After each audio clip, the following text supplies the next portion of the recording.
Welcome to Tyla Walker Romance. You're about to dive into one of Miss Tyla's free full audiobooks. She always knows how to make you forget your life with handsome alpha male billionaire heroes and sassy strong heroines who grab love with both hands. In order for this content to be free, we have to take out the dirty details. Otherwise, we risk disrupting this platform's rules and guidelines. Buy the unabridged version of any Tyla Walker audiobook from TylaWalker.com, and with code SAVE40, you can get 40% off any digital product at checkout. Take this moment to subscribe to the channel, and remember that liking and commenting is what makes these free full audiobooks possible. Thank you for choosing to treat yourself with Miss Tyla.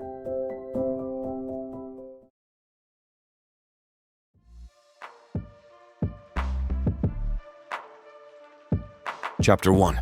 Duncan. Solitude. Just the way I love it. Nothing refreshes my soul more than fresh air. I make my way across the ranch to the stables just as the sun peeks over the mountains. I love this time of morning when the rest of the world is still sleeping and it's just me and the horses. Inside the barn, the animals stir in their stalls, nickering softly as I walk by. I breathe deep, taking in the earthy scents of hay and leather that cling to this place no matter how much I shovel manure. "Morning, sugar," I say, patting the neck of my favorite mare, a pretty palomino. Her coat is so blonde it's nearly white, and it gleams golden in the slanting early light. After putting feed in the troughs, I move through the rest of my morning chores, mucking out stalls, filling water buckets, and taking stock of our supplies.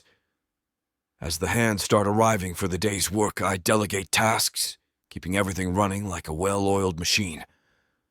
I may not be the boss around here, but I like to think I'm the next best thing. The go-to guy. Old reliable Duncan. It's a far cry from how I grew up. Where I came from, in the rougher part of Buffalo, it seemed the only things I could be counted on for were getting drunk and finding trouble. Petty crime was a way of life for me and my friends. Brawling, too. Anything for a rush. It all changed one night when a car theft went bad and my buddy Chris ended up in the hospital with a bullet in his leg. We got arrested and a juvenile court judge gave me a choice jail or a strict rehab program on a ranch in upstate New York. I resented it at first, being forced to shovel manure and tend to horses instead of partying. But slowly, the piece of ranch life began to soften my rough edges. I found I had a knack for communicating with the animals and taking care of them. Working with my hands gave me satisfaction and filled the idle hours that tended to land me in trouble before. When I finished the program, I knew I wanted to keep working with horses, so as soon as I turned 18, I used what little money I had saved to buy an old truck and struck out for Sleepy Springs. The ranch in Montana reminded me so much of that New York farm where I got my second chance. Now a decade has passed. I've moved on from Sleepy Springs, making my way to Elk Ridge. I've been here for 7 years, working my way up to head ranch hand. The old anger inside me has faded over time. Still there, but tempered. I keep my demons at bay by staying busy from dawn to dusk, doing what I love. I'm not sure where I'd be if not for the balance this life gives me. By mid-morning, as the sun climbs higher and burns off the last cool shadows, I'm leading a string of horses out to pasture. Their necks sway in time with mine as we walk, connected by the lead rope in my gloved hands. Once I set them loose in the open field, they take off bucking and running with sheer joy. Only yesterday I felt just as penned in and restless as them, anxious to break free. But now the sight of their exuberance makes me smile. Their energy never fails to rub off on me. I take a minute just to breathe it all in, the snow-capped mountains rimming the endless blue sky. The breeze across my face, ripe with the scent of wildflowers. This rugged, remote landscape that I now call home. Ranch work is never done, though. I spot a broken fence post that needs mending, so I hustle back to the barn for supplies, tuning out the world. As I kneel in the grass working, the repetitive motions clear my mind, making space for peace. By the time Walt, the owner, gathers all 20 full-time employees for a break, I'm covered in a layer of dust but feeling centered. While the others chat and joke around, I keep to myself, munching an apple. Most of the other hands are decent guys, but I've got too much darkness in my past to get too comfortable. So I throw myself back into the tasks at hand, helping Noah repair a leaky stable roof and carrying heavy bags of feed to the livestock pens. The work soothes my restless spirit. It makes me feel useful. Like I've got a purpose here. Walt's granddaughter Hannah finds me as I'm finishing up feeding the chickens. "Duncan, there you are," she calls, smiling brightly. "Got a favor to ask?" I glance her way, leaning on my spade. "What's up?" "We've got a new guest arriving today, a young woman from Pittsburgh. She's going to be staying in one of the cabins and lending a hand around here. Would you mind being the one to show her the ropes and get her started? I figure with your experience, you're the perfect man for the job." I frown slightly. The last thing I want to do is babysit some naive city girl looking for a taste of adventure, slumming it on a ranch. But I can't say no to Hannah. She's always been friendly despite my gruff exterior, and her grandfather trusts me to take on these added responsibilities, like mentoring newbies. I don't want to let him down. "Yeah, sure," I say with a resigned sigh. "Just point her my way when she gets in." "You're a gem, Duncan." Hannah gives me a quick hug around my sweat-stained t-shirt. I really appreciate it. I've got to head into town for the rest of the afternoon, but I'll introduce you two at dinner tonight. Sounds good. I attempt to smile, but it probably looks more like a grimace. So much for my quiet evening plans. Nothing like a perky newcomer to throw off a whole mood. I finish scattering feed to the chickens, then lean on the coop fence watching them peck and scratch in the dirt. My mind wanders as I look out over the ranch, which is abuzz with activity as the hands finish up the day's work. Walt and his family have built up something really special here, a place for broken people to heal, folks looking for purpose like me, or city slickers searching for escape. Maybe I'm being too hard on this girl, not even giving her a chance. Everyone deserves an opportunity to start fresh. Ranch work changed my life.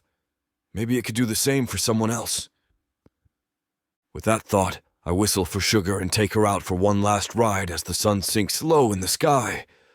We climb up to my favorite bluff overlooking the ranch's fields and pastures. Up here above it all, I can breathe deep and let the day's tension slip away. Whatever tomorrow brings with that new arrival, I'll handle it. This isn't my first rodeo training a greenhorn. I doubt this girl will last a week anyhow once she gets a taste of the real work around here. But I suppose it's my duty to at least try to show her the ropes before she hightails it back to the city. Sugar snorts and shakes her mane as we start back down the trail in the fading light. "Easy now, girl," I murmur. I know change isn't always easy, but sometimes it brings something good along with it. She nickers softly as I stroke her silken neck. "We've got a routine here, Sugar and me. But who knows? Maybe this newcomer will surprise me.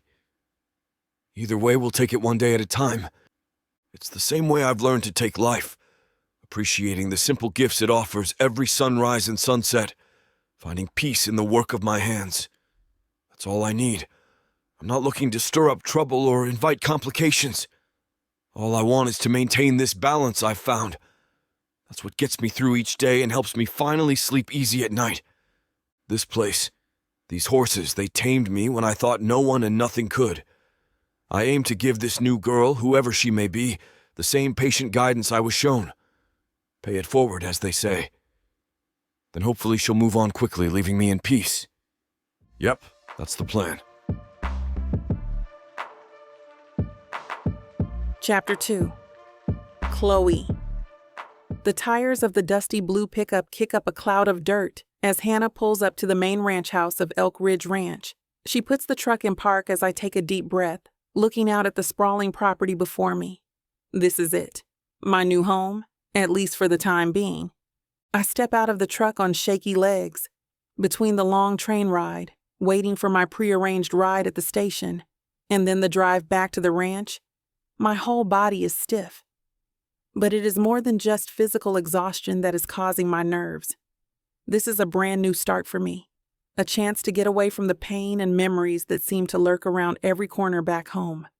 A gruff-looking white man in his 60s, wearing a cowboy hat and bolo tie, strides toward me.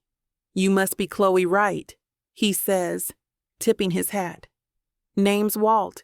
I own this here ranch." "Nice to meet you," I say with a tentative smile.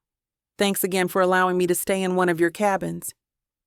"Happy to have you," Walt says, giving me a friendly grin. "City folk like you want to come experience ranch life? I'm glad to oblige. Gives me some help around here, too." I laugh lightly, my face heating up. "Well, I don't have much experience with ranch work, but I'm eager to learn." Walt gestures to the young woman who fetched me at the train station.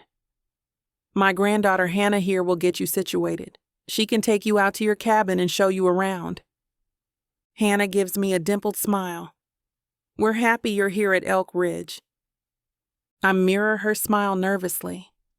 She seems like a nice enough girl so far, but everyone here is a stranger for now. "Thank you. I'm so excited to be here." After grabbing my 2 suitcases from the bed of the truck, Hannah leads me around the side of the main house. My cabin sits 100 yards away, nestled against a line of evergreens. It's charming and cozy, with a small porch and wooden rocking chairs out front. Already I can feel my anxiety about this new adventure easing. Hannah shows me inside the cabin, pointing out the kitchenette, bathroom, and upstairs loft where the bedroom is located. "Make yourself at home," she says warmly. "You want to rest up, or are you ready for a tour of the ranch?" I don't hesitate. "Let's tour." As nerve-wracking as all this is, the ranch is so breathtaking that I can't wait to explore it. Hannah smiles and heads back outside, waiting for me to join her. We walk side by side down a dirt path as she points out the various buildings and working areas of the ranch.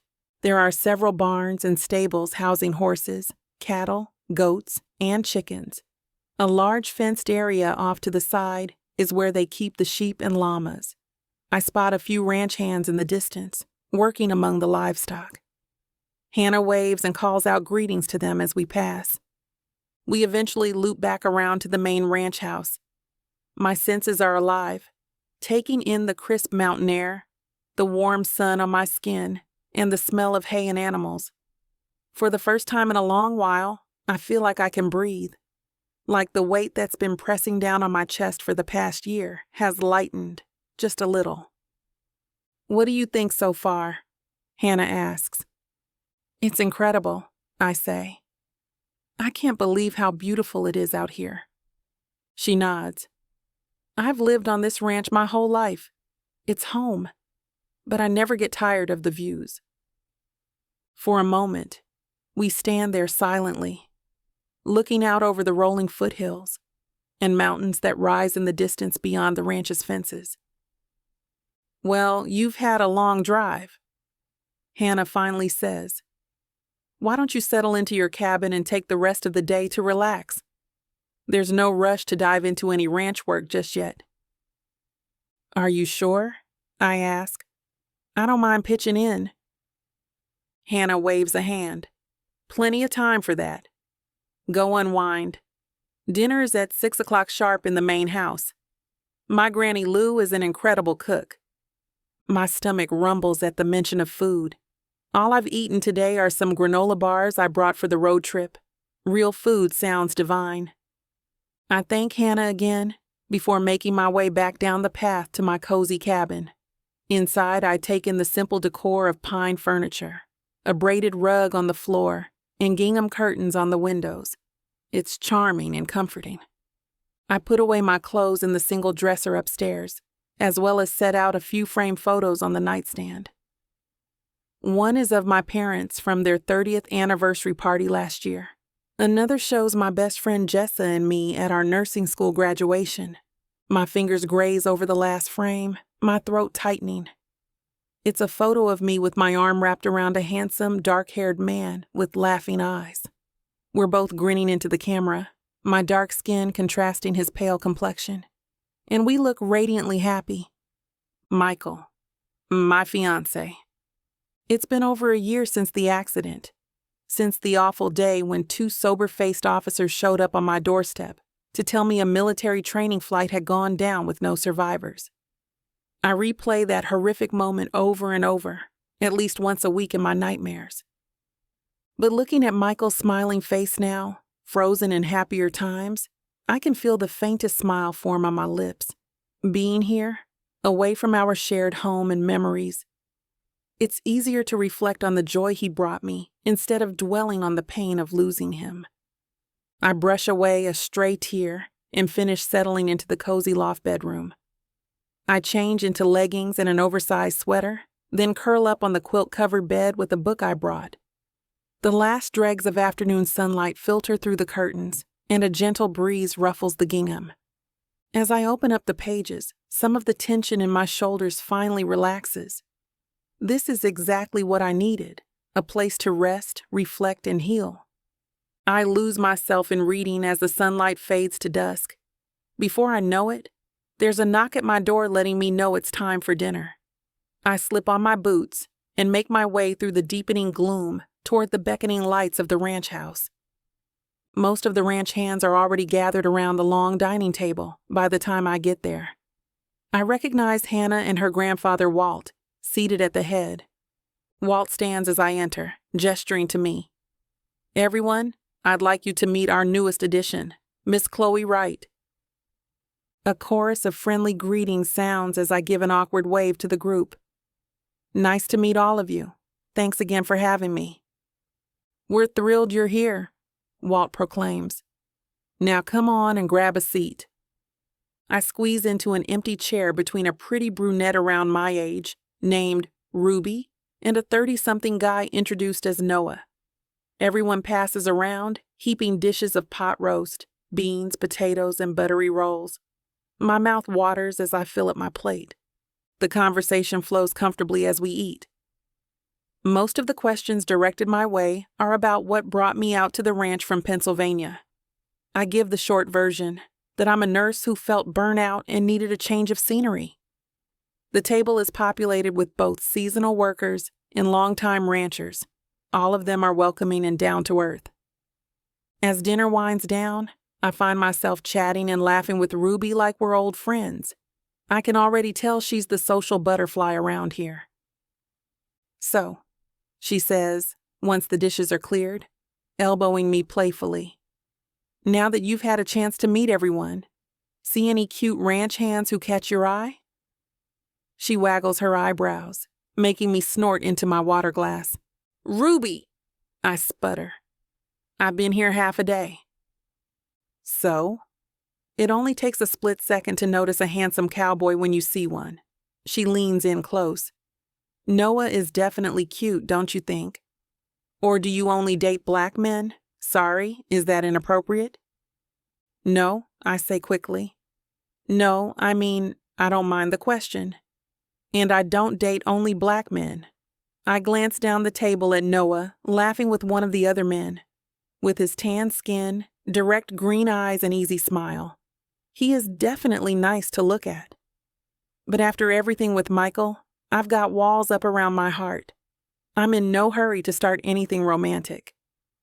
"Sure, he seems great," I say vaguely. "But I'm really just focused on finding my footing here." Ruby elbows me again. "You say that now? Just give it a few weeks. Cowboy fever will hit once you get settled in. Happens every time to us city girls." I just shake my head with amusement. "If you say so." The truth is, as stunning as this ranch is, it will just be a stop along my journey, a place to rest and reflect until I figure out my next move. After losing Michael, I know now more than ever that nothing in life is guaranteed. All we can do is appreciate each moment as it comes. So for now, I plan to embrace my time here fully. To breathe in the crisp mountain air and let it wash my spirits clean. To find beauty and purpose in the simple day-to-day rhythms of the ranch and its people. And if I discover a new love for a person or a way of life, I'll simply take that as the gift that it is. The coming days will reveal whatever's meant for this chapter. For now, I'm exactly where I need to be. Chapter 3. Chloe. I wake up on my first official morning at the ranch, feeling well-rested and optimistic. After a quick breakfast, I head out to the barn to meet up with Hannah and find out what my duties will be today. As I walk, I take in lungfuls of the crisp, pine-scented air. The mountains rising in the distance are draped in mist, and the meadows are carpeted with wildflowers so thick it looks like a colorful quilt strewn over the earth. It's so peaceful and beautiful here that I already can't imagine leaving. When I arrive at the large red barn, it's bustling with activity. Ranch hands are grooming horses, mucking out stalls, and carting wheelbarrows piled high with hay bales and bags of feed. Everyone seems to have a sense of purpose as they go about their morning tasks. I spot Hannah filling up water troughs, and I wave as I approach. Morning. She looks up with a smile. Chloe, good morning. How'd you sleep? So good, I say. That loft bed is like sleeping on a cloud. Well, you'll need that rest with the full day we've got planned. She gestures to an older man with a deeply lined face, conferring with one of the wranglers. That's Gus over there. He's in charge of the livestock, and he could use some help feeding and tending to the animals this morning. I nod, eager to pitch in. Just show me what to do. Hannah gives me a quick rundown on where supplies are kept, then waves over Gus to introduce me before she's called away on another task. He immediately puts me to work, scattering bales of hay into the cattle pen. Before long, I'm sweating but thoroughly enjoying the satisfaction of a hard morning's work. By mid-morning, my arms are aching pleasantly, and I'm covered in a fine layer of grime. As I walk back to the barn for a water break, I accidentally collide with a solid, immovable force. I stumble, and strong hands reach out to grasp my shoulders, steadying me. Whoa there, a gravelly voice says. I look up, blinking against the bright sunlight, at the man I just plowed into. The first thing I notice are his eyes, a bright copper that seems to bore into my soul. He releases his grip on my arms and takes a step back. I take in the rest of him. He's easily over 6 feet tall, a white man with broad shoulders and muscular sun-browned arms. A light beard covers the lower half of his ruggedly handsome face. He eyes me warily. You must be the new girl. Yes, I stammer, unnerved by his intense gaze and imposing stature. I feel suddenly small standing before him. I'm Chloe. Sorry for running into you. The corners of his mouth hint at a smile. No harm done. I'm Duncan. Hannah told me I'd be in charge of showing you around. Oh, well, thanks. I really appreciate you taking the time. He gives a careless shrug, the movement rippling his shirt across his chest. Just part of the job. I'll make sure you don't get yourself trampled or lost out here. I bristle slightly at his words. Does he really think I'm so incompetent I can't follow basic directions without his guidance? Before I can respond, he gestures for me to follow him. Come on, I'll give you the full tour. We walk in silence past the paddocks and barns. His long strides are hard to match, forcing me into an awkward trot to keep up. Every attempt I make at conversation is met with monosyllabic responses. It's obvious Duncan is less than thrilled with his babysitting duties today. His standoffishness brings out my stubborn streak. The more dismissive he acts, the more determined I am to prove myself. As we survey the horse corrals from the fence line, I decide I've had enough of his brooding silence. So, Duncan, how long have you worked here? He keeps his gaze fixed ahead as he answers. Going on 8 years now. That's great, I say brightly. You must really love it here to stay so long. I think I see the corner of his mouth quirking slightly. It's honest work, suits me fine. Do you work with horses a lot? He nods. I'm in charge of the stable. Training, feeding, grooming, you name it. I lean my arms casually on the top fence rail, feigning confidence even though I still feel shaky in his formidable presence.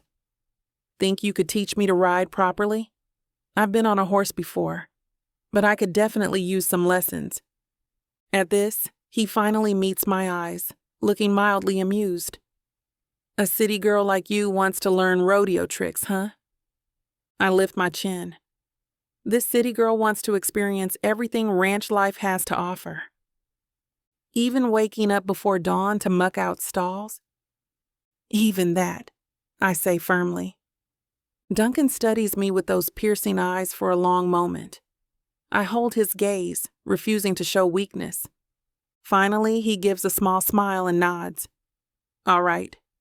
If you're serious, I could show you a few things. We'll start tomorrow. It's a deal, I say, and I can't hold back a triumphant grin. It's only day one, and already I'm making strides with this stubborn cowboy. Over the next couple of hours, Duncan takes me around the sprawling ranch to meet the other hands and teaches me the daily routines. He still doesn't say more than necessary, but the initial antagonism between us has softened somewhat. I notice little things that give away. There's more to Duncan beneath the taciturn facade he presents. His touches with the horses are gentle, almost fond. A stroke down their necks or pat on the rump as we move through the barn. He takes care to explain each aspect of ranch life simply and clearly for my benefit, never talking down to me or scoffing at my eager questions. The patience he gives me reveals an inherent kindness in him that was not evident at first. By mid-morning, we've covered the basic layout and operations. I've met more fellow workers in an hour than I could ever keep straight. But Duncan says their names will stick soon enough once I begin working beside them all regularly. Right now, my mind spins trying to absorb so many new faces and routines. Back home, my hospital shifts kept me secluded and focused on specialized tasks. Having to collaborate seamlessly with this diverse team feels daunting but exciting too. Each small smile and handshake has assured me I can find belonging here if I prove myself. As the day grows increasingly hot, Duncan leads me into a huge, high-ceilinged barn, providing blissful shade. The smell of hay and horses brings a rush of nostalgia for childhood days spent on my grandfather's farm. He died, and the property was sold shortly before I turned 10, but those idyllic days are a big part of why I decided to come to some place like this. I didn't have much time with him to pick up the farm life, but I never forgot how peaceful it felt to be there. I run my hands over well-oiled leather saddles and woven ropes coiled neatly on pegs, marveling at the variety of mysterious tools. Duncan notices my curiosity and lifts down implements one by one to explain their uses. I hang on to each word, hungry to prove I'm not just some clueless tourist playing cowboy. Before lunch, most of the hands take a break, gathering outside to smoke and banter. But Duncan keeps me working, his stern demeanor softened by an almost paternal glint in those piercing blue eyes now. I suspect under his watchful eye, I'm getting the accelerated ranch boot camp experience. But his gruff directives hold no malice, only steady guidance. Duncan eventually sets me to unpacking burlap sacks of feed, to take inventory while he disappears for some task. I work diligently, memorizing the names and purposes of each grain and supplement. So focused am I that the sudden nearby scuffle makes me yelp and whirl in alarm. Just outside the barn, the huge black stallion I was admiring earlier in the day rears up angrily, jerking away from the slight teenage boy, trying to lead him to pasture. I recognize Luke, one of the youngest helpers. He cowers against the fence as the massive horse's front hooves slash dangerously close again and again. "Whoa there, Achilles! Stand down, you devil." Luke pleads weakly, his rope slack now. My instincts scream at me to run, but the panic in his voice roots me in place. This isn't some ornery goat. If that stallion's wrath lands a blow, the teen could be terribly injured. Hardly realizing what I'm doing, I grab a bucket of oats and begin walking calmly toward the fracas. Easy, boy. That's it. I murmur gently the whole way. Some innate sense takes over, my voice and gait oozing calm authority. Miraculously, as I approach, the horse stops his assault, massive head cocked toward me curiously. His ears flick, nostrils flaring wide at the treat in my hand. I extend it slowly so he can sample the oats. There we go. No danger here. I soothe. One palm rests lightly on his strong neck while he snorts and nuzzles into the bucket. Gradually, the tension eases from his corded muscles. Within moments, he's placidly munching away, showing no trace of the tornado of violence from before. I glance at Luke, still plastered against the fence, eyes dinner plate wide. You okay there? He nods wordlessly, staring between me and the now docile beast. I offer a reassuring smile. Why don't you give him some space, and I'll get him settled in? Clearly grateful for any excuse to retreat, the boy relinquishes the rope and scampers back toward the barn on coltish legs. I click my tongue and Achilles obediently falls in step behind me. Aggression vanished. As I get him secured in his stall, an amused voice drawls from the entrance. Well, looks like someone has the magic touch. I turn sheepishly to see Duncan leaning there watching us, expression caught between astonishment and grudging respect at the way I handled the volatile situation. Suddenly tongue-tied, I just shrug and smooth my hands down my jeans. I don't know about that. Just instinct, I guess. Duncan steps nearer, eyes appraising the magnificent stallion now dozing contentedly. That beast has sent full-grown men running for cover, but you soothed him like a pro. His piercing gaze bores into me now. Clearly I've underestimated you, Chloe Wright. I have to glance away from the intensity of his focus, my pulse suddenly skittering. Silence hangs weighted between us until a shrill whinny echoes outside. Duncan grimaces ruefully, the charged moment broken. Speaking of beast to wrangle, duty calls. But don't think I'll forget this, Miss Horse Whisperer. His eyes gleam with newfound respect as he touches the brim of his hat and saunters off, spine ramrod straight. I release a slow breath I didn't realize I was holding. Clearly, I'm still invisible to Duncan, as anything but a new set of inexperienced hands, but proving myself competent with that unruly stallion at least knocked a dent in his assumptions that I'm dead weight around here. It's a small start, but one I intend to build on. Duncan's parting words echo back to spur me on. Let him remain aloof for now. I'll find a way beneath that impenetrable armor in time. My instincts scream he's as much in need of a friend as that misunderstood horse I reached today on pure brazen impulse. I trail my fingertips over Achilles' regal profile, where he dozes in straw. Don't worry, handsome. I'll get through to him too, eventually. I murmur before slipping out to resume my own chores. I can still feel the imprint of Duncan's calloused palm when he clasped my shoulder in fleeting praise. I can see the intensity of his icy eyes appraising me anew. It seems my act of boldness made an impact, however small.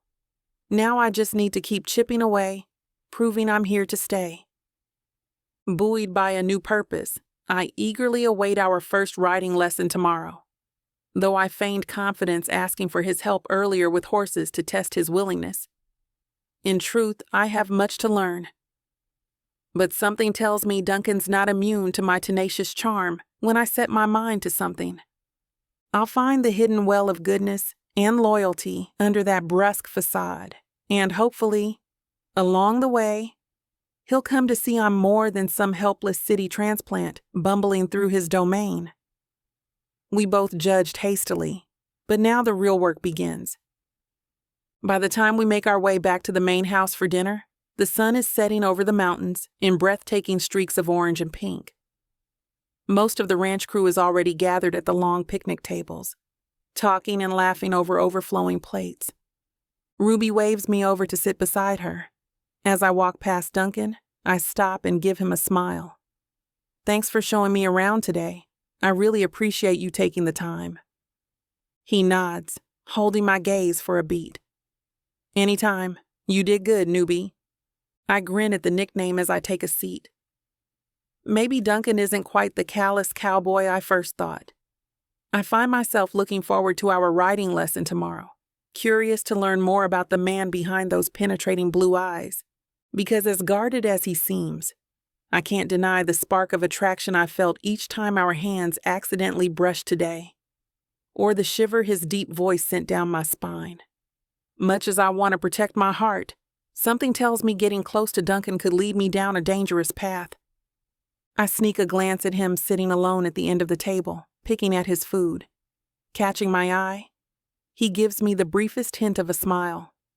Yep, I'm in trouble, all right. But as Ruby said my first night here, resisting the cowboy fever is futile. I have a feeling when it comes to Duncan, I'm not going to be able to remain immune for long. I thought I was getting a fake marriage, but I didn't know my story was being told by Miss Tyla. This isn't just any fake marriage now, is it? No. You introduced me to the devil. Come on, girl. Jacob isn't that bad. Oh, I love Jacob. His family, on the other hand? Beggars can't be choosers, Nyla. You should be grateful I even let Jacob Stone look your way. I just wanted to save my granddaddy. Is that so bad? Why couldn't you let this be a normal fake marriage? Instead, you put me in a twisty story filled with money, betrayal, power, and lies. Let's not forget love. That's what keeps me going. But not gonna lie, Miss Tyla. This story you got me in ain't the simple fake marriage happy ending I thought it would be. It's not. Where would be the fun in that? Treat yourself to Say Less, I Love You. New releases every Thursday, now with longer episodes. Or skip the wait and grab the full series bundle from TylaWalker.com for up to 85% off. Treat yourself with Miss Tyla.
Chapter 4. Chloe. I'm up before dawn, too excited about my first writing lesson with Duncan to sleep in. I scarf down a quick breakfast in the mess hall with some of the other early risers, then make my way eagerly to the stables. The morning air is crisp and cool, scented with hay and horses. I spot Duncan at the far end of the barn, filling up water troughs. Even with his back to me, his powerful form is unmistakable. The way his shirt pulls taut across his shoulders makes my mouth go dry. Get it together, Chloe. I give myself a little shake, trying to ignore the unwanted flutter in my stomach at the sight of him. Morning, Duncan, I call out, injecting brightness into my voice to cover my nerves. He turns, face impassive. Mornin'. Ready to saddle up? I nod, craning my neck to glimpse inside the stalls behind him. Who will I be riding today? I figured we'd start you out easy on Daisy over here. He leads out a placid-looking brown mare with a white spot on her forehead. She's our most mild-mannered gal. I try not to look offended. I appreciate starting slow, but I do have experience riding already. Okay, not much.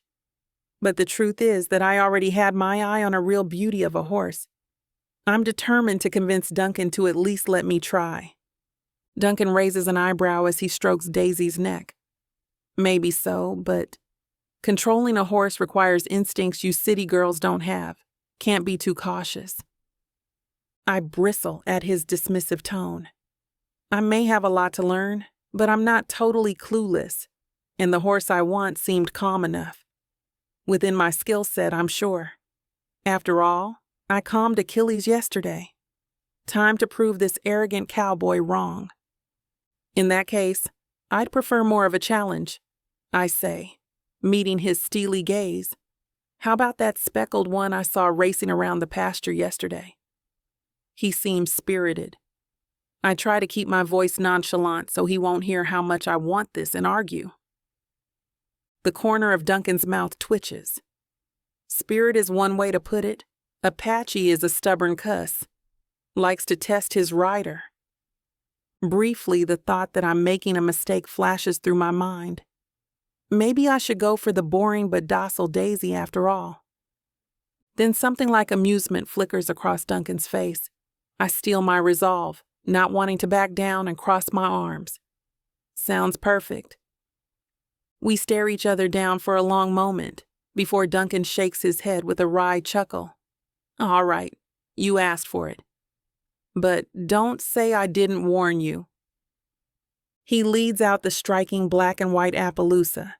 True to form, Apache tosses his head and sidesteps skittishly as Duncan shows me how to saddle him up properly. My nerves kick in a bit as I mount the stirrup and swing my leg over the saddle. I've ridden before, but it's been a while, and Apache is clearly no old reliable trail horse. The reasonable part of my head knows I might be biting off more than I can chew, but one glance at Duncan's smug face strengthens my determination. Gripping the reins tightly in my gloved hands, I urge Apache forward out of the barn. Duncan follows behind riding Daisy and keeping a watchful eye on us. At first, Apache seems content following placid Daisy at a slow walk as we cross the meadow. I start to relax, taking in the spectacular views. Maybe I was worried for nothing. But suddenly, Apache rears up with an alarmed whinny, jolting me violently in the saddle. I gasp, clenching his sides tightly with my knees. Up ahead, a rabbit darts out of the tall grass, scaring Apache. He starts bucking and shaking his head from side to side. I tug hard on the reins, trying to get him back under control. My heart hammers against my ribs. Stay calm and center your weight low, Duncan calls out. I squeeze my eyes shut, focusing on my breathing as I cling to the saddle. Gradually, Apache stops bucking, though he continues prancing sideways skittishly. I finally manage to rein him in, stroking his neck soothingly. Good boy, I murmur through shaky breaths. My legs feel like jelly, but I sit up straight and proud. I'm not giving Duncan the satisfaction of seeing me rattled. He trots Daisy over with a smirk. Not too shabby. Didn't think you'd stay on that long. I roll my eyes. Gee, thanks for the vote of confidence. Apache whinnies and tosses his head impatiently beneath me. Shall we keep going? I ask Duncan with forced casualness. He raises an eyebrow. You sure you can handle it? Absolutely. I snap the reins, and we set off again at a bouncy trot. For the next hour, Duncan leads me through the paces, changing gaits, starting and stopping on command, and steering Apache around obstacles in our path. I cling tightly to the saddle at first, feeling woefully unprepared for controlling the temperamental horse. But Duncan's gruff voice rings out with each new directive, pushing me to sit tall and take charge. Move him into a brisk walk now. Keep your legs pressed firm and lead with the reins. I click my tongue as directed and squeeze my knees against Apache's sides to propel him forward. He tosses his head indignantly at first, then settles into a rhythmic walk, hooves clopping over the rocky soil. Duncan nods approval, sunlight gleaming off his chestnut hair. Good. Now gently pull left and guide him toward that big oak. Apache lets out an irritated whinny as I fumble the reins, overcorrecting. But with a few soothing pats along his rippling neck, he accepts the change of direction.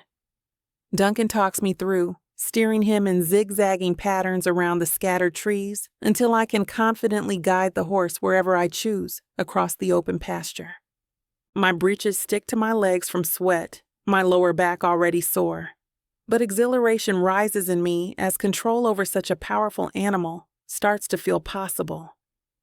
With Duncan's steady guidance, my hands learn the language of subtle tugs and slack required to communicate effectively with Apache. The horse remains alert but receptive beneath me. All right, let's try moving up to a trot now. Keep your balance centered, Duncan calls out. I take a deep breath before snapping the reins lightly. Hi-ya! Apache lurches forward eagerly into a faster gait. I clench every muscle to keep from bouncing right off as we careen across the meadow. Each heavy footfall jars me painfully, but I manage to stay seated upright. Barely. Winded but thrilled by the speed, I gradually rein Apache back to an ungainly walk. Duncan draws up beside us, laughter crinkling his eyes for the first time all day. Not bad for your first time out, though you looked ready to take flight off his back there. I make a face at him, too buzzed on adrenaline and this taste of true connection with the temperamental animal to take offense. Oh, hush. I stayed on, didn't I? To punctuate my point, I give Apache a confident pat on his withers. His ears twitch back toward me curiously. The smile lingers on Duncan's usually stoic face. Indeed, you did. You've got grit, Chloe. I'll give you that. He nods approvingly, the unexpected praise both warming and flustering me. Before I can stammer out a response, Duncan is moving us on to the next challenge, ever the stern taskmaster. By the time he finally calls out that it's time to dismount and stretch my legs, I'm soaked in sweat and stiff in every muscle but buoyed by a sense of hard-won accomplishment. With his steady guidance, I'm already building foundations I never dreamed possible this morning. Duncan takes the reins of both horses as I dismount on shaky legs. Now that I'm no longer battling to control a half-ton beast, my hands tremble with belated nerves. I swallow hard, throat dry and chest heaving to catch my breath in the thin mountain air. As if sensing my impending crash from the adrenaline high, Duncan places a steadying hand at my back. Deep breaths. You're all right. The gravel of his voice washes over me, soothing ragged edges. I hadn't even realized my air was coming in panicked gasps. Closing my eyes, I lean subtly into that broad palm, focusing on slowing my breathing as directed until the vertigo passes. Only once I've steadied do I open my eyes to see Duncan watching me intently, from inches away, concerned, etching his brow. Sorry. Just a little overwhelmed for a moment there. His hand shifts to squeeze my shoulder bracingly. You did just fine for your first time out. No shame in the rush hitting you after. His mouth quirks in a half smile. At least you didn't puke all over my boots like some novices. I huff out a surprised laugh, cringing at the vivid image. My equilibrium starts to return bit by bit. Well, thank goodness for small miracles. Duncan chuckles, giving my shoulder a final pat before stepping back and turning toward the horses. Come on. Let's get both these guys brushed down and watered. Then how about I treat you to some lunch as a reward for not collapsing in a heap your first time out? Are you asking me on a lunch date, cowboy? I mean the words lightheartedly, but Duncan tenses, smile disappearing. An awkward beat passes before he clears his throat gruffly. Suppose I am.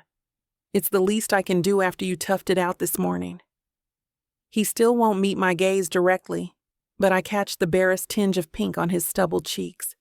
The evidence that even this stoic man can get flustered sends an unexpected thrill through me. Well, I never say no to free food, I reply breezily, taking pity on us both. Lead the way. The energy between us shifts palpably as he helps me mount my horse so we can ride the horses back towards the barn. We're no longer trainer and trainee, but two people sharing pleasant company. I sneak frequent glances at Duncan's strong profile, marveling at how natural this rapport already feels. Something in his manner makes me feel both utterly feminine and yet capable of holding my own too. The awareness buzzing between us now feels full of promise, as if I've discovered a kindred spirit in the most unexpected place. I can only hope Duncan feels the beginnings of connection too, even if his reserved nature prevents him from voicing it. But the very fact that he suggested extending our time together fuels my optimism. Whatever reservations he still harbors about accepting me here, they're slowly giving way. And my own initial misgivings about this gruff cowboy have vanished after just one day of his skilled guidance. A patient teacher hides beneath that rugged exterior. I find myself eager to uncover more of the man as our time together goes on. For now, I'm simply content in letting ourselves be drawn together naturally, trusting in some deeper affinity I can't yet name. Each small graze of his hand or glimpse of lightness in those piercing eyes feels like steps in an intricate dance, whose ending is still hazy. But I already know the choreography will be beautiful. Besides, he's quite proud of me. I can't suppress a proud grin when Duncan remarks, "You learn fast. A few more lessons, and we'll make a passable cowgirl of you yet." This passable cowgirl is feeling ready to pick up the pace. What do you say we get these guys into a canter? Duncan's eyes glint competitively. Last one to the far tree line buys dinner. He takes off without warning. Cheater, I cry out, laughing as I spur Apache faster through the meadow after him. I lean low, thighs grip tightly to keep my balance at the breakneck speed. The wind whips my hair back from my sweaty face. Adrenaline pumps through me as I gain ground on Duncan. For the first time in ages, I feel truly light and free. Apache pulls ahead, fueled by his competitive spirit. We reach the trees a full length before Daisy, and I rein Apache to a skidding stop, throwing my arms up in victory. Duncan pulls up beside me, grinning and shaking his head. All right, you got me. Well ridden. His praise sends warmth rushing through me. I know I must look a mess, hair tangled, skin sweaty, clothes dusty. But the way he's looking at me, I feel beautiful. I reluctantly break his gaze, patting Apache's slick neck. I had a great teacher. We walk the horses side by side back toward the barn at an easy pace. The competitiveness between us has faded, leaving a comfortable rapport in its wake. You really have a way with the animals, I tell Duncan. Has it always come naturally to you? He strokes Daisy's mane, considering. Nah, took some hard lessons to get here, but now I can't picture doing anything else. He glances sidelong at me. How about you? You plan to stay on as a real ranch hand once you're done playing cowgirl? I frown thoughtfully. I don't know. I didn't come up with a plan, really. Just wanted to get away and start over. But now that I've tasted this life, I trail off, gazing at the rugged vista before us. I can see myself staying, at least for a while, Duncan nods. Yeah, this place has a way of getting in your blood. We share a look of understanding. At this quiet moment, it feels like we've connected, recognizing the mutual wounds that led us each to seek shelter in these wide-open spaces. Too quickly, we're back within sight of the ranch buildings. I sigh, suddenly not ready for our ride to end. Being alone out in nature with Duncan has me wishing this moment could stretch on forever. But the barnyard is already bustling with activity as the day's work gets underway. We dismount and lead the horses back into their stalls. Before parting ways, I turn to Duncan, suddenly shy. Thanks again. I had a really great time. My pleasure. His voice is gruff, but his eyes are warm. You're gonna be just fine out here, Chloe. Hearing him say my name sends a little thrill through me. I give him a parting smile before heading off to start my chores. Buoyed by a new sense of belonging and by the prospect of more riding lessons with Duncan, I replenish the livestock's water and fill their feed troughs with fresh hay, humming to myself all the while. Ruby pauses from brushing down her horse and gives me a knowing look. Someone's awfully chipper this morning. That wouldn't have anything to do with a certain handsome ranch hand, would it? I feel my cheeks heat and thank God she can't see it through my melanated skin, but I keep my tone casual. Duncan was just showing me some riding techniques, that's all. I'm sure he was showing you all kinds of things, she says suggestively, making me swat her with my work gloves. Shush. He was a perfect gentleman. Ruby just waggles her eyebrows. For now, but just wait. Duncan will melt that stoic cowboy exterior soon enough around you. I roll my eyes. But part of me hopes she's right. As much as I want to shield my vulnerable heart, something about Duncan makes me yearn to break through his walls in return, to discover who he really is beneath the gruff, mysterious facade. Maybe neither of us is ready to fully drop our guards. But opening myself to love again doesn't have to be all or nothing. Whatever this growing connection with Duncan may turn into, I'm going to trust it to unfold naturally, like the wildflowers blooming unhurriedly across the meadows. No need to rush. I'm exactly where I want to be. Chapter 5. Chloe. Fat raindrops begin pelting down, spurring me to sprint toward the stable for shelter. I pick up the pace as thunder rolls in the distance. The day dawned gloomy and overcast, with heavy clouds rolling in by midday. I managed to finish my morning ranch chores, just as the first crack of thunder boomed right overhead, startling me. Inside, the horses whinny and stomp nervously at the sounds of the intensifying storm. I move down the row of stalls, speaking in low, soothing tones and stroking the animals' necks to calm them. At the end of the row, I find Duncan doing the same. He looks up and gives me a nod. Perfect timing. I could use an extra pair of hands. Together, we ensure all the horses have ample food and water to weather the storm. As we work, lightning flashes outside the barn windows, making me flinch. Thunder seems to shake the very walls. It's really coming down out there, I say over the noise. Spring storms can get wild in these parts, Duncan replies, unperturbed. But the barn is solid, the safest place to ride it out. I nod, but can't deny the nervous flip in my stomach as the wind lashes rain against the roof like bullets. Aside from the horses' noises, an eerie silence falls between each thunderclap. Duncan and I are utterly alone out here. I sneak glances at him as we finish tending to the animals.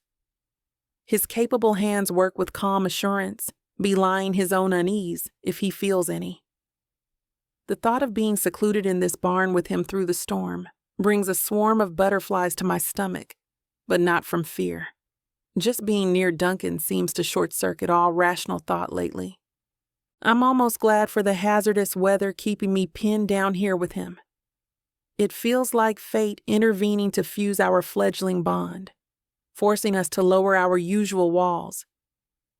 Once the horses settle, Duncan leads me up to the hayloft overlooking the stalls. It's dim but cozy, with bales stacked up to form seats. We listen to the storm raging outside, saying little. After the frantic energy of the workday, I don't mind the enforced quiet and stillness. But when a massive crack of lightning makes the whole barn tremble, I can't hold back a gasp. Duncan meets my eyes. "You all right?" I nod, wrapping my arms around myself and trying to control my quickened breathing. "Sounds worse than it is," he says gently. "Here, help me get a fire going." In short order, we have a modest flame flickering in an old metal bucket. Duncan settles close beside me on a hay bale, our thighs just barely touching. Between him next to me and the fire's heat, my nerves slowly unwind. "Thanks for this," I say. It reminds me of camping trips as a kid. My dad taught me how to build fires. "Yeah, I used to go camping a lot too. With my grandparents." His face looks almost wistful. Felt like we were the only people left in the world out there in the wilderness. I study his handsome profile in the firelight. It occurs to me suddenly how little I know about his past. He's usually so reserved, but maybe the enforced intimacy of this situation will make him open up. "What was it like growing up for you?" I ask. Duncan's quiet for a long moment, gazing into the flames. I wonder if he'll deflect the question, but finally he speaks. "My folks weren't really around. Mom had me young, then left my dad soon after. He raised me the best he could between jail stints. Mostly I looked after myself." My heart aches, imagining Duncan as a neglected little boy. "That must have been really hard," I say softly. He gives a careless shrug. "Made me independent. Learned some things the hard way, but it led me here, so I can't complain." He falls silent again. I'm desperate to know more, but I sense he's shared all he's willing for now. I lightly touch his hand. "Well, I'm glad you found this place too." Duncan looks down at my hand, then up into my eyes. The firelight dances across his handsome features. He shifts slightly toward me, his thigh pressing more firmly against mine. My pulse kicks up as he slowly moves his fingers to intertwine with my own. Neither of us pulls away. "Chloe," he says throatily. My name on his lips sends desire swirling through me. I know I should be cautious and guard my fragile heart, but I'm utterly drawn to Duncan, like a moth to this living, breathing flame before me. Without conscious thought, I lean in closer, eyelids fluttering half shut. He meets me halfway, his mouth finding mine, firm and hungry. The kiss ignites my whole body, wiping away any lingering chill from the storm. I run my fingers through his hair, pulling him closer until no space remains between us. His hands grasp my waist, then begin trailing slowly up my sides, leaving tingling warmth in their wake. I gasp against his lips, lost in the sensations. This feels dangerous, and so right. The kiss goes on, each of us lost in the moment, all of our longing finally fulfilled, but eventually, I have to surface for air. We break apart, breathing hard. I feel like I'm floating, barely tethered to the ground. "Wow." My voice is soft and breathless. "Yeah, wow." He grins at me, looking dazed. His cheeks are flushed, his copper eyes dark and shining in the light from the bucket fire in the barn loft. I can't help but lean in again, pressing my lips to his once more, as if to assure myself this is real, that it's really happening. His arms come around me, holding me close. We stand there in the dimly lit barn, kissing for what feels like hours, or maybe only minutes. I lose all sense of time, lost in the feel of his body against mine, his mouth on mine, the sound of my own heart racing in my ears. Finally, we break apart again, both of us smiling like fools. He brushes a stray lock of hair back from my face, tucking it behind my ear. The gesture is so tender, so intimate, that I can't help but melt a little more. "So, where does this leave us?" I ask softly, unable to keep the hint of uncertainty out of my voice. "I think it leaves us right here," He gestures between us. Just like this. Right where we should be. I smile at his words, relief and joy welling up inside me. He's right. This is how it was always meant to be. I can feel it deep down in my bones. Even though my heart is still tender with Michael's death a year ago, I'm alive and desire runs thick in my veins. I haven't even looked at another man, let alone kissed one, since Michael. It's as if my body pulses with new life, every fiber buzzing for attention, a touch, a caress. The storm rages and compels me to melt into Duncan's warm embrace, his lips inviting me for another kiss, our hands exploring like they have minds of their own. I'm lost in him and he's lost in me. It feels like the most natural thing in the world to fall into each other. The passion between us burns hot and bright. I didn't know that kind of connection could exist between two people. I hate to put a stop to a good time, but it looks like we've hit this platform's limit for spiciness. This platform's got some rules we have to play by if we want to keep giving you these stories for free. And trust me, this scene isn't something you want to miss. While we can't get into all the details here, you can still dive into the full, uncut version at TylaWalker.com. Miss Tyla has an entire collection of unabridged audiobooks and ebooks waiting for you. And the best part? You can treat yourself with 40% off when you use the code SAVE40. That's right. You'll save on any digital product, even bundles that are already discounted.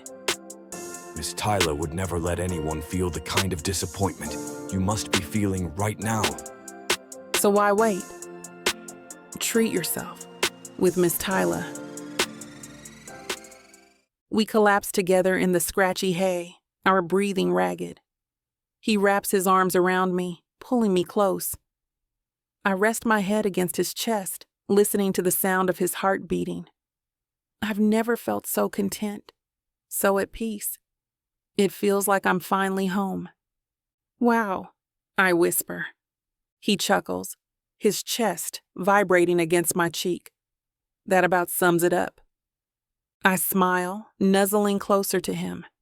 We lay there in silence, letting the storm rage on outside. My mind is at ease for the first time in a year, and my body is relaxed. I feel like I'm where I'm meant to be, like I've finally found my place in the world. The loft windows suddenly illuminate with a bright flash. We break apart at the deafening crack that follows, breathing hard. The storm still rages outside.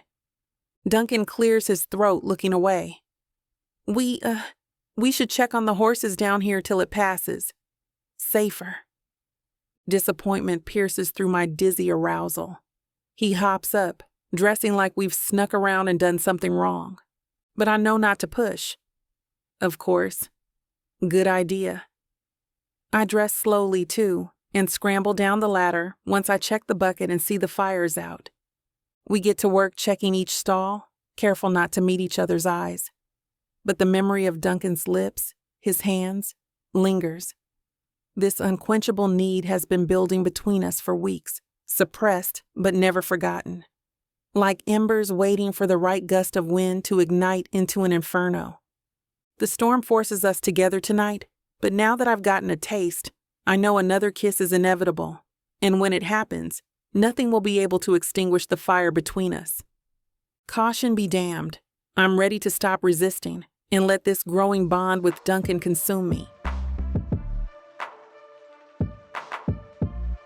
Chapter 6. Chloe. Over the next few days, I find my thoughts constantly drifting back to that electrifying time with Duncan in the barn. We've both been avoiding each other, the tension thick whenever we cross paths. Perhaps he regrets it. I know I need to focus on my tasks or risk getting injured, but fantasies of his hands on me are proving very distracting. This morning when I enter the mess hall for breakfast, Duncan is already seated at a table chatting with some of the other men. He doesn't acknowledge me apart from a brief, inscrutable glance, then continues talking and laughing boisterously. I grab some coffee and toast, irritation flaring. So he's just going to pretend nothing happened between us? I expect aloofness from Duncan, but seeing him so relaxed and carefree around everyone else stings. I debate sitting alone, but stubbornness propels me toward Duncan's table. Enough tiptoeing around this? It's time we clear the air. I pull out the empty seat next to him and give a breezy good morning to the group. Duncan tenses, his laughter cutting off. An awkward beat passes before the men resume their prior conversation, allowing me to murmur to Duncan under my breath, "Everything okay? You've been avoiding me." Duncan takes a long swig of coffee, still not looking my way. "Been busy. Ran a herd up to the north pasture.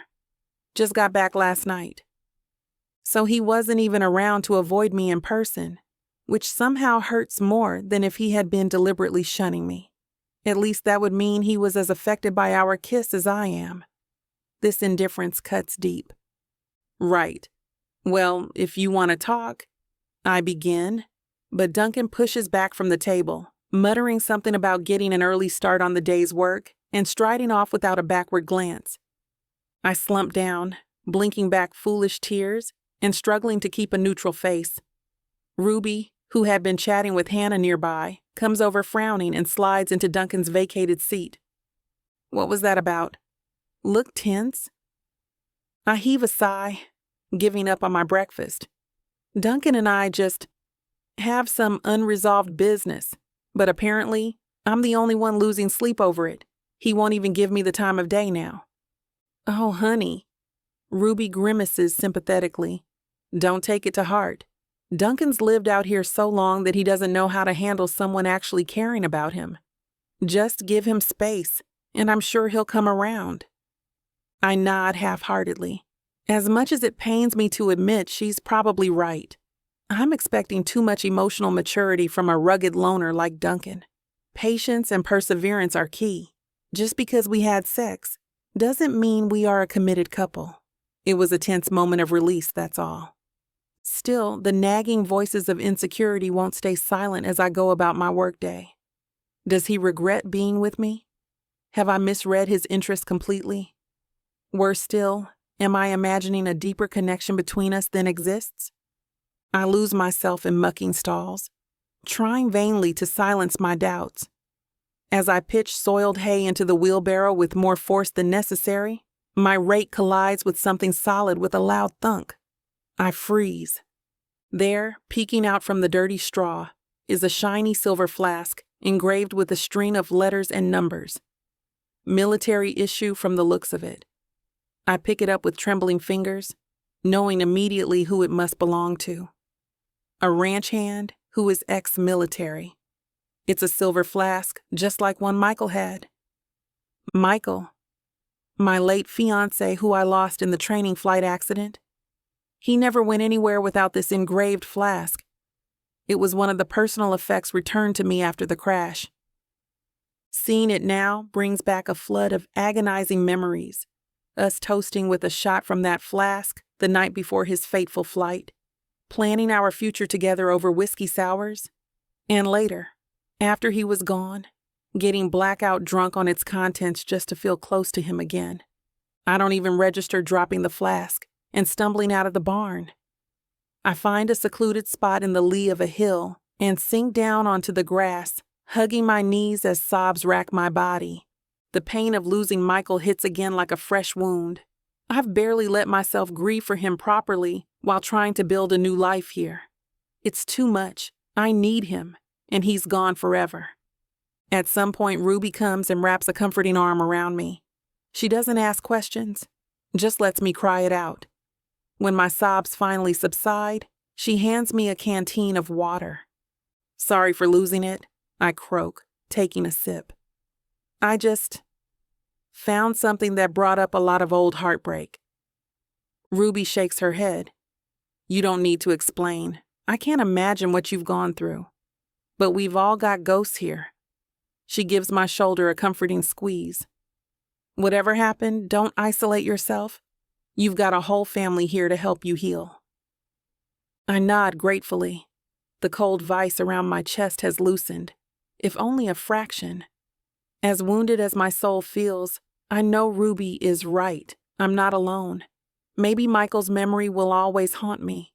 but shutting people out is no way to move forward. Duncan's face flashes in my mind.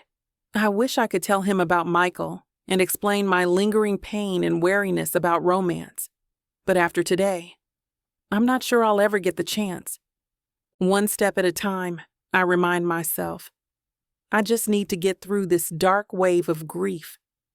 Then I can try again to breach Duncan's walls if he's willing. But for now, I take comfort in the support of friends like Ruby, who know loss too. Their warmth thaws my cold, lonely despair. Whatever comes next, they'll help me find the light again. I'm just finishing up my morning feeding rounds when Walt comes striding into the barn, brow creased with concern. "Chloe, glad I found you. We've got a situation that could use your skills." Alarm prickles through me. What happened? Jamie was fixing some broken fencing, but his hand slipped while working the wire cutters. Sliced himself real deep across the palm. He's bleeding pretty fierce. My emergency response training kicks in immediately. Do you have any medical supplies on hand I can use? Walt nods, gesturing for me to follow. I keep a kit stocked in the main house for such accidents. Never know when someone might get kicked or cut out here doing chores. We hurry across the yard to the large farmhouse kitchen. I wash my hands thoroughly at the deep porcelain sink, scanning the orderly space.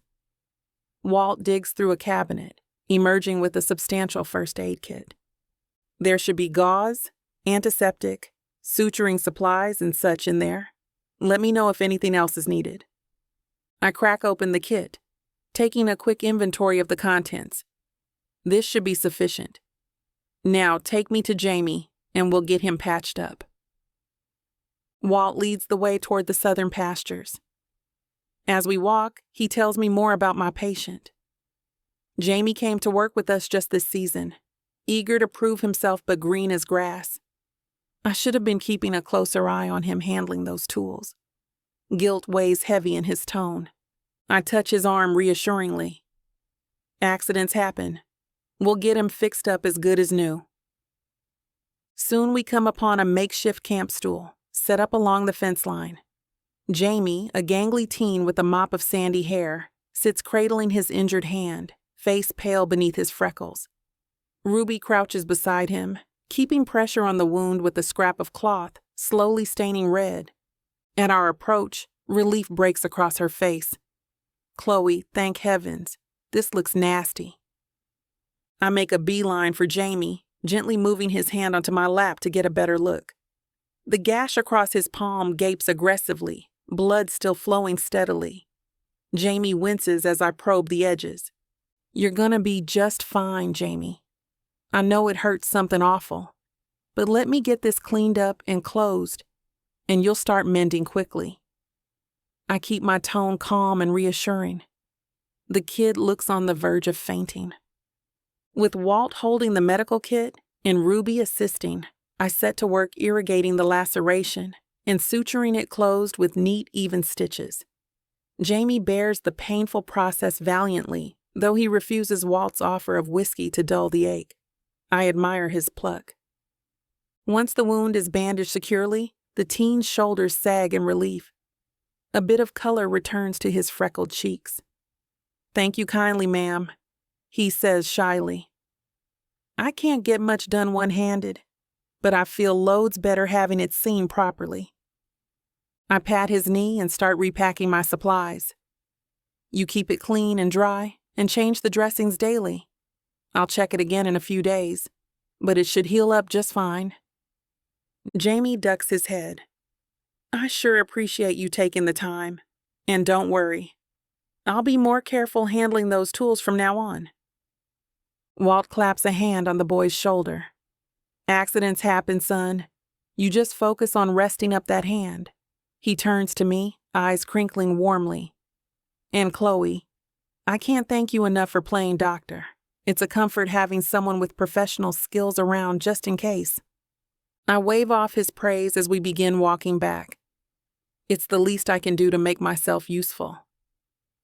The familiar hands-on work settled my lingering unease over the past few days.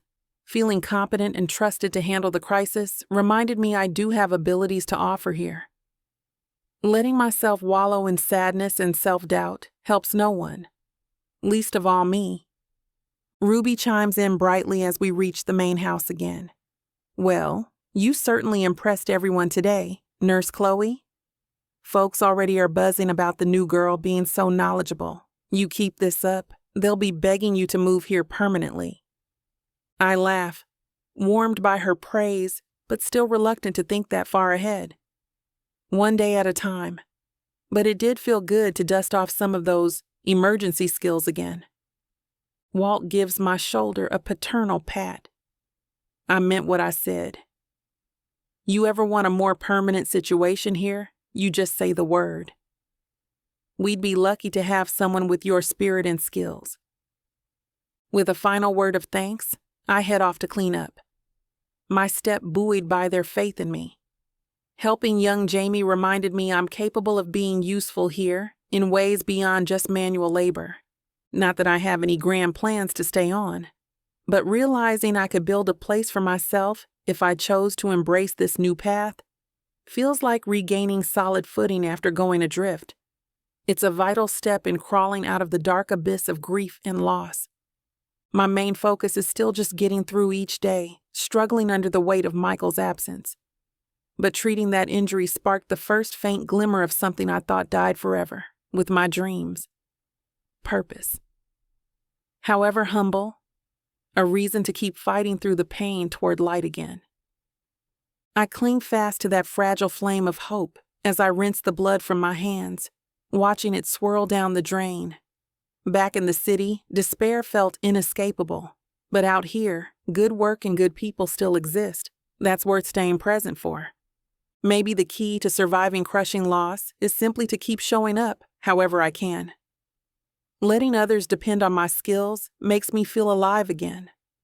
And amidst loving comrades, sparks of hope have room to catch and grow, winding back the smothering darkness one small victory at a time. This place, these people, already they feel something like family. I know Michael's memory will always haunt me, a gaping wound too deep to forget. But treating Jamie reminded me there's still purpose to be found in carrying on, keeping that light alive however I can. Chapter 7. Chloe. After the emotional upheaval earlier this week, I decide to spend my Sunday off enjoying some peace and solitude out on the ranch. The fresh air and wide open spaces always help clear my head.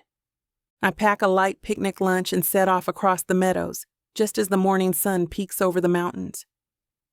The grass and wildflowers sway in the gentle breeze, soaked with dew that glistens on my boots. Birdsong and the gurgling of the creek on the far side of the property comprise a soothing natural soundtrack.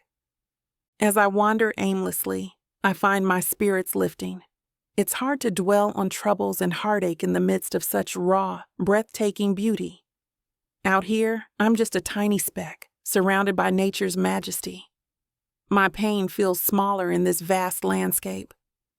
By mid-morning, warmth has chased away the crisp night air. I peel off my flannel overshirt and tie it around my waist as I trek on. In the distance, I spot a towering oak tree offering generous shade. Perfect place for a picnic stop. I settle comfortably at the base of its trunk, laying out my simple meal of bread, cheese, and apples.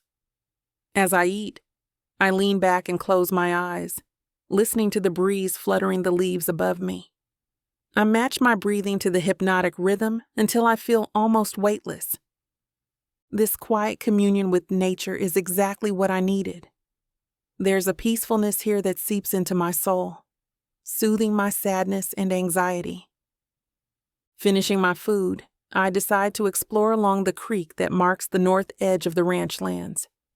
Stepping cautiously from stone to stone across the slow-moving water, I follow its winding path into a heavily wooded area. The tree canopy blocks out the harsh sun, bathing the forest floor in lush green-tinted light. It's hushed and cool, almost ethereal. In a sunny clearing, I come across a secluded pond, its surface smooth as glass. Holding my breath, I creep slowly toward the water's edge. Fish dart away at my approach, leaving concentric ripples in their wake. I've wandered farther than ever before on my solo excursions. It feels like discovering a secret, magical world here, untouched by other humans. Sitting on a large flat rock that juts out over the pond, I let my fingertips trail across the surface. The hypnotic patterns are interrupted suddenly by a large splash on the opposite bank. I jerk upright, pulse racing. A beautiful horse with black and white spots has appeared from the woods to drink at the pond's edge. He raises his head, water dripping from his muzzle, and gives a faint whinny at the sight of me. I recognize him instantly, my stomach fluttering. "Apache, you gave me a fright." I laugh breathlessly.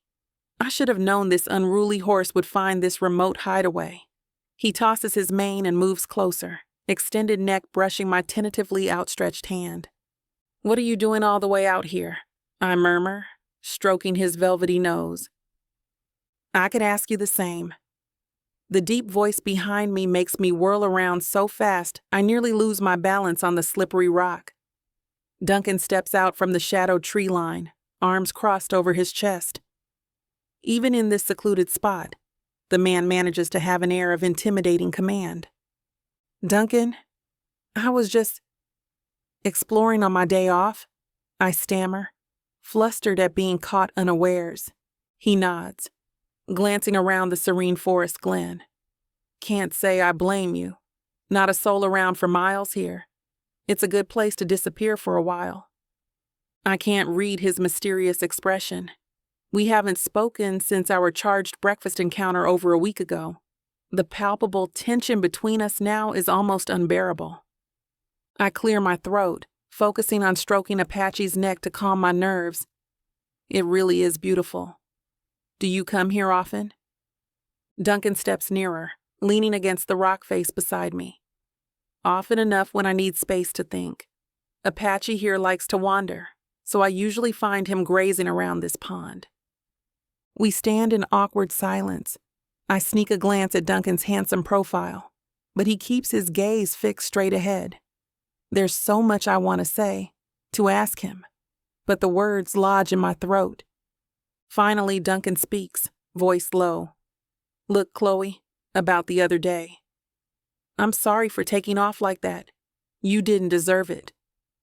I turn to him in surprise. His copper eyes meet mine for the first time in over a week, and an invisible tether seems to pull me toward him. "I get needing space," I say gently. "I just hope we can still be friends." Duncan swallows hard. "Friends?" "Yeah." Is it my imagination or does he sound disappointed? He clears his throat gruffly. "Come on, best get moving before the bugs get bad." He calls Apache to follow and heads off into the thick woods. I trail behind, picking my way carefully over roots and underbrush. We don't speak, but the silence feels lighter now, like a storm cloud has passed. As the tree cover breaks open to reveal the sweeping ranch lands, I feel torn between regret and relief at leaving our hidden refuge. Duncan pauses, waiting for me. The golden light illuminates his rugged features and kind eyes. "Thank you for understanding," he says. "Think we could start fresh tomorrow? He hesitates. "I'd like a chance to do this right." Joy and trepidation swoop through me. I know getting close to this mysterious, closed-off man risks more heartbreak, but I can't resist the possibility of something real growing between us. I touch his arm lightly. "I'd like that too." The corners of his mouth lift in a hint of a smile that makes my heart leap. As we walk back together across the meadows, I feel lighter than I have in weeks. Whatever lies ahead, this feels like a second chance for both of us to heal. You know that feeling when a book pulls you in, wraps around you, and refuses to let go? When the tension is so thick, you swear you can feel it? Welcome to 30 sinfully addictive romance audiobooks that will ruin your sleep. Wow, I wasn't ready for this. One chapter in, and I'm already hooked. Oh, you thought this was just another audiobook collection. No, sweetheart. This is the Dirty 30. Forbidden love, dangerous desires, billionaires with secrets, bad boys who bite back. And every last word is dripped in temptation. I thought I could just listen to one chapter before bed. Now it's 2 a.m. and I need answers. So what are you waiting for? Click the link. Start listening. Let the Dirty 30 ruin you in the best way possible. Escape your life with Miss Tyla. Chapter 8. Chloe. I wake up on Saturday morning bursting with nervous energy. Tonight is the big annual barn dance here at the ranch, and my feelings are a tangled mix of excitement and anxiety. It will be my first time attending the iconic event. Ruby has told me all about the live local bands, hearty food, and dancing well into the night. Everyone will be there. It's the highlight of the ranch's social calendar. My stomach flips anxiously as I imagine seeing Duncan outside of work for the first time there tonight. We've slowly been rebuilding our rapport after clearing the air last weekend, even sharing some laughs together. But the party feels like a test of this tentative new phase in our relationship. Will that easy camaraderie remain when we're in a crowd? Or will the charismatic, brooding cowboy revert to ignoring me? The not knowing has kept me tossing and turning all week. I shake off my restless energy and try to lose myself in my morning ranch chores, but all day I catch glimpses of lit lanterns being hung in the barn and smell hearty stews simmering, making my pulse quicken in anticipation. By late afternoon, when I've finished all my tasks, the excitement wins out over nerves. I head back to my cabin to wash off the day's grime and pamper myself a bit in preparation. I take my time bathing and gently scrubbing my skin till it's silky smooth. I lotion my arms and legs, taking pleasure in this feminine ritual. My nerves settle as I visualize the magical night ahead. Ruby arrives soon after to help me get ready, arms laden with beauty supplies. "I come bearing the essentials," she declares, depositing everything on my bed. I try not to wince, debating how to politely point out that most of her makeup won't work on my complexion. Still, the gesture is sweet if not a bit misguided. Together we use conditioner and a wide-toothed comb to style my hair into soft waves. I get out my own makeup, but Ruby still wants to help me get ready. So I close my eyes in bliss as Ruby does my face, clearly enjoying playing stylist. She even brought a few dress options to choose from. I settle on a flowy floral sundress with a flattering sweetheart neckline. Twirling in front of the mirror, I feel beautiful and confident, almost like a different woman from the heartbroken one who arrived here 2 months ago. "You look absolutely gorgeous," Ruby pronounces. "Half the ranch hands will be falling all over themselves asking you to dance tonight." I laugh lightly, but a vision of sharing a slow dance with Duncan makes my breath catch. As we walk arm in arm toward the raucous barn, I send up a wish to the stars emerging above us that this might be a night of new beginnings. The party is already in full swing when we arrive, music and laughter spilling out into the dusk. The barn is strung with glowing lanterns that create a magical atmosphere. Everyone greets us warmly as we join the festivities. I'm handed a drink and passed heaping plates of barbecue. Ruby and I claim a picnic table with Hannah and some of our other friends. We chat and joke easily over our meal, my earlier jitters totally vanishing. As I scan the crowded barn, I finally spot Duncan leaning casually against the far wall, talking to Walt and Noah. The top buttons of his blue chambray shirt are undone, and his muscular forearms are on distracting display with his sleeves rolled up. He looks relaxed and devastatingly handsome. I fumble my drink watching him throw his head back laughing, exposing his tan throat. Ruby nudges me knowingly. I tear my eyes away from Duncan, trying to look innocent when I meet her smug grin. Mercifully, she just winks and doesn't comment on my ogling. Soon I'm pulled into the dancing throng, letting the rollicking music and movement lift my spirits even higher. I've missed this, letting my body sway and my hair fly freely. The band transitions to a slower tempo, and couples start to pair off around me. Before I can escape back to my seat, a hand gently grasps my elbow from behind. I turn to see Duncan, eyes glinting in the dim barn. "Care to dance, Chloe?" My breath catches, but I quickly recover. Of course. He leads me closer as the lead singer croons a twangy ballad. Tentatively, Duncan's hands find my waist. I drape my arms tightly around his neck, my pulse already racing from the contact. We sway gently to the crooning melody. The noises of the party fade away, leaving just Duncan and I locked in an intimate cocoon. His earthy, masculine scent surrounds me. The feel of his solid frame and fingertips pressing into my back is exhilarating. The singer's yearning lyrics about finding redemption in love seem to echo through me. I can't resist glancing up at Duncan through my lashes. His piercing eyes are fixed on me in a way that sends shivers down my spine. The song ends too quickly. We reluctantly drop our entwined position as scattered applause breaks the spell. I search desperately for something to say to recapture the moment. "Thank you for the dance," I manage breathlessly. "You're quite good." Duncan rubs the back of his neck, uncharacteristically bashful. "My grandma taught me. She said every gentleman needs to know how to dance properly." "Well, she taught you well." We stand smiling awkwardly until our friends descend, complimenting our dancing and pulling us back into the festivities. The rest of the night passes in a blur of music and laughter. But through it all, I can still feel the ghost of Duncan's touch, the imprint of his body aligned with mine. I know now for certain what my heart has been trying to tell me. I'm utterly drawn to this complex, compelling man. The party winds down in the late hours, couples drifting off hand in hand. Ruby hugs me tight. "Have fun tonight with your cowboy," she whispers. "You deserve this, Chloe." As she disappears into the dispersing crowd, Duncan approaches me, hands stuffed in his pockets. "Let me walk you back?" I loop my arm through his happily.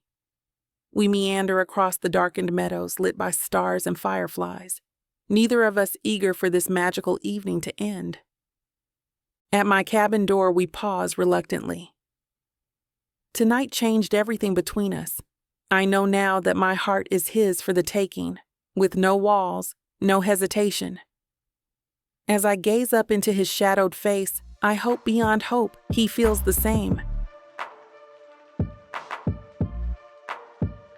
Chapter 9. Chloe. The buzz of new beginnings lingers after the barn dance, like the glow of the strings of light still framing the rafters. I keep replaying those intimate moments with Duncan, his hand firm on my waist as we swayed, his piercing eyes holding my gaze, and the feeling of protection in his strong arms. My friends have all noticed the shift too. Ruby keeps giving me knowing smiles whenever Duncan is around, and he seems to find casual excuses to brush by me or graze my hand multiple times a day. Our every interaction now simmers with possibility. But there's still a wall between us. We haven't actually discussed what's growing between us, or what we both want. I know so little about Duncan's past and the source of his wariness when it comes to relationships. If this is going to go further, I need to start bridging that gap. I find my chance one evening when we've both lingered after dinner, slowly finishing the washing up work side by side. The sun is starting to set, casting an amber glow over the meadows. "It's pretty tonight," I comment. "Want to go for a short walk before it gets dark?" Duncan looks mildly surprised by the invitation, but nods. "I'd like that." We stroll in comfortable silence until we reach the fence line where the horses graze. Leaning my arms on the top rail, I take in the beautiful scene and gather my courage. "Can I ask you something?" Duncan glances at me warily. "Depends what you're asking." I press forward gently. "It's just, I feel like there could be something between us, but you hold back." I can't tell if you're interested or just being polite." He frowns, looking out at the darkening ranch lands. The fading light casts his face in shadow. "Chloe, you know I care for you. It's just..." He trails off with a frustrated sigh. I wait patiently for him to gather his thoughts, sensing he has words bottled up but struggles to voice them. Finally, he continues haltingly. "You're different from anyone I've known. Right from the start, I saw something in you worth knowing, but I've gotten no experience with this." He gestures vaguely between us. My heart aches for him. I place my hand gently over his, where it grips the fence rail. His turbulent eyes meet mine. "Duncan, we've all got baggage and regrets. It's okay to let someone in. Take it slow." I bite my lip nervously. "I really care about you too. I'd like the chance to learn more about you if you're willing." He turns his hand over beneath mine to give it a light squeeze. "You deserve to know where I come from first." It's not a pretty tale. His shoulders are tense, jaw tight. Confiding doesn't come naturally to this reserved man, but I sense he needs to unburden himself. "You can tell me anything," I say softly. He nods, gazing out to collect himself before speaking. "You know my family situation was rough growing up, but it isn't just that. I fell in with a dangerous crowd, did stupid things trying to feel tough." His voice drops. "Things I regret. Petty crimes and fistfights mostly, but it got bad quickly. My best friend was shot one night over some foolish stunt I put him up to. That's when the judge ordered me into a rehab program on an upstate New York ranch." My breath catches, but I remain silent, letting him continue at his own pace. "I was angry at first, but it likely saved my life. The peace there cooled my rage and showed me a better path. I wanted that feeling again, so I set out for Montana as soon as I could." He goes quiet, eyes distant in memory. I rub my thumb over his knuckles soothingly until he refocuses on me. "You changed your path all on your own, Duncan. It takes real strength to leave darkness behind." I hesitate, then continue softly. "I have regrets too. Things I wish I'd done differently. But the past shapes who we are now. All we can do is take it one day at a time, finding the good." Duncan searches my face, looking more vulnerable than I've ever seen him. "You really believe that, huh?" I nod firmly. What matters isn't where we've been. It's who we choose to be each new day. Ain't that simple for me, Chloe? His voice is hoarse with emotion. "Those mistakes, I carry them with me always." "I know," I murmur. "But you don't have to carry the weight alone anymore. I'm here." Before I can second-guess myself, I lean up and kiss his cheek softly, trying to impart with sheer affection what words cannot. His eyes drift shut, and he lets out a shaky breath. When I pull back, he looks lighter somehow. The shadows in his eyes have cleared some. My own heart feels fuller, just knowing more about his history. "Thank you for telling me all that," I say earnestly. I know it wasn't easy. One corner of his mouth lifts. "Wasn't so bad, actually. Feels good to tell the truth." He gently squeezes my hand again. "You're something special, Chloe Wright." I can't keep from beaming up at him. This gruff cowboy letting me glimpse his tender heart is all the confirmation I need that what we're building here will be strong enough to withstand the past's headwinds. Whatever form it takes between us, even just an enduring friendship. Caring for Duncan feels natural as the sun dips below these familiar hills. He turns to me with questions. "So, I know you came here from Pennsylvania, but you told me once you grew up in Wyoming. How did that happen? You seem so natural out here that it's hard to picture you as a city girl in Pittsburgh." I clear my throat, reflecting on the question. Since we're clearing the air, there are some things you should know about me too. He turns his head to meet my earnest gaze. The last fading light reflects in his eyes. twilight blue in this moment between day's end and night's beginning. You can tell me anything, Chloe. Buoyed by his sincerity, I mirror his posture leaning on the railing, sights set on the distant mountains. If I don't look at him directly, this will be easier. Well, regarding why I left Wyoming, the truth is, my practical reasons weren't the only factor. I take a deep, steadying breath. I also went because I was trying to outrun a broken heart. I sensed Duncan's pointed focus without glancing over. Willing strength into my voice, I press on. His name was Michael. We met during college when he was in the ROTC program on campus. I was so focused on studies and work, I never made much time for dating, but Michael wouldn't take no for an answer. His persistence and humor wore me down. I smiled slightly, lost for a moment in bittersweet memories. He brought out a lightness in me I didn't know was missing. We complemented each other so well, his brashness tempering my caution, my steadiness balancing his fiery dramatics. Falling in love happened so quickly it was dizzying. My throat tightens on the word love. Even a year later, the wounds feel agonizingly fresh. Duncan's hand shifts subtly, his weathered fingers covering mine in silent encouragement. I lace our hands together tightly, drawing on his strength. Michael was a military pilot. We knew a life together would require sacrifice and long separations. But we were young and starry-eyed, certain our love could withstand any trial. I shake my head ruefully. After graduation, Michael was stationed across the country, but we made the distance work, until it didn't anymore. I close my eyes against the painful memories. He grew more distant, cavalier about our future whenever I tried to pin down plans. After months of feeling strung along, second-guessing everything, I confronted him about whether this relationship still mattered. He didn't even attempt to fight for us anymore, just let me end things, almost relieved. Hot tears slipped free despite my resolve. Even after all this time, the rejection still stings. I dash them away impatiently. Duncan gives my hand a bracing squeeze. I was devastated, of course.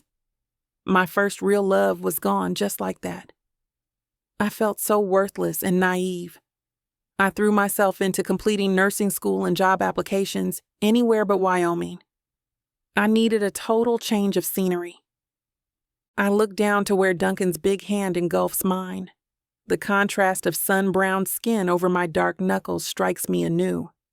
We come from such different worlds and pasts, yet here together, those differences seem to matter less and less.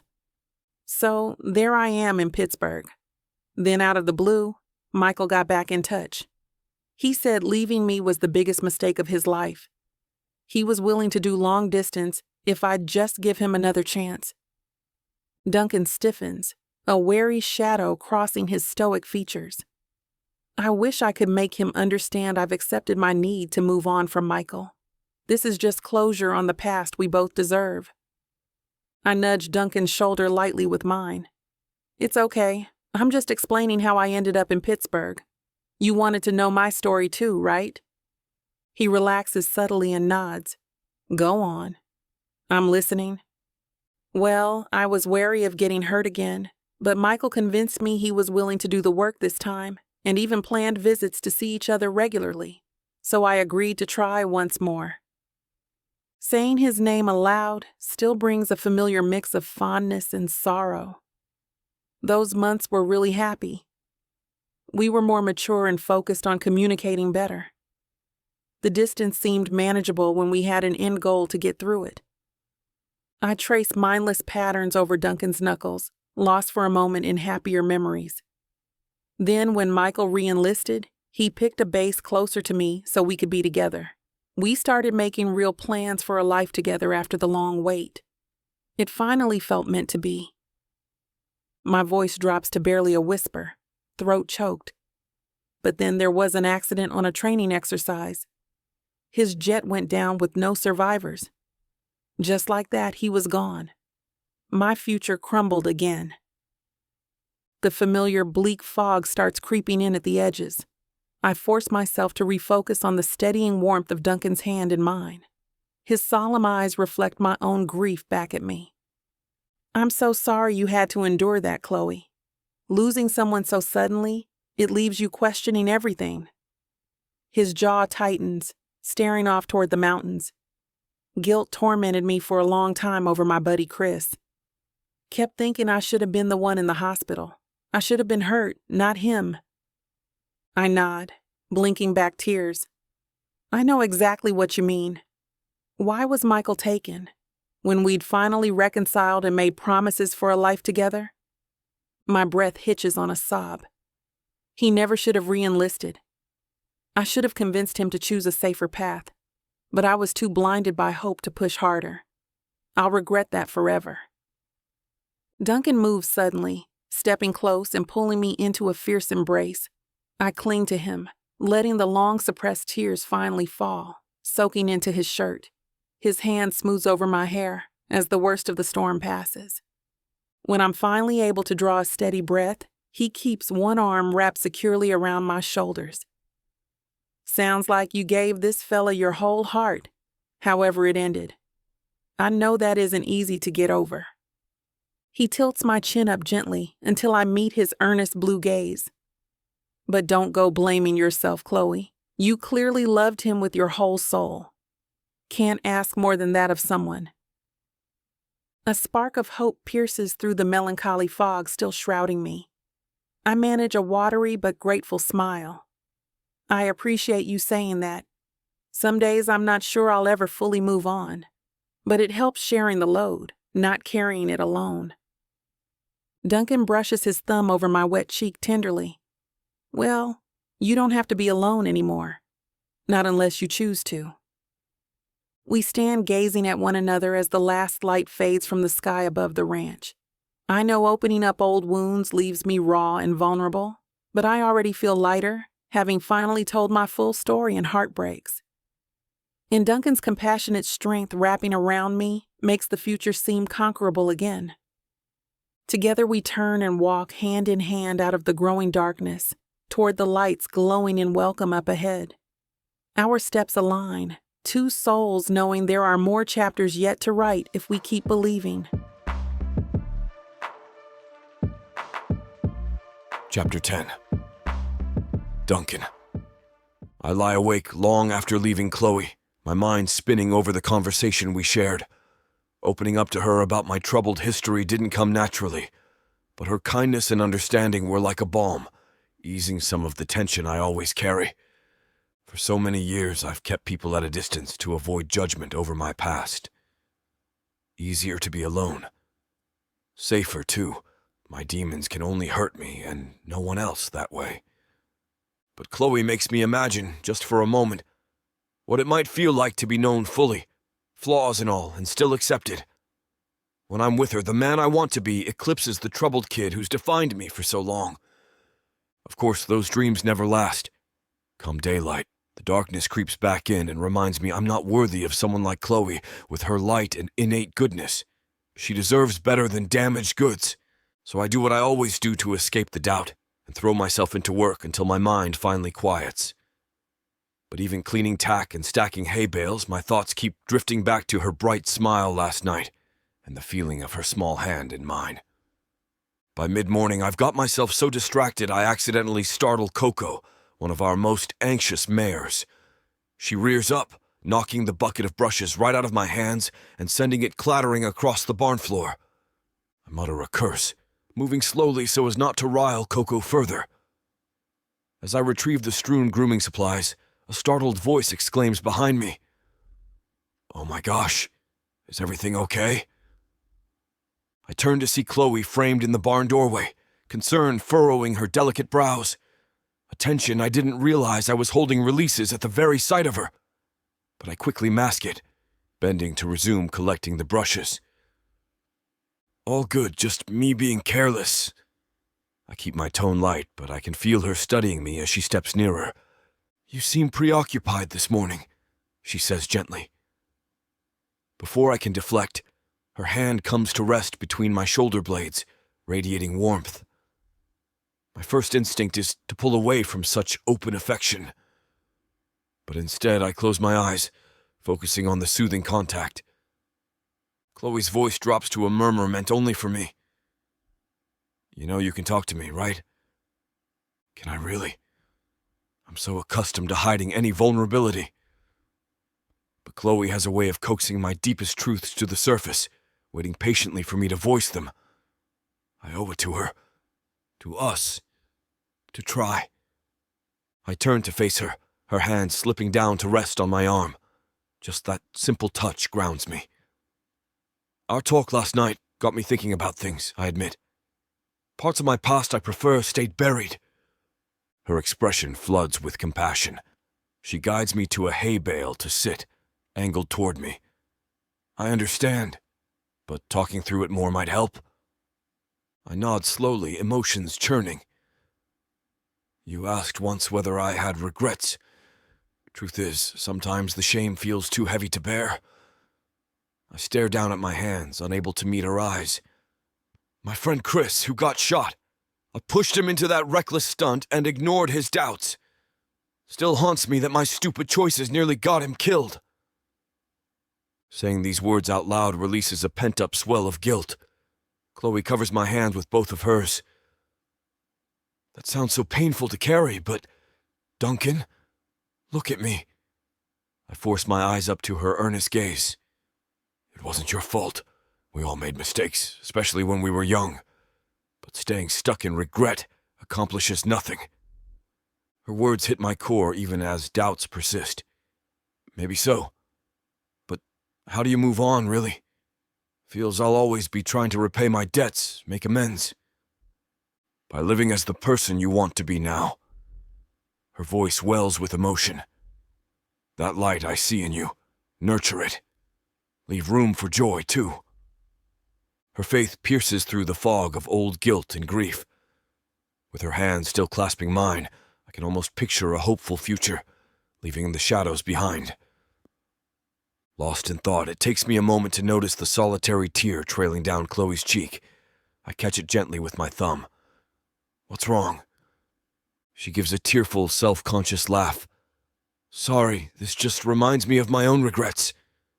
Losing Michael so suddenly, all the things left unsaid. Of course. How could I be so self-absorbed? She suffered more loss than I can imagine. I tentatively draw her into my arms, and she comes willingly, head tucking under my chin. Holding her slender frame chases away any lingering awkwardness. It feels right, her seeking solace in my embrace. I'm so sorry, Chloe, I murmur into her hair. It hurts to lose someone and be left with questions, but I know he'd be so proud of you, how strong you are. She relaxes against me with a quiet sigh. Thank you, Duncan. I needed to hear that. Her arms slip around my waist for a brief, tender hug before she pulls back, eyes still watery but bright. The air feels clear between us now, united in grief's aftermath. Chloe grazes her thumb over my knuckles one last time. We can't escape the past, but sharing the load makes it lighter. I nod slowly, feeling the truth in her words. With her by my side, I might just find a way to leave shame behind. For the first time, daring to hope for a happy future doesn't seem so foolish. Chloe rises and presses a soft kiss to my cheek.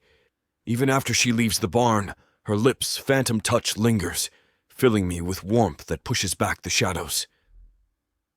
The doubts and self-blame will creep in again, no question.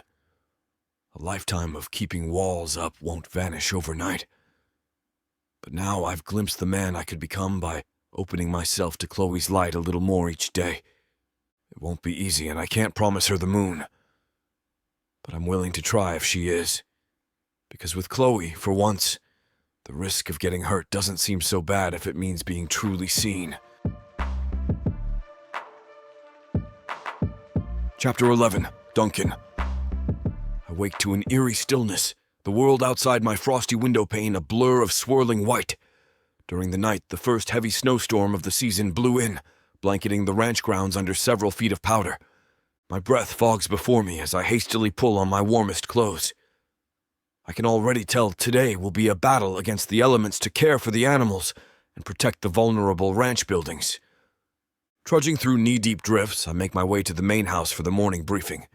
The crew looks weary but resolute as Walt details the day's priorities, clearing paths, securing loose roofs, and moving livestock to sheltered barns.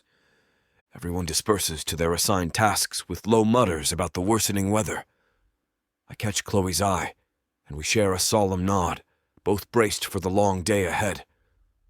While others work in pairs for safety, we'll each single-handedly oversee a sector of the ranch.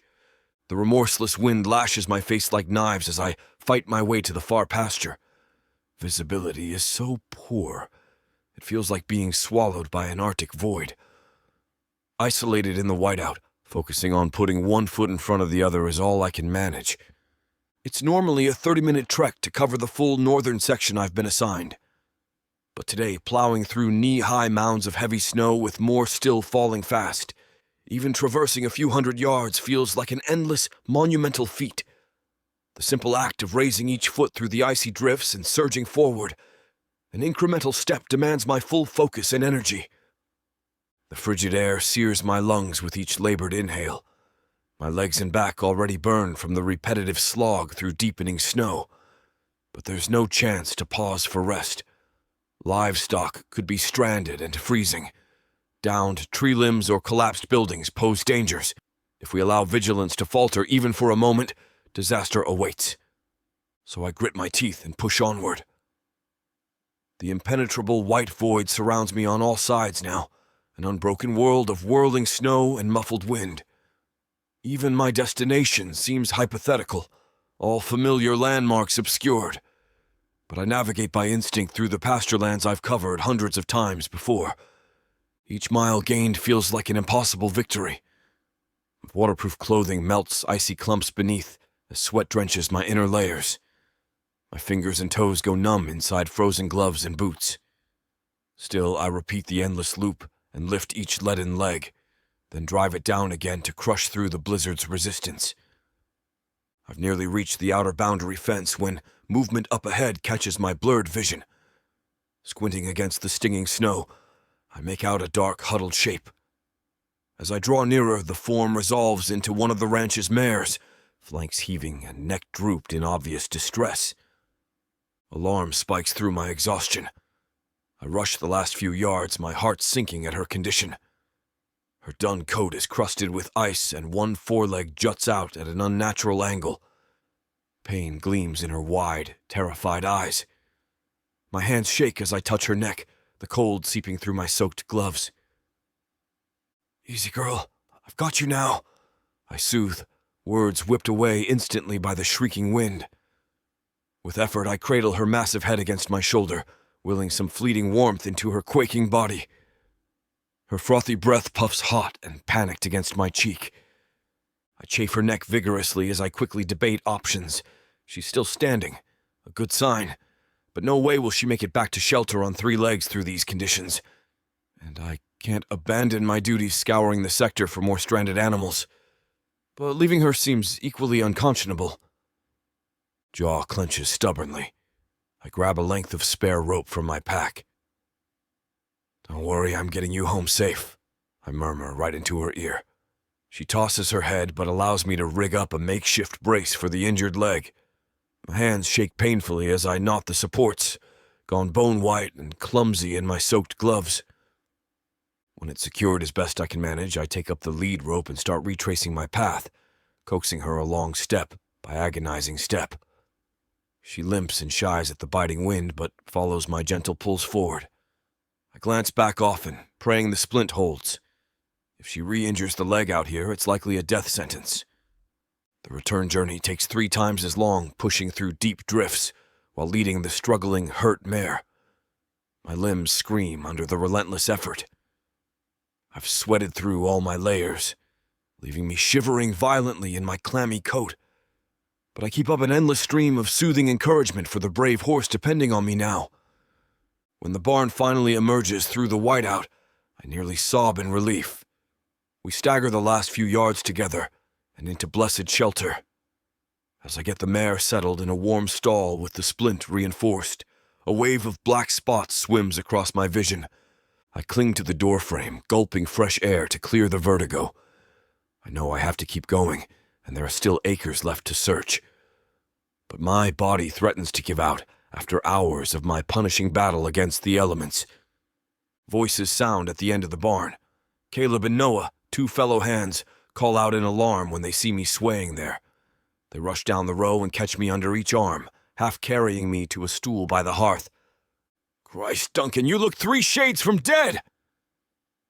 Caleb presses a canteen to my cracked lips. I gulp the water desperately between shuddering breaths. Slowly, my blurry sight clears and my hearing returns. Noah kneels in front of me, boots crusted in fresh snow. His green eyes are wide with concern under wind-burned brows. "Was that you we saw stumbling in here hauling Daisy on a bum leg? Please tell me you haven't spent all damn day out in that white hell alone." I shake my head wearily. Still animals. No shelter. Can't stop. My voice comes out a feeble rasp, barely audible over the wind howling outside. The men exchange an incredulous look. "The only place you're going is bed," Caleb declares gruffly. He and Noah haul me back upright and half drag me through the corridors toward the bunk room, ignoring my futile protests. My leaden feet stumble, trying to cooperate. Soon they have me stripped of my sodden outerwear and tucked under musty quilts near the feeble warmth of the dying fire. Exhaustion drags me down quickly once I'm horizontal. But even as I'm pulled under by sleep, guilt churns in my gut, imagining the livestock still stranded while I lay protected here. I mumble useless pleas for the men to keep searching, keep them safe. But oblivion soon claims me fully, easing for a short time the gnawing fears over what havoc still rages outside these frail wooden walls. I've done all humanly possible today against the elements' onslaught. Now my own body's limits must be heeded, however reluctantly, or I'll be of no use to anyone soon. So finally I release the last scraps of tattered willpower keeping me pinned upright, and relent to the black tide rising. It pulls me down into dreamless depths where at least all the howling and hurt fade blessedly away for a few short hours of oblivion, just long enough to regroup and face it all again tomorrow. No rest for the weary. The next day is another grueling long day. The snow starts again in earnest. This time in nature unleashes a whiteout. My thoughts stay on Chloe, and I hope she is fine, warm and safe. But I know better. Ranchers are always out in the elements, whether it's a warm thunderstorm or a freezing blizzard. I keep going and doing my best to tend to the chores so I can head back before the cold gets me. Night falls early, the sky darkening to an ominous slate gray. Howling gusts tear the Stetson from my frozen head, sending it tumbling end over end until it disappears in the snow. I stagger on, with no choice but to keep going. I've nearly completed a full circuit of my sector when the skies finally open up. Snow comes down so heavy, it feels like being trapped in a frigid cloud. Even the fence posts are now obscured, landmarks swallowed by the screaming blizzard. Desperate, I take shelter in the lee of a large shed, trying futilely to warm my frozen extremities. I know I should keep moving, but I'm utterly spent, my supplies depleted. There's a real chance I might not make it back tonight if I press on. As I slump against the shed wall, the roar of the wind suddenly shifts to a new pitch. I peer around the corner into the storm, hardly daring to believe my ears. It can't be. But then I glimpse it, the bright beam of a snowmobile cutting through the gloom like a lighthouse beacon, and on it, her slight form hunched determinedly over the controls, is Chloe. Relief floods through me at full force. Of course she would come. Brave, caring Chloe who knows these lands nearly as well as I do by now. As the sled pulls up, I stumble to meet her, shouting to be heard over the gale. "What are you doing out here? You'll freeze!" Her teeth are chattering violently as she secures the tether, but she still manages to fix me with a defiant look. "You didn't radio in for hours. I was scared you were stranded." My heart swells, knowing she ventured into this nightmare out of concern for me. I help her from the sled, taking her icy hands in mine. You found me just in time. Couldn't have made it back tonight alone. Her dark cheeks have an almost maroon glow, thanks to the cold, which can be seen above the wool scarf covering the rest of her face. She looks so slight and exposed out here, yet possesses such boldness. I grasp her shoulders, hating that I've put her in danger. You shouldn't have risked it, but I'm grateful. Now come on, we need to get you warm. The trip back is agonizingly slow, the aged snowmobile fighting hard against the endless wind. We're both hunched low over the controls, Chloe tucked between my arms to shield her from the worst of the cold. But even at a crawl, the sled chugs valiantly onward, a true lifeline guiding us through the void. At long last, the main lodge emerges from the darkness. Never have those solid walls and lit windows promised greater sanctuary. We burst through the door into blessed warmth, shedding frozen layers. My hands shake too badly to manage the buttons, so Chloe gently helps peel off my coat. Her own lips are tinged blue, but she still gives me a relieved, glowing smile.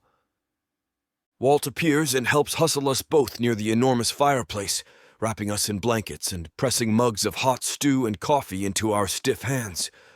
The rest of the team crowds around, clasping my shoulder and plying Chloe with more blankets. Their voices overlap with gratitude and concern for us both. Once my clothes are dry and circulation returns, fatigue hits like an anvil. But before I can collapse into bed, I seek out Chloe. She sits near the fire's glow, cradling her mug with eyes closed in exhaustion. I kneel so she'll see me when her lids flutter open. You saved me today. I'll never be able to repay you for that. Chloe just squeezes my hand under the blanket's folds.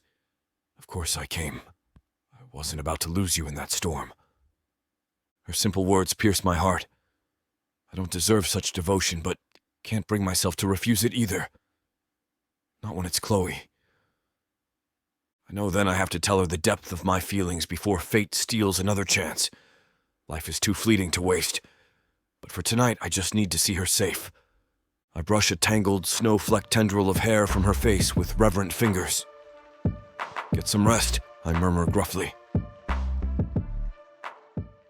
He's the mysterious man I had a fling with last night, and it turns out he's my dad's new boss. I was getting IVF, but the donor came in and wanted his stuff back. It was too late. Now we're stuck together and I'm having his baby. Ready to dive into a world where passion meets intrigue, where love knows no bounds. If I don't find a woman to marry in the next 24 hours, then my entire company is going to be taken from me. There's only one woman I can ask, but she hates me because I ruined her father. Introducing the Escape Your Life with Romance Book Bundle by Amazon best-selling author Tyla Walker, a collection of 100 standalone romances that promise to sweep you off your feet. And the best part? Get 90% off on the whole bundle, baby. For $99.99, you'll get over 800 hours of pure romance with strong alpha males and sassy women who don't back down. They can pass all the tariffs they want, ladies. But you won't find this deal for 100 audiobooks for less than $1 each anywhere else. 90 cents per book for all the dirty fun I can handle? How could I say no to that? Visit TylaWalker.com to grab this bundle today. Get ready to escape your life With Miss Tyla. Chapter 12. Duncan. I come awake slowly, the world muted and dark. The storm's fury continues unabated outside. The walls tremble under its onslaught, and the shrieking wind sounds like a banshee chorus. But here by the fire's dying embers, an oasis of calm reigns. My weary muscles begin to loosen as I stretch beneath the pile of musty quilts. Pure animal comfort just to be within a sturdy shelter. Gradually, sensory details start to penetrate my sleepy haze, the scratchy wool blanket cocooning me, golden firelight dancing over the worn timber walls, and most radiant of all, the subtle rose perfume I'd recognize anywhere, still clinging to the pillow cradling my head. Chloe's scent surrounding me makes my chest constrict. Even in my exhausted state last night, I registered her slipping this pillow under my head before tiptoeing off to bed. Just a small gesture, but it flooded me with warmth even as the blizzard raged. Now I press my face deeper into the downy softness and breathe her in, cherishing this silent moment before the day's harshness intrudes. But reality reasserts itself soon enough. The rest of the team is already bustling around the lodge's kitchen and great room, preparing for another brutal day of fighting the elements. I force my protesting limbs upright, bracing myself along with the rest. Chloe looks even more delicate and fatigued than before as she passes me a steaming mug of coffee with a wan but grateful smile. Guardian angel one day, weary soldier the next. I wish I could whisk her somewhere warm and safe until the storm passes. But there's too much work ahead for any of us to shirk duty. We bolster ourselves with heaping plates of eggs and bacon, knowing it will likely be our only hot meal of the day. As Walt outlines the plan of attack, it's clear this blizzard is far from blowing itself out. But hunkering down isn't an option, not with livestock to feed and miles of fence to check for damage. Once we disperse into the smothering whiteness, it's nearly impossible to track the passage of time. My world narrows to blind slogging through knee-high drifts from one critical task to another, all while deafened by the shrieking wind and pelted by frozen daggers of sleet. Night falls again without the storm abating in the least. I catch fleeting glimpses of the others at a distance, anonymous bundled figures barely visible through the storm's veil. Only the personal radios crackling occasionally on my hip tether me to them, and to hope. If any fail to check in on schedule, we'll know one of our own is lost. My radio remains silent, though my thoughts resound with unspoken fears for Chloe. Her sector lies on the southeast ridge, unprotected from the worst gusts howling down the mountain slopes. Even with her resolve, she must be flagging out there. I bury the worries as deep as the relentless snow will allow. No room for distractions that might slow my tasks. As long as our people stay on task, stoking courage and grit, we'll make it through together. The storm can ravage the land, but it won't conquer our spirit. Even repeating those stoic mantras, optimism is getting crushed under the weight of exhaustion and icy dread. I've just relocated the last of the terrified livestock to sheltered pens when the radio finally crackles at my hip. "Duncan, you there?" Chloe's voice is nearly drowned out by the static. My pulse stutters. "I'm here. You okay?" For now. But there's a downed. I'm lodging in until. Dies down. Her location is garbled, but the tone of her voice spurs me to action. She needs help. "Hang tight. I'm coming to you," I shout hopelessly into the radio void. But if there's even a chance she can hear, I must try. I can't fail her now after she risked all to save me yesterday.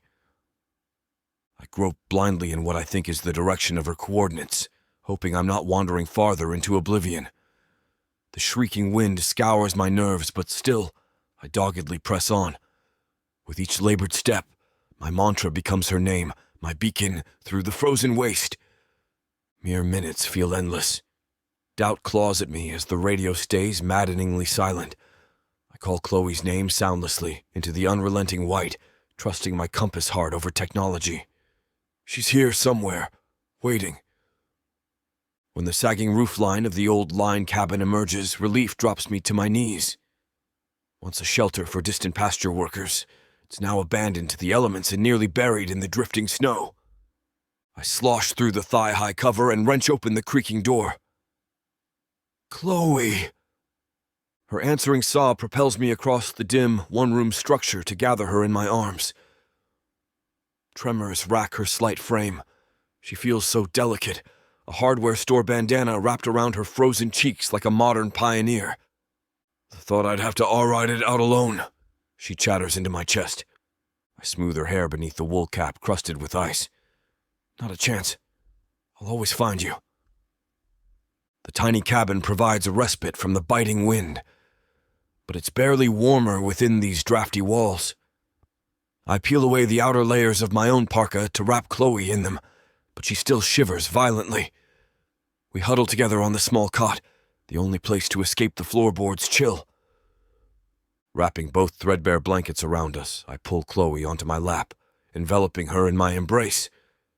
She tucks her icy cheek against my neck as I gently rub some warmth back into her shoulders.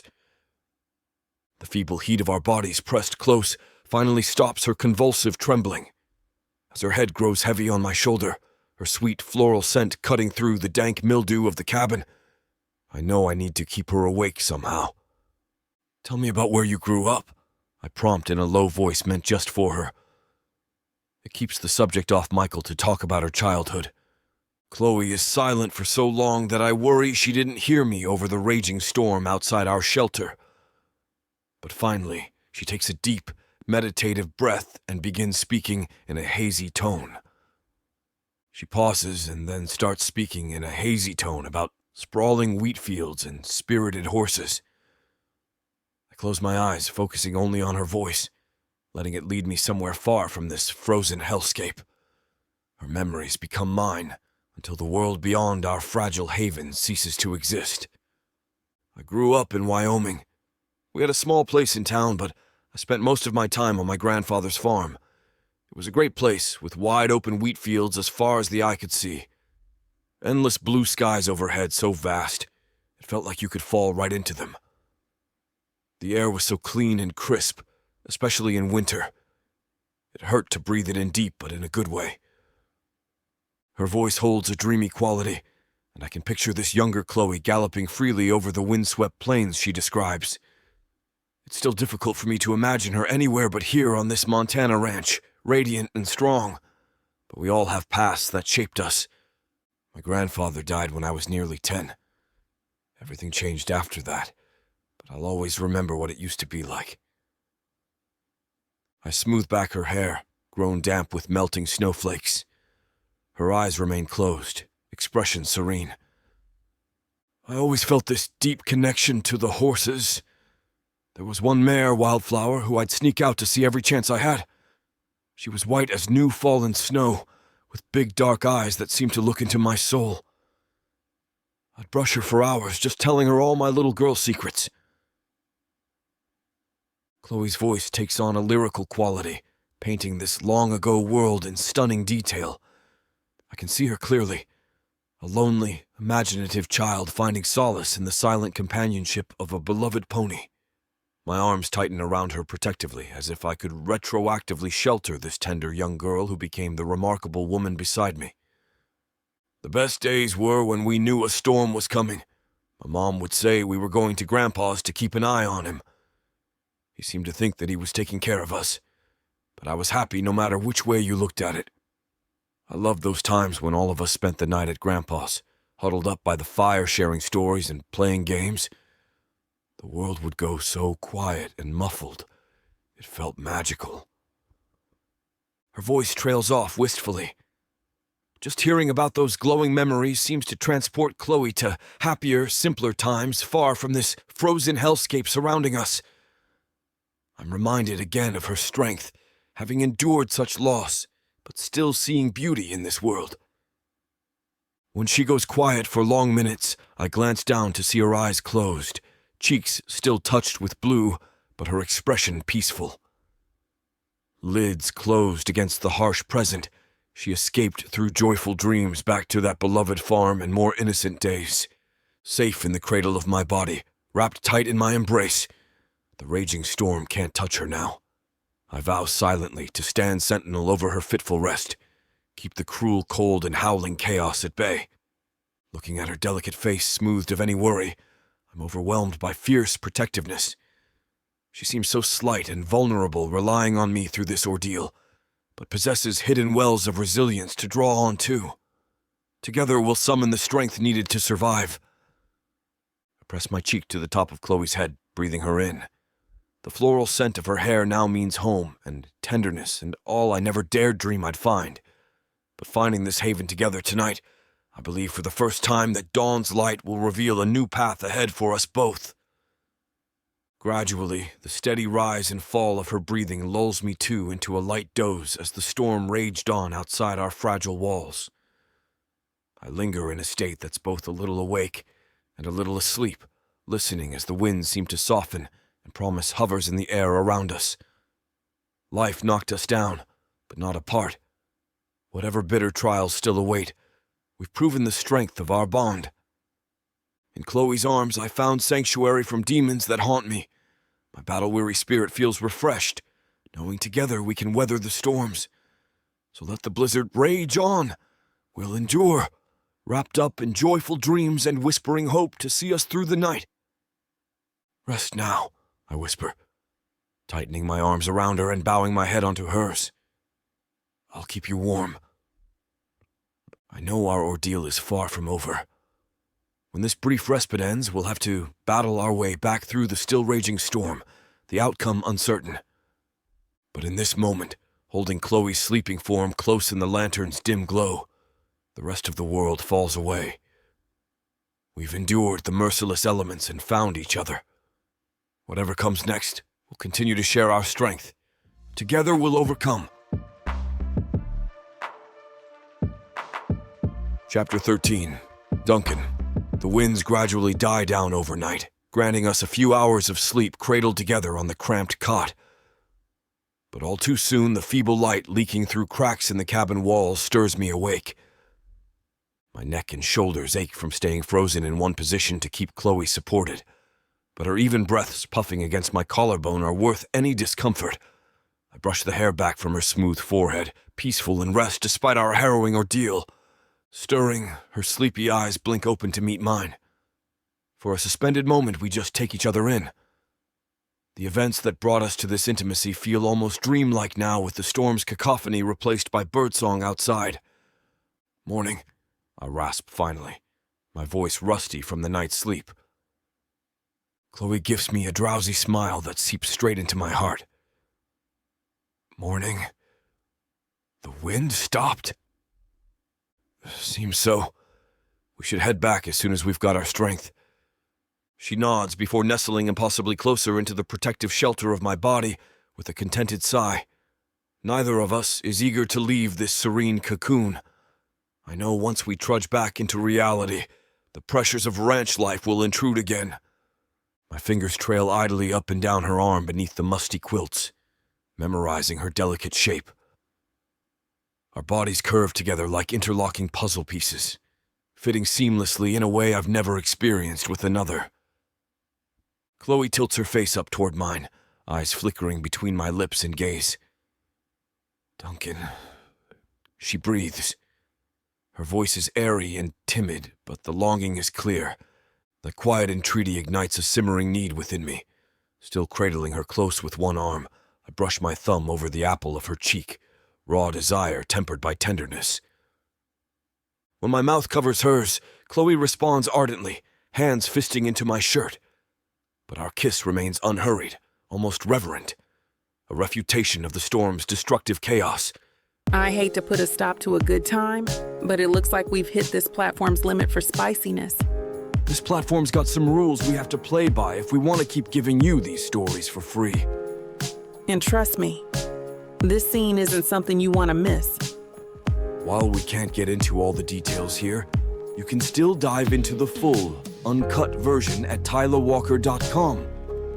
Miss Tyla has an entire collection of unabridged audiobooks and ebooks waiting for you. And the best part? You can treat yourself with 40% off when you use the code SAVE40. That's right. You'll save on any digital product, even bundles that are already discounted. Miss Tyla would never let anyone feel the kind of disappointment you must be feeling right now. So why wait? Treat yourself with Miss Tyla. We remain entwined long after, trading lazy caresses. The insistent threat of reality seems dimmed somehow. All my worry and doubt were subdued by the revelation of our bodies joining.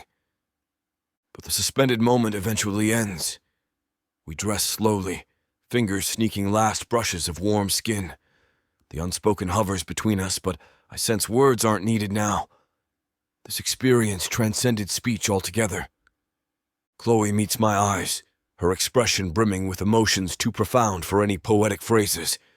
She just presses one last kiss over my heart before stepping out into the bright, frozen world again. I follow, knowing we'll have to trudge back to the harsh work and scrutinizing eyes awaiting us at the ranch. No chance to process this life-changing passion, but we'll carry the memory of transcendence and warmth amid the endless cold. A new seed planted between us that I pray the coming storms won't destroy. Its tender leaves may require sheltering for now, but I'll do all I can to help our connection grow. My spirit found renewal in Chloe's arms. Now, out in the cold clarity of day, I recognize her love as the purpose my weary soul has unknowingly been seeking across all these lonely years. A purpose I'm ready to fight for, to defend against the hurricane forces that will conspire to shred such rare beauty. For Chloe, I know now I can weather any storm. This revelation, like the turning of seasons, changes everything. Chapter 14. Duncan. Trudging back through the wind-scoured ranch, the world looks foreign in the storm's aftermath, like an ethereal landscape from myths, still and crystalline under its sparkling blanket of snow. We pass others digging out the main roads on our path, all of us moving in silent tandem. Awkwardness prickles between Chloe and me after the raw vulnerability we just shared. That tender interlude feels somehow incongruous with this harsh, bright morning. I want nothing more than to process what passed between us alone. What it revealed about the depths of myself I barely knew existed. But there's no time now for self-reflection. As soon as we enter the lodge, Walt corrals us to review the damages and begin overseeing repairs. I keep stealing furtive glances at Chloe, but she remains focused on the task, avoiding my eyes. Her apparent detachment after the passion we shared makes my gut roil with doubt. Maybe she regrets crossing that line, caught up in the emotion of crisis. Or maybe she resents feeling pressured when we were stranded. If I allowed myself to hope that what we shared marked a new beginning, daylight's clarity renews my wariness. Of course, Chloe would pull away now. I'm a fool to ever have believed someone like her could truly want a man like me. I bury the ache as we throw ourselves into days of backbreaking labor restoring order across the battered ranch. From before dawn till long past dusk, we all work non-stop to repair the damage left by the brutal snowstorm. The work leaves no time for talking privately or processing what passed between Chloe and me during those isolated hours together. We simply fall into rhythm with the rest of the crew, jaws set and focus trained on the tasks at hand.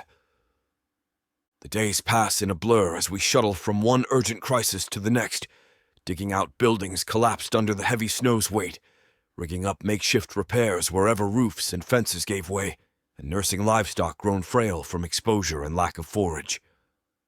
I briefly cross paths with Chloe from time to time as we move around the ravaged homestead, but our exchanges remain clipped and distracted. Our attention stays rightly pinned on the immediate needs surrounding us. There's no room yet to untangle the web of shared intimacies and unspoken words thriving in that secluded cabin together. So I try to accept the distance between us, telling myself it's temporary. Once the acute crisis passes, we'll find time to explore what shifted during that surreal night cut off from everything but each other. I cling to my memory of Chloe's whispered endearments and seeking lips to keep faith that it wasn't all just a hypnotic dream born of isolation and need, that our love can survive the return to harsh reality and prying eyes. But doubts still plague me late at night when I'm too bone-tired to silence my racing mind. Did I take selfish advantage of Chloe's vulnerability and trust? Will she regret crossing that line once the heady emotions settle? My worst fear that she'll despise me for assuming intimacy was desired in the heat of the moment keeps sleep elusive despite utter exhaustion. Then one bitterly cold early morning an errant thought strikes while I'm shoveling sidewalks. When did I start thinking of what Chloe and I share as love? The realization roots me to the spot mid-swing. When exactly did my heart soften enough to accept her fully into the hollows so long boarded up for self-protection? I shake my head, almost angry with myself. This is no time for mooning over a woman like a besotted schoolboy. There are downed fence posts and crumbling steps demanding attention, not to mention hungry cattle lowing for hay. I redouble my attack on the buried walkway, trying futilely to bury my revelations just as deep. But later that evening, as we all huddle around the great stone hearth devouring stew, I catch Chloe watching me across the crowded room. Our eyes snag and hold for a heartbeat. In the firelight, her wistful half-smile speaks the words we've both been swallowing all week. Not here, not now. But soon, my love. Soon we'll be alone to explore all that's changed. At night I collapse into dreamless exhaustion, too spent to obsess over tangled feelings. In fleeting interactions, Chloe and I maintain a veneer of polite distance. I even glimpse her chatting easily with other men, laughing brightly in ways she never does with me anymore. Only the occasional catches of her watching me with wistful yearning betray lingering regret. It's for the best we leave that impulsive indiscretion behind us, I tell myself. She'll recover and move on, free of complications I bring. Still, my traitorous heart can't accept the wisdom so readily. Losing our newfound closeness leaves me hollow and adrift, like the storm scoured away the only mooring my soul had found. 10 grueling days later, the ranch finally shows signs of real recovery. With the worst behind us, Walt calls a celebratory bonfire, a night of reprieve from work and worry.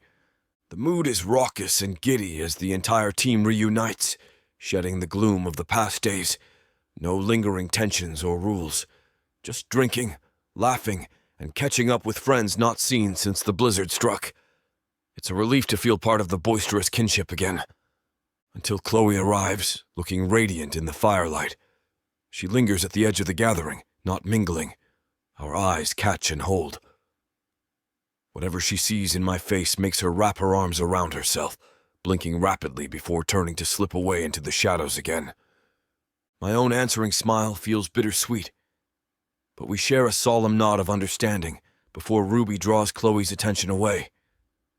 At least we know our rare chance at salvation remains, waiting to unfurl again in time. We just need to hold strong until the chaos passes. The snowstorm stripped away so much here, but together, we proved stronger than any mere force of nature. Hardships still loom, but the worst has passed intact. Our commitment to this land and each other withstood the battering gale. Tonight we'll celebrate that victory around a merry fire with food and music and laughter untethered. And maybe there, Chloe and I will drift close once more, catching up the threads of possibility left dangling too long already between us, ready to weave our tattered fragments into something whole and shining. But even now, my heart is lighter just imagining her smile by firelight. I don't dare get ahead of myself. There's still time needed to fully restore order outside and within. But for the first time since the storm's end, I'm daring again to hope. Chloe spies me across the room again. Her brow cocks and she smiles slightly, her head nodding to the door. A silent plea to follow, and I'm on it. My legs react before my head can talk me out of it. I trail her into the quiet barn, lit only by the moon through skylights. At the sound of my footsteps, she turns. The naked hope and fear in her expression stops me cold. "Duncan?" Her voice wavers uncertainly. I shove my hands deep in my pockets at a loss. I've never been one for pretty words or flowery confessions, but Chloe deserves that from me now. I clear my throat, gaze fixed on the hay-strewn floor. I'm sorry if I made you feel pressured that day of the storm. I didn't mean to take advantage when you were vulnerable. Silence hangs until I force myself to meet her eyes. They gleam with tears in the dimness. "Is that what you thought?" she asks. "That you forced me into something against my will?" I shift guiltily. "I don't know. I guess I figured once we got back, you'd regret it. That's why you've kept your distance." Chloe presses both hands to her mouth, laughing tearfully. "Oh, Duncan, In 2 quick steps, she closes the space between us, cradling my bearded cheeks. I have no regrets. Only that I was too scared to tell you how much that night meant to me. I thought you wanted space, so I let you pull away. My pulse is roaring. I grasp her wrists almost desperately. Really? You don't resent me? She silences my doubts with a fervent kiss. I wrap my arms fully around her now, hands splayed wide across her back, feeling her slender strength. We cling together as the last remnants of miscommunication melt away. When we finally part for air, Chloe caresses my cheek with more tenderness than I've ever known. I could never resent you, Duncan. What we shared was too beautiful for that. I've missed you so much! The sincerity in her eyes heals wounds inside me I'd forgotten were there. I missed you too, I rasped thickly. Felt like I'd lost my compass. Without you near. Oh, my love, you'll never lose me. The unchecked endearment sends warmth rippling through my chest. Love so new yet somehow innate already between us. I know now we'll find our way together, even through the darkest storms. Chloe hugs me fiercely, pressing her cheek over my heart. This is still fragile and new, she murmurs. We have much to learn about each other, but I'm willing to take that journey if you'll have me. I know I'm undeserving of this bright soul who saw worth in me when I saw only darkness, but refusing her now is impossible.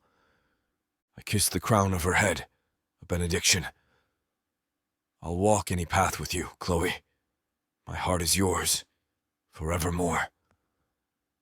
She clings tighter with a muffled sob that might be joy.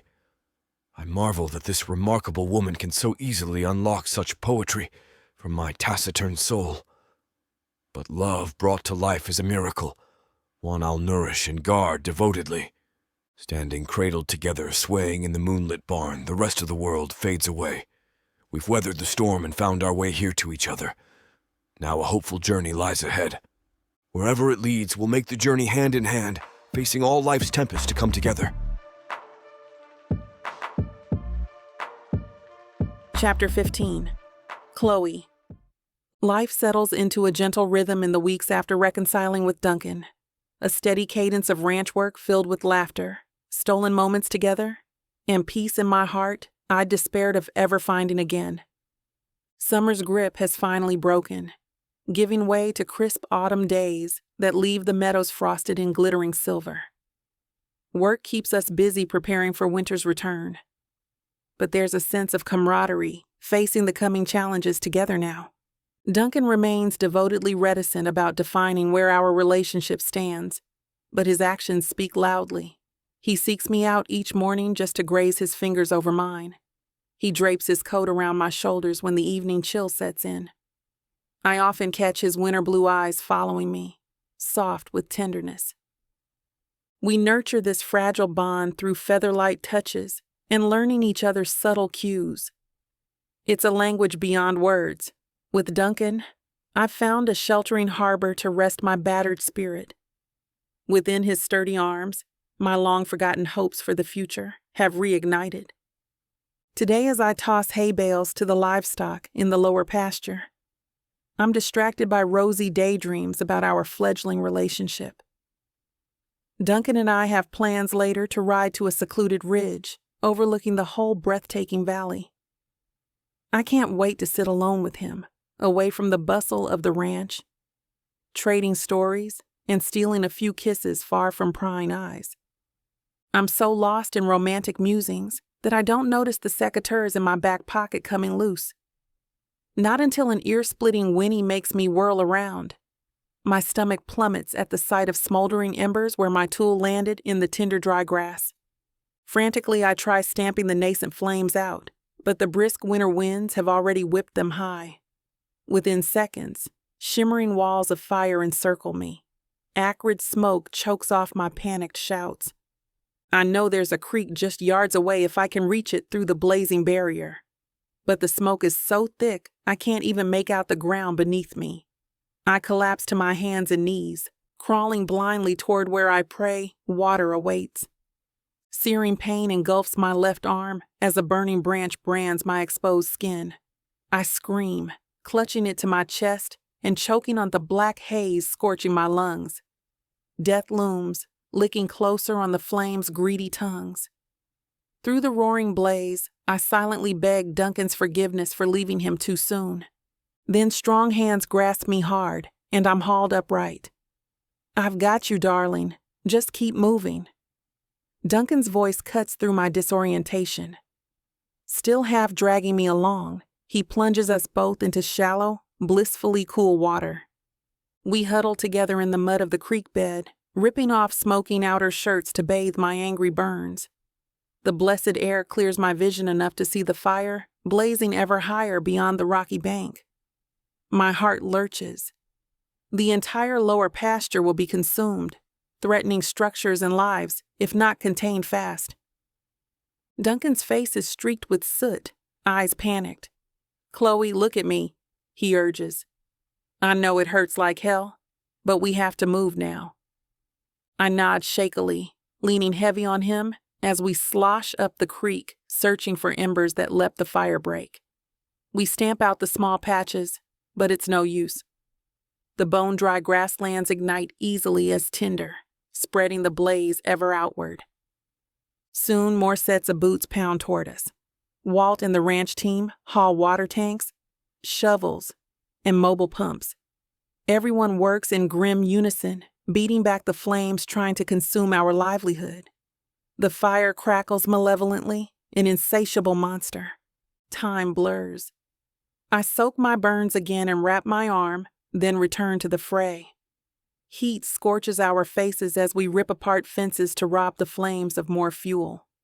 Each small gain is bought through hours of smoke-choked combat.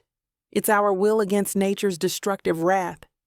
Finally, the winds shift course, driving the inferno back on itself to starve for oxygen.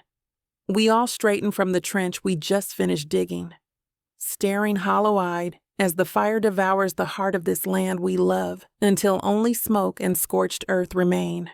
The hazy sunset illuminates the devastation in macabre hues of orange and gray by the time the last embers hiss out. Nothing but swirling ash remains of once vibrant pastures filled with life.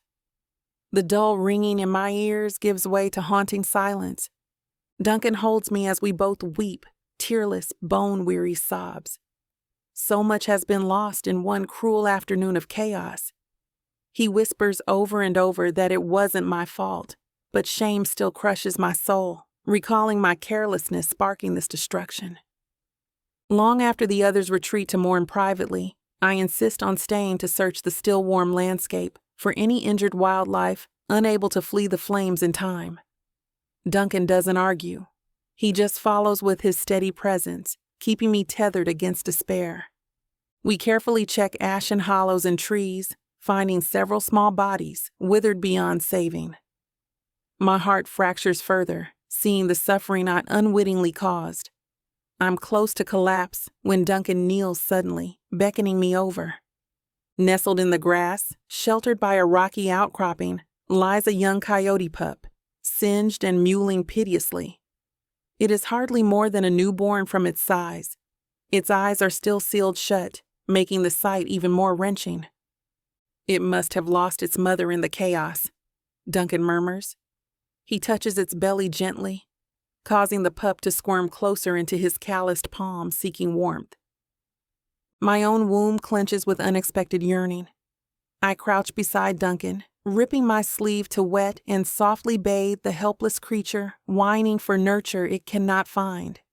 Saving this one life helps abate my crushing remorse over the rest lost forever. Together we wrap the pup in my outer shirt and hurry back to the ranch buildings, still mercifully untouched by the flames, thanks to our combined efforts. Working by lamplight, we tenderly salve the pup's burns and use an eyedropper to coax milk into its starving belly until it finally rests calmly. I cradle the now sleeping pup, marveling that hope can still blossom even when surrounded by such ruin. Life continues amid destruction and fear. Renewal is always finding a way to rise. Duncan clasps my shoulder, pride gleaming through his tired gaze. You did well today, Chloe. We all played our parts, good and bad. But that little one will now have a chance because of your kind heart. I cover his hand with my uninjured one, moved beyond words. Whatever doubts plague me, Duncan's faith soothes my soul like a healing balm. Together we've endured the flames, our fledgling bond tempered and strengthened. The coming days will require even more resilience, reconstructing all that was lost. But cradling this helpless pup revived by our combined care, I know we'll find the courage to rebuild. And from the ashes, a more verdant land will one day rise. You won't know what hit you, baby. I'm going to take you, break you, and make you mine. And when I'm done, you're... Now hold on just a minute. What? I got something to say. What's the meaning of this? Now you may be some fine-looking white boy, Got that right, baby. It takes hard work. and you might got the money, Fat stacks, baby, to spoil you with. but that doesn't mean I'm going to give it up to you without a fight. A fight? You want some limp wilting flowers? Go to historical romance, baby. But you want sassy and spicy strong black queens that tame their alpha male bad boys? I think our listeners do. Then you go on and look at Miss Tyla's Bougie Brides and Billionaires audio bundle. 50 hours of me whispering the most romantic things in your ears. Fake marriages, alpha male billionaires, strong black women, steamy scenes that will make your eyes roll back. And everything wrapped up in a happily ever after that will put you in an afterglow. Use code SAVE40 to get 40% off this bundle and any other digital product in Miss Tyla's store. Unabridged and uncut. Just like you, You're gonna have to find out. Tyla Walker Romances. Escape your life with sassy romance.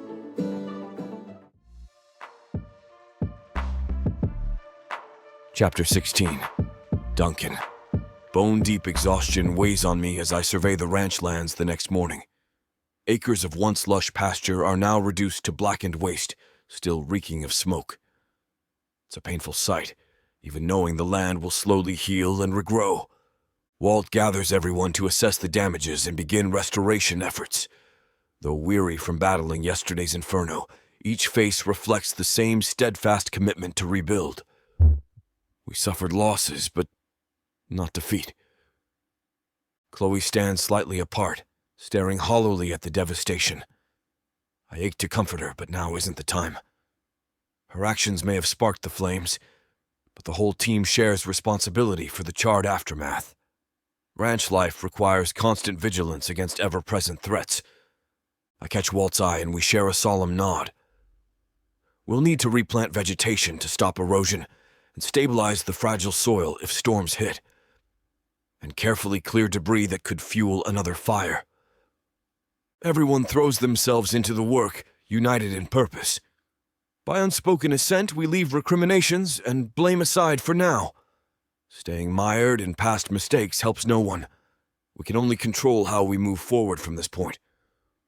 I check on Chloe between tasks, but she avoids meeting my eyes, barely speaking beyond one-word responses. Just keeps relentlessly digging out stumps and roots with raw, bleeding hands. She's punishing herself far more harshly than anyone else would. Witnessing her spirit so battered and dimmed pains me almost as much as the land's wounds. But every gentle attempt to draw her out is rebuffed. She remains locked in silent torment as the afternoon drags toward evening. I'm repairing a section of fencing as the sun sets when Caleb, another ranch hand, approaches with the shovel Chloe left abandoned halfway across the field. His square jaw is tight with restrained frustration. Working yourself into the ground won't fix this, he snaps, shoving the shovel at me. Go talk sense into your woman before she collapses. We need her level head, but not like this. I bristle at his tone, but bite back a retort. He only voices the concerns we all share for Chloe. With a weary sigh, I clasp his shoulder briefly in thanks. He nods, some of the fierceness leaving his hazel eyes. I find Chloe sitting motionless among the skeletal remains of burned trees, staring up at the emerging stars as if seeking impossible answers there. The weary slump of her slender shoulders squeezes my heart. Kneeling cautiously in front of her, I lift her dirt-smudged hands in mine, tracing the raw scrapes marring her soft skin. She won't meet my eyes, but I sense her attention is on me now. I keep my voice low and gentle. You need to stop this, love. I know you're hurting, but you'll make yourself sick going on like this. I wait out a long silence before she finally rasps a reply. How can you even look at me after what I've done? The rawness in her tone brings tears to my eyes. I cup her cheek in one palm, guiding her face up until desolate green eyes finally meet mine. You made a mistake in a distracted moment. That doesn't define you. I smooth back tangled strands of her coiled dark hair, baring her lovely, weary face. All I see is the woman who selflessly stayed behind today to rescue that poor creature in need when she could barely stand. Chloe's eyes shimmer in the fading light. But if I hadn't messed up in the first place, if only we could change the past, but we can't.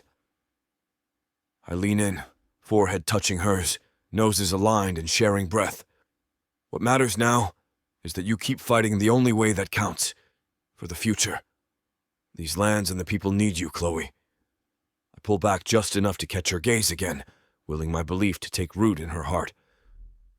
I need you. A single tear streaks down her cheek, leaving a clear track in the dirt coating her dark skin. But she stays silent, still torn by guilt. I know words alone won't mend wounds this deep in one night. She needs time and rest. Resolved, I stand and gently pull Chloe to her feet. No more work tonight, okay? Let's get you back home. She nods, swaying slightly. I scoop her up easily, cradling her head against my chest. Her slim arms wind around my neck, and her breathing gradually evens out as I carry her back across the darkening ranch. Just feeling her solid and real against me soothes my own lingering distress. By the time we reach her cabin, the full night has fallen. A bone-deep weariness overtakes me as I tenderly lay Chloe atop her quilt-covered bed. I long to curl around her and share the comfort of our twined bodies. But sensing she needs time, I simply kiss her forehead and draw the blankets over her chilled form. Rest now, my heart, I whisper. Tomorrow will look brighter. I've nearly reached the door when her small voice stops me. Duncan, will you stay with me? Please. I turn to see her sitting up, arms outstretched for me like a child. My stubborn, weary love, ready to accept the solace she knows we both need tonight. Resisting her plea is impossible. I shed my boots and shirt and slide under the covers, gathering her close with her head tucked under my chin and legs tangled with mine. She clings tight with a faint whimper as if dreading this refugee could be snatched away. Hush now. I've got you, darling. I soothe into her hair. We lay cocooned in silence as her tremors slowly ease, my hands running calming strokes down her back. I'm here. Let it all go, I murmur, pressing a kiss to her forehead. Rest now. Tomorrow comes with a new light. She sighs, her body trembling as her chin lifts and our lips meet. Despite the harrowing events with the fire and the cleanup, desire bubbles forth. Very tenderly, I let her take the lead, though she's bone-weary and probably in pain with her burns. And that's where we're going to put a pause on pleasure. It looks like the rest of this chapter is just too naughty to put on the air. As much as we'd love to share every little detail, we've got to stick to this platform's guidelines to keep these free audiobooks coming. They've got some rules about what we can show, and we wouldn't want to risk losing the chance to bring you more content. As frustrating as it is to build the tension only to be interrupted, Miss Tyla always knows how to make it up to you. You can find the full, uncut scene over at TylaWalker.com. With an entire library of unabridged audiobooks and ebooks, Miss Tyla's collection is waiting for you.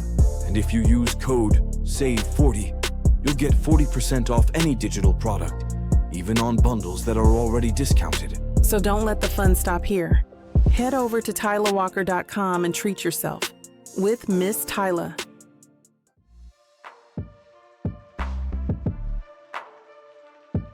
Chapter 17. Chloe. Morning sun wakes me, streaming through the cabin window across Duncan's face.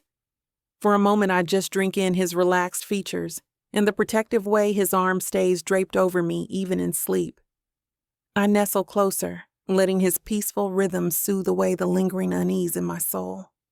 Yesterday, I reached an abyss of despair and self-reproach in the fire's aftermath. But opening myself to Duncan's comfort and wisdom helped pull me back. It's a reminder I don't have to shoulder burdens alone anymore. Together, we're stronger. I ghost a barely there kiss over the pulse at Duncan's throat, moved by his patience and the gift of this sheltering intimacy between us. His eyes blink open, blue and drowsy. "Hey you," I whisper, smoothing back his rumpled hair. His voice is low and gravelly with sleep. "Hey yourself." The corners of his mouth lift. "How are you feeling?" I consider the question, taking stock. Better, lighter, I think. Being here with you, it helps tremendously. He presses a kiss on my forehead. Good. His large hand trails slowly up and down my back. "You just keep taking it one day at a time. Get dressed and I'll fix you some breakfast over at the main house." My stomach rumbles, reminding me food has been in short supply the past 2 tense days. That sounds perfect. With a final soft kiss, Duncan rolls out of bed and pulls his shirt back on. I admire the flex of muscles beneath his sun-bronzed skin before he turns to go. "See you in a few minutes, Chloe." His eyes say so much more. Gratitude, tenderness, protectiveness. A vow to stand strong with me through all trials to come. After washing off the dirt and soot still coating my skin, I choose a soft flannel shirt and jeans, wanting comfort today. My bandaged forearm aches, but it's a pain I can bear if it helps absolve my sins against the land. I know the burns will scar. It will be a permanent reminder of harm caused, but also lessons learned. The morning air holds a bite as I walk slowly across the meadow still littered with debris. Activity already bustles around the main buildings as repairs continue. But the mood seems lighter than the oppressive tension of yesterday. Healing is beginning through communal purpose. I find Duncan alone in the kitchen, humming off-key, as he tends to the sizzling pans on the stove with endearing domesticity. He gives me a grin over his shoulder. "Your timing is perfect. Have a seat because grub's up." Soon we're facing each other across the worn table, with plates laden with pancakes, bacon, and fried eggs. "This looks incredible," I say gratefully, inhaling the savory aroma. "Seriously above and beyond boyfriend treatment." Duncan ducks his head almost shyly at the label as he passes me the coffee pot. "It's nothing much. Wanted to do something nice for my girl after the rough patch lately."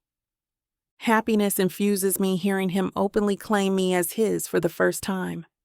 "Well, consider me very wooed," I say, nudging his foot playfully under the table. We chat about innocuous topics as we eat, skirting talk of fires or loss.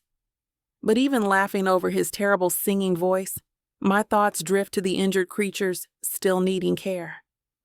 As if sensing my preoccupation, Duncan sets down his fork. "Once we're done eating, want to check in on that orphaned pup together? Probably needs more nourishment by now." My heart swells with appreciation. I'd really like that, yes. Suddenly my appetite returns.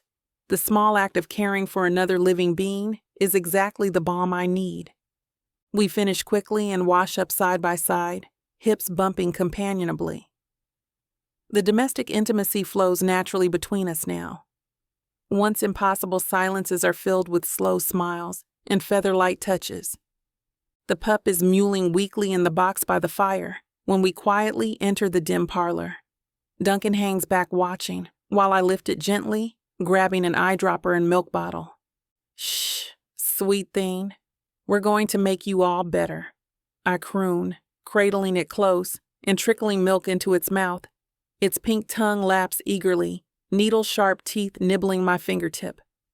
Once its belly is round and satisfied, The pup settles contentedly into the careful ministrations of our hands. Together, Duncan and I softly massage healing salve into its healing skin and check its limbs for lingering damage. The simple acts of nurturing new life absorb my thoughts, easing the ache that's been my constant companion since the fire sparked. Duncan's solid presence anchors me through the process. By unspoken understanding, we share the role of healing this fragile being and each other. When the pup is finally sleeping peacefully again, Duncan draws me to my feet. His hands come up to frame my face, eyes intent on mine. "You have the most generous heart," he says roughly. "Don't ever stop trusting that goodness in you, Chloe." My own heart feels near to bursting. I wrap my fingers over his wrist, leaning into his touch. Having you believe in me makes all the difference. He presses closer, lips finding mine in a kiss that begins tender, but quickly ignites with repressed longing. We clutch each other tightly, all our unspoken emotions channeled hungrily into the embrace. Eventually, we draw apart, just far enough to catch our breath, limbs still entwined. The solid weight of Duncan's arms around me feels like shelter from life's storms. Within that sanctuary, hope takes root once more. "Thank you for choosing me, Duncan," I whisper, overcome with gratitude for his stalwart presence through my darkest hours, for seeing me through. His eyes shine bright with emotion. "Always and forever, my love." He draws me close again. "Always." We have a long road yet to walk toward forgiveness and restoration. But with Duncan beside me, I'm no longer afraid. Old flames can't destroy what we're building here together. From ashes, something even more beautiful will grow. Chapter 18. Duncan. Over the next week, life falls into a steady rhythm as the hard work of recovery continues. The mood around the ranch lightens bit by bit, seeing green shoots poking through the scorched soil. Chloe's spirit seems mended as well. Her nightmares and self-recriminations faded thanks to tireless care from me and the others. Watching her joke and laugh again with that spark reignited in her eyes fills me with profound relief. With the worst behind us, warmer emotions creep back in each time our gazes catch and hands brush. The ranch may not fully heal for months yet, but Chloe and I have found firmer footing together. All my wariness has been washed away by the trust built, facing tribulation side by side. Of course, just when I'm lulled into tranquil contentment, a new complication has to arise. I'm repairing fencing with Caleb and some of the other hands when a shiny truck rumbles up, trailing a cloud of dust. Before it even stops, a tall figure hops out. "Well, knock me down and call me Sally. Is that Brendan Gallagher?" Caleb calls out with a grin. The new arrival breaks into a dimpled smile and pulls Caleb into a backslapping hug. Watching their reunion, dread curdles my gut. Brendan worked here ages ago before embarking on some rodeo circuit. We never saw eye to eye. We were too different in some ways, butting heads constantly. He was reckless where I'm restrained, charming and witty, while my own words come reluctantly. Exactly the type to steal a woman's affection with pretty lies and a roguish smile. My fists clench involuntarily, seeing Chloe emerge from the garden to greet Brendan warmly. He takes her hand, bending low over it with a wink that makes her laugh. She's just being friendly, I tell myself. No reason yet for jealousy to rear its ugly head. I force nonchalance as they amble over hand in hand. Caleb makes introductions. "Brendan here will be lending a hand around the place for a spell. I'm sure you remember Duncan." "Sure do. Good to see you again, buddy." Brendan's smile doesn't reach his cool green eyes as he shakes my hand. The old rivalry still simmers beneath the surface for both of us, it seems. Chloe touches my arm lightly, a subtle reassurance. "Brendan was just catching me up. It will be nice having another set of hands around here for a while." I try returning Brendan's steely look with equal calm. Right. The more the merrier.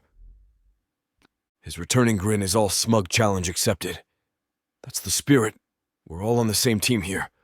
I'm just aiming to do my part in getting this place back in shape.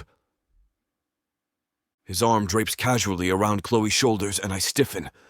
Sensing imminent violence, Caleb hastily draws me aside to help unload Brendan's truck. As we walk away, I glance back to see Chloe softly extricate herself from Brendan's hold. Relief courses through me. Whatever the interloper's aims, her heart remains true. But over the next week, he seems determined to undermine that certainty. Always at Chloe's side, offering help, he bestows smiles and casual touches that I can tell fluster her. Laughing loudly at all her timid jokes, I clench my teeth when he whispers in her ear. It's a special brand of torture being so near them every day. While Brendan regales the crew nightly with tales of daring rodeo feats, I just brood silently over my whiskey. All the old insecurities feed my festering jealousy. Chloe deserves someone open and extroverted, not an ex-con brute like me. My mood grows blacker each time I glimpse Brendan's handsome face and see his talent with words swaying her. He's poison dripped in my ear, magnifying every old fear. I should end this now gracefully, before my raging heart shatters completely. The death blow comes late one afternoon. Walking back dusty and tired from the fields, I spot Chloe and Brendan through the barn window, faces close as he examines her healing forearm. She smiles up at him, timid but dazzled. As I watch, frozen, his head dips down and she doesn't resist as his mouth claims hers. Red hazes my vision, and all rational thought flees. Some wrathful beast in my soul takes over, braying for violence. By the time Caleb restrains me, I've stormed into the barn with murder blazing in my eyes. "Whoa there, Duncan, they're just talking easy now," he cautions, grappling to hold me back. I'm deaf to his placations. Brendan straightens from Chloe but keeps her protectively behind him. His face morphs from shock to amusement. "Sorry, friend, didn't mean to overstep. Just got carried away appreciating this darling girl here. No hard feelings, eh?" His flippant tone fuels my rage to a fever pitch. I strain against Caleb's vice-like grip, desperate to unleash my fury on Brendan's smug face. Chloe touches Brendan's arm, her voice thin but firm. "Brendan, please leave us." He bristles at being dismissed so easily, but at her pleading look stalks outside, throwing me one last infuriating wink. The haze of violence recedes slightly once he's gone. I sag in Caleb's hold, chest heaving.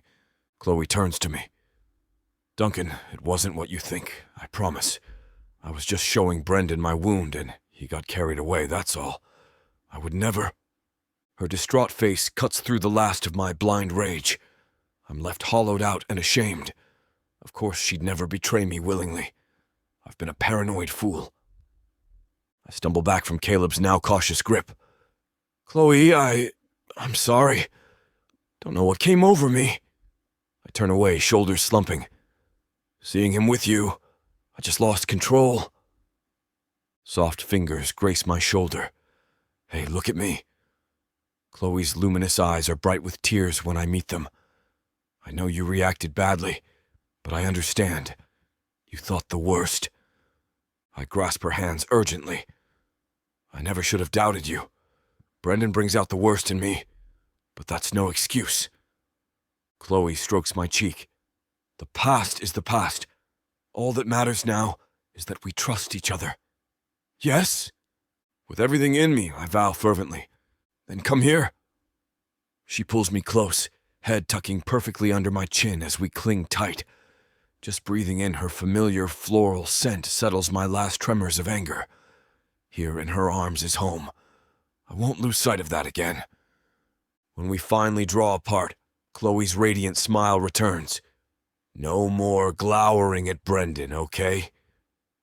You know you're the keeper of my heart." I press a kiss to her palm, contrite. "I'll play nice, I promise, as long as he keeps his distance from you." Her twinkling laugh lifts my own spirits. "Deal.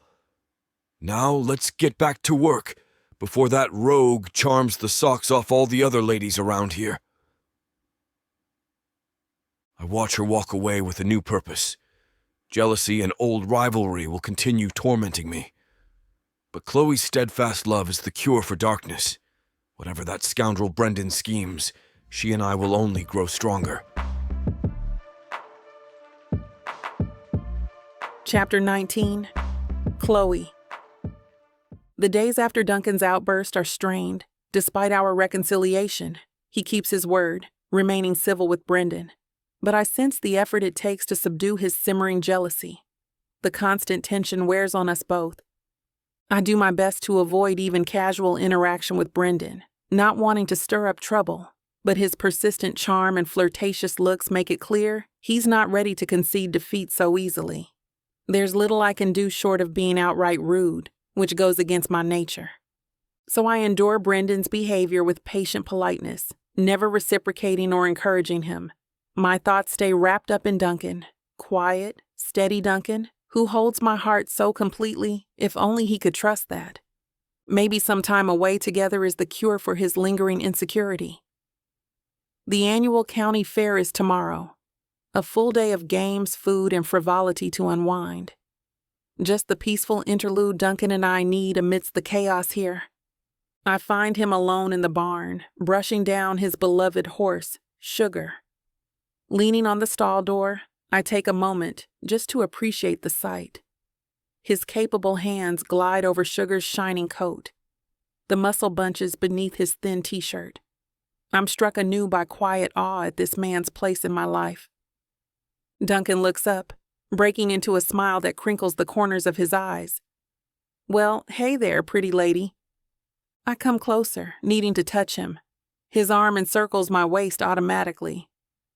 "You're a sight for sore eyes," he murmurs, dropping a kiss on my temple.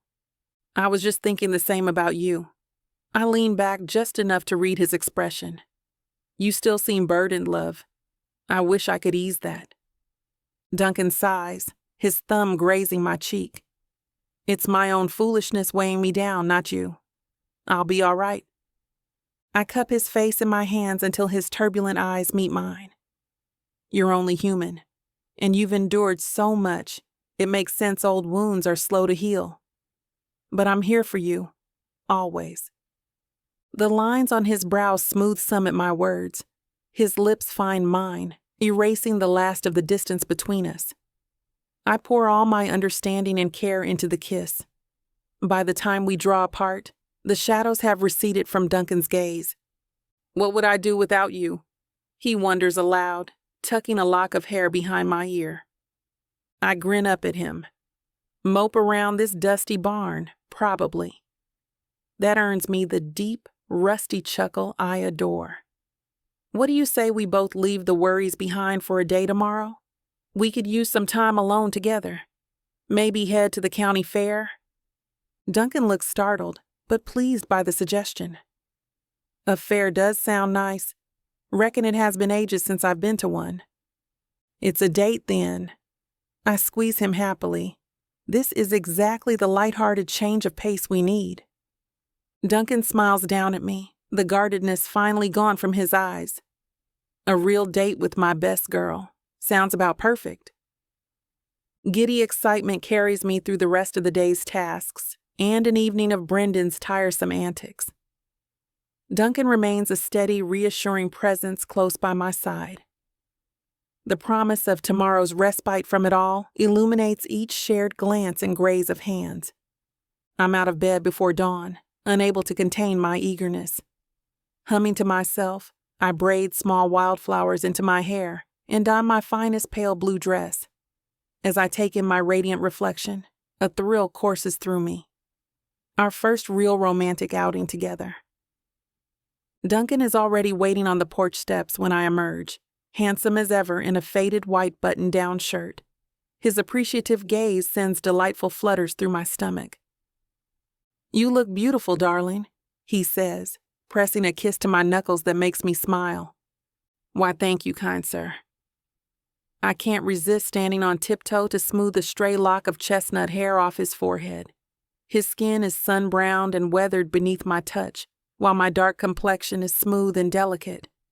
Two different worlds meeting in the middle.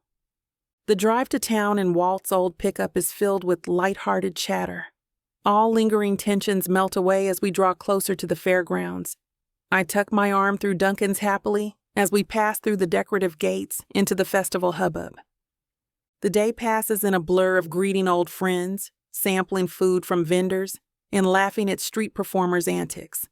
Duncan wins me a plush bear by smashing a bell with a hammer at a game booth. I can't remember the last time I felt so carefree.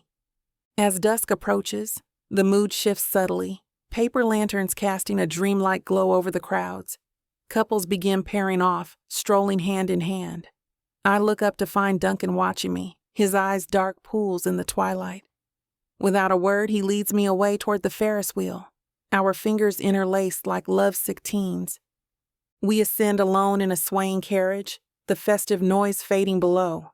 The wheel rotates slowly as we reach the apex, suspended amongst the emerging stars. Up in our own private galaxy, just us two. Duncan's arm wraps around me, hand curving over my hip. I lean into him, head nestled perfectly in the crook of his shoulder. This closeness no longer feels fragile or fleeting, but real and enduring. A sense of rightness settles through me, bone deep. "I've never known a love like this," Duncan says gruffly, his breath warm in my hair. Like I can finally accept all the pieces of my past because they led me here to you. Hearing him give such a poetic voice to my own feelings overwhelms me. I lift my head to meet his vulnerable gaze.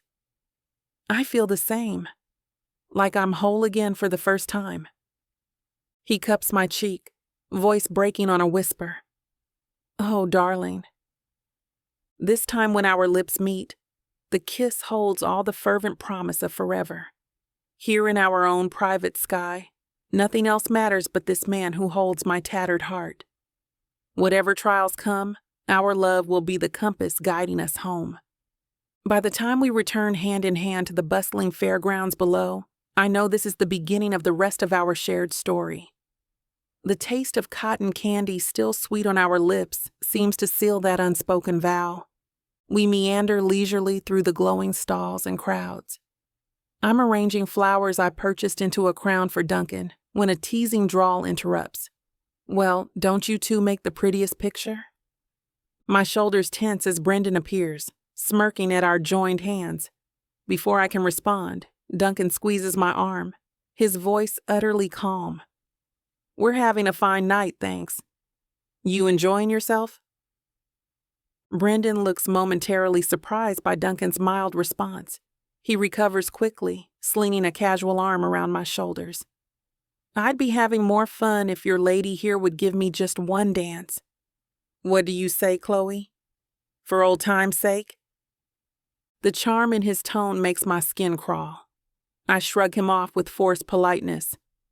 "Thank you kindly for the offer, but I'm spoken for." To prove my point, I wrap my arms around Duncan's waist, glancing up to find him beaming down at me. "Sorry, friend. The lady knows her own mind," he says smoothly, with just enough subtle warning clear in his voice. Brendan looks between us, irritation flashing across his handsome face at being so effortlessly thwarted, but he smooths it over quickly. "Well, you are a lucky man indeed. I know when I'm beat." With a stiff little bow, he stalks off into the crowd. I wait for the tension to grip Duncan again, but he seems unfazed. "Shall we walk down to the lake?"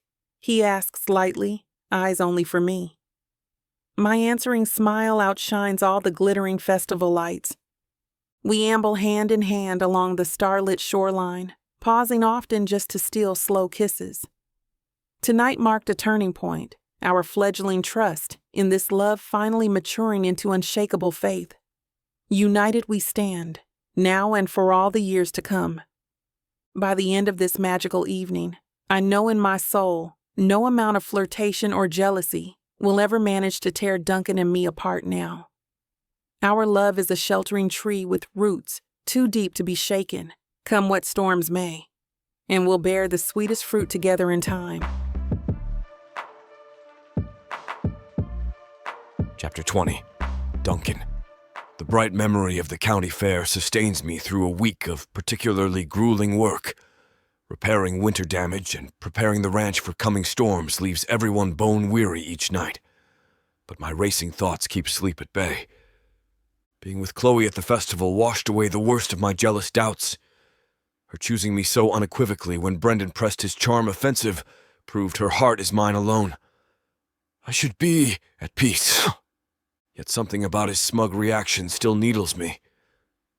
My instincts warn he's determined to sabotage things between Chloe and me out of sheer pettiness now. If he thinks I'll just step aside without a fight, he's sorely mistaken. Work keeps me too busy to do more than trade loving glances with Chloe in passing. But Brendan seems to find every excuse to visit her tasks and whisper in her ear. Each time, the urge to throttle him surges like wildfire in my blood before I get a grip. But even my rigid self-control is tested at the end of the week when Walt announces an upcoming barn dance to lift everyone's spirits after the recent hardships. My pulse spikes envisioning Brendan twirling a starry-eyed Chloe around the dance floor, getting bolder with liquor in his veins. As the day approaches, I grow snappish, responding to Brendan's constant jabs disguised as jokes. Chloe notices the building tension, giving me concerned looks when she catches us trading barbs. I try to mask my brooding, not wanting to ruin her night. But my gut churns just imagining her laughing in his arms. The sight of Chloe descending the porch steps steals my breath when I arrive to escort her to the party. She's resplendent in a flowing cream gown, hair cascading over her bare shoulders. I have to take a steadying breath before greeting her, acutely aware of Brendan swaggering nearby. You're a vision. I lift her hand to my lips, holding her gaze. The most beautiful woman here tonight. Her answering smile glows brighter than the strings of lanterns illuminating the buildings. Only for you, she murmurs, squeezing my fingers. I tuck her arm through mine, spine straightening. Let Brendan try all he wants, but he'll never dim her radiance in my eyes. Inside the barn, lively fiddle music fills the air alongside raucous laughter. The relief of a hard week's end lifts everyone's spirits. I keep Chloe close as we eat and mingle, hyper-aware of prowling eyes. She seems content just to lean into me, her tranquil presence tempering my irrational tension.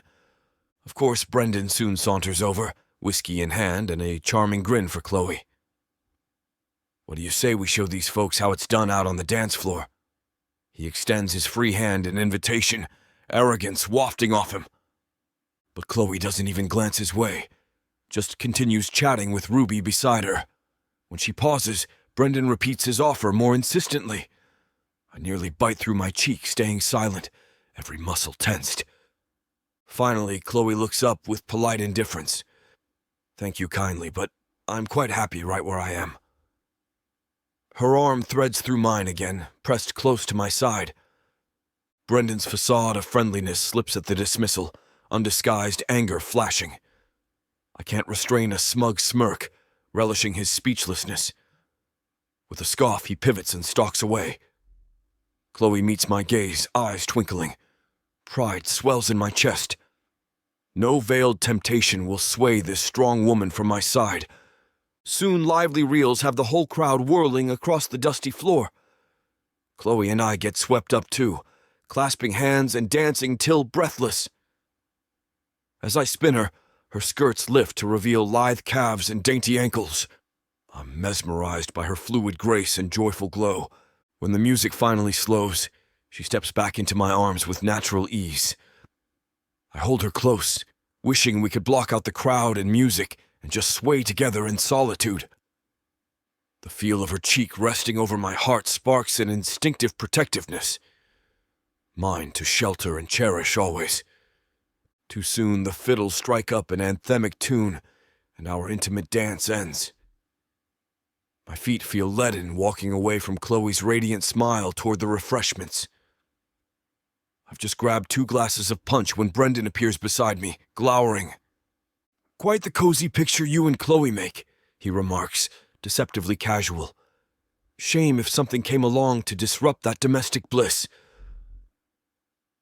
I resist the urge to splash my drink in his smug face. Is that a threat? Just an observation. Brendan smiles coldly. We both know you'll slip up eventually. Men like us aren't made for settling down. He leans closer. And when you do, I'll be waiting to offer her a shoulder to cry on. Might lead to more. My fists clench, rage churning. I can't allow this snake to keep circling, waiting to strike. Time for a reckoning before things escalate. I think you and I need to have a talk outside, I bite out. Before he can respond, I grab his arm and march us out the barn doors into the bracing night. The darkness beyond the revelry feels like another world. I shove Brendan hard against the outer wall, forearm pressed tight across his throat. Let's get some things straight. Chloe chose her path, and it doesn't include you. He tries to laugh derisively, but it turns into a choking gasp against my hold. His green eyes blaze fury, all pretense gone. Men like us don't get happy endings, Duncan, he rasps out. You know that as well as me. You'll fail her eventually, and when you do, I'll be there to pick up the pieces you break. My vision starts to haze red, but I just lean harder into his windpipe, our faces inches apart. That's where you're wrong. I'm not that foolish kid you knew before. Chloe taught me what it means to leave the past behind. She's my future now. I ease up just enough for him to take a ragged breath, glaring daggers.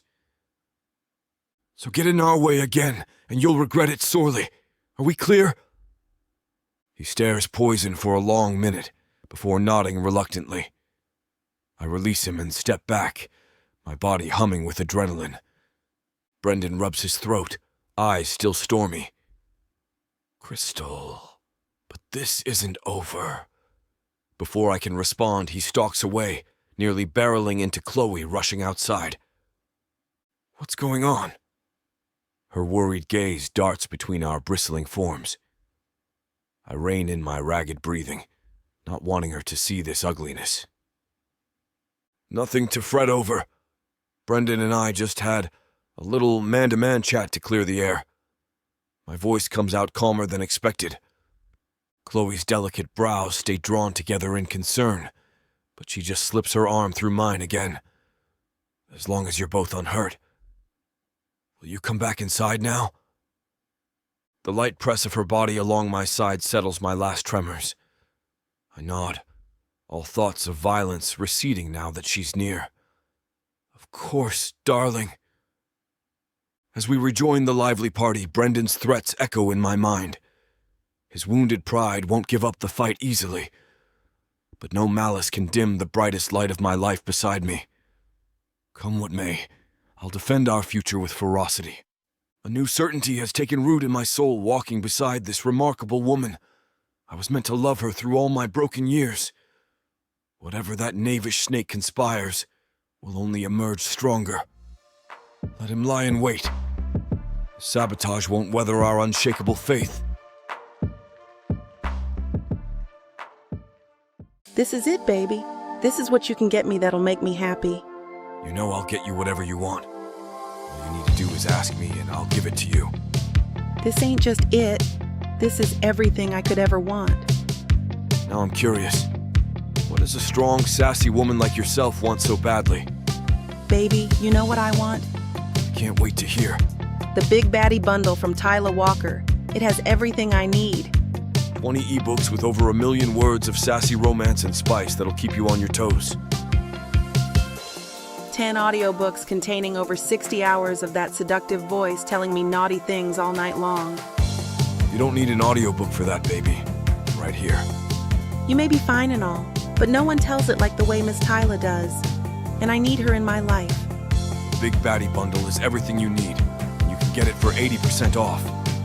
Go to TylaWalker.com to browse the bundles that earn you the best deals. It's time you treat yourself, because you deserve it. Escape your life with Miss Tyla.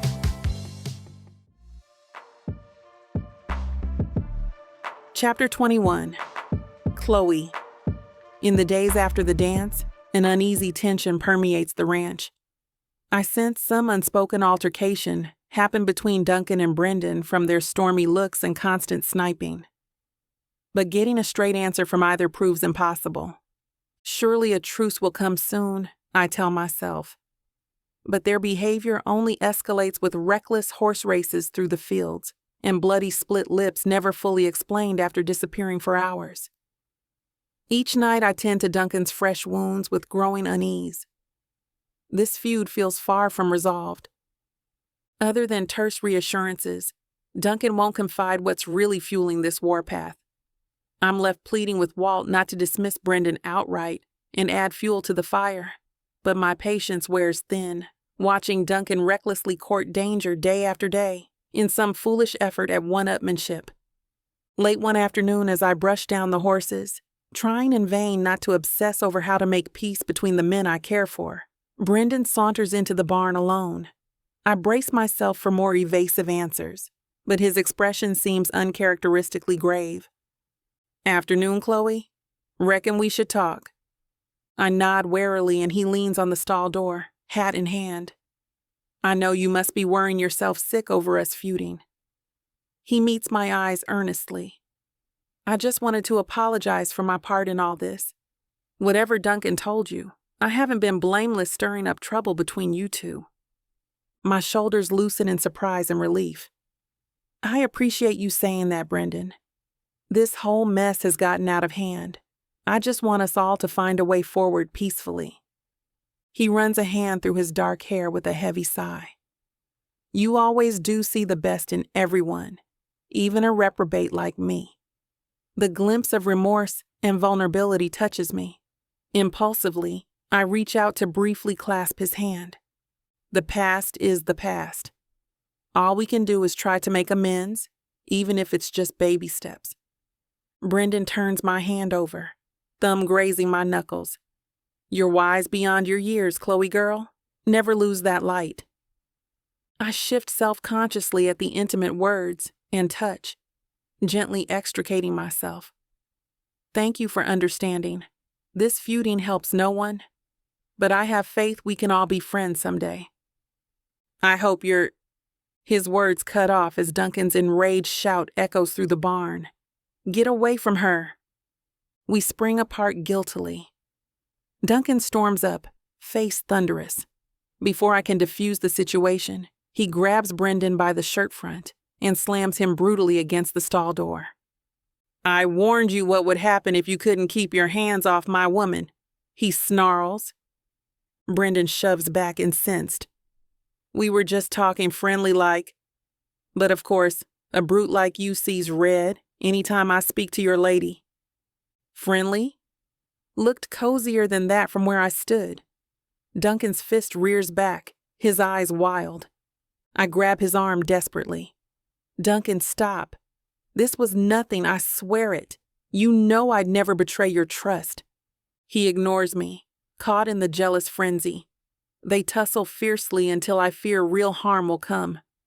Tears of frustration blur my vision. I want to scream sense into them both, make them see this poisonous rage benefits no one. Instead, I turn on my heel, fleeing the barn blindly before I say or do something I'll regret.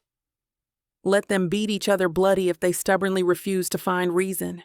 I won't stand witness any longer. My churning thoughts carry me far across the fields, to the secluded ridge where Duncan first kissed me after the fire. The shaded pond and familiar oak trees never fail to soothe my spirit. I kneel on the grass, longing for the balm of solitude after the violent chaos I just escaped. But barely minutes pass before ragged bootsteps approach behind me. Duncan's hoarse voice reaches out. "Chloe!" I stiffen, swiping at hot, angry tears. "I can't do this, Duncan. Watching you lose control over and over. It has to stop before someone gets badly hurt." He crouches slowly beside me, head bowed in shame. "You're right. I don't know what demons get unleashed in me whenever Brendan's around you, but it's no excuse for my actions." His hand covers mine tentatively.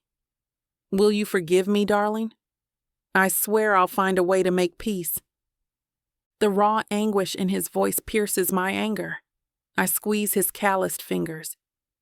"It hurts seeing you like this, but I can't stand aside any longer, letting this poison spread." Duncan nods, looking utterly spent. "You deserve better. I'll do whatever it takes to fix this. I promise." His humility and willingness to take responsibility temper the last of my upset. As frustrating as this situation has become, I know Duncan's actions stem from devotion, however misplaced. We'll find our way through together, with open hearts and patience. I brush my thumb over his battered knuckles. Then we'll face it together. No more secrets or reckless antics. You have my word. From now on, only open and honest talk between us. The fervent vow in his eyes brings me to tears again, but of a different sort. I lean forward, cradling his bearded cheek tenderly as our lips meet in reconciliation. Duncan's touch conveys heartfelt contrition as he draws me close. All the fear and frustration of recent weeks melt away, leaving only this man I love so dearly, flaws and all. Our enduring bond will weather these growing pains, coming out stronger. When we finally rise hand in hand to walk back through the golden fields together, it feels like emerging from a dark dream at long last. Duncan keeps me tucked close against his side, his solid presence restored to my stalwart protector, rather than avenging fury. Trust will need to be rebuilt on all sides. Much work remains to bridge divides. But reunited in purpose, I feel hopeful again that peace can prevail. We'll find the way there together, open hearts lighting the path. Chapter 22. Chloe. Candles provide the only light in my cabin aside from the soft glow of the fireplace. Duncan arrives with our food packed in a picnic basket fresh from the main lodge. We decided we needed time alone away from all the others, including Brendan.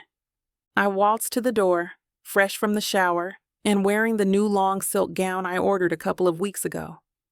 All the ranch work keeps us too tired for romance, but tonight we're slowing down and just enjoying a quiet dinner alone.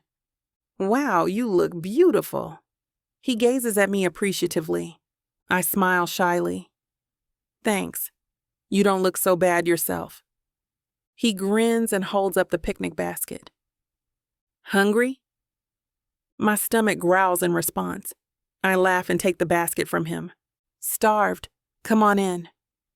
He follows me inside, his eyes lingering on my backside. I can't help but feel a little thrill at the thought of his gaze on me. I set the basket down on the table and start pulling out the food. This looks amazing. He nods. It's from the chef at the main house. I asked for something special for our night in. My heart swells at the thoughtfulness. That was very thoughtful of you. Thank you. He shrugs, a light blush tinting his cheeks. It's the least I can do. After all, I did promise you a proper date. I grin. So you did. I gesture to the table. Well then, let's eat. We settle in at the table and tuck into the delicious meal. Conversation flows easily between us, as it always does. We avoid talking about certain others and focus on funny stories from our workdays. The wine Duncan brought along with the food helps loosen us up. We share secretive smiles as we finish eating, then I lead the way to the living room. Want to sit by the fire? I ask, my voice low and husky. He nods and follows me to the couch. We sit close together, our bodies touching. The firelight casts a warm glow over his features, making him look even more handsome than usual. I turn to face him, my hand reaching up to stroke his cheek. Duncan? My voice is barely a whisper. Yes? His voice is soft, almost a growl. I lean in, my lips brushing against his. I want you. I hate to put a stop to a good time, but it looks like we've hit this platform's limit for spiciness. This platform's got some rules we have to play by if we want to keep giving you these stories for free. And trust me, this scene isn't something you want to miss.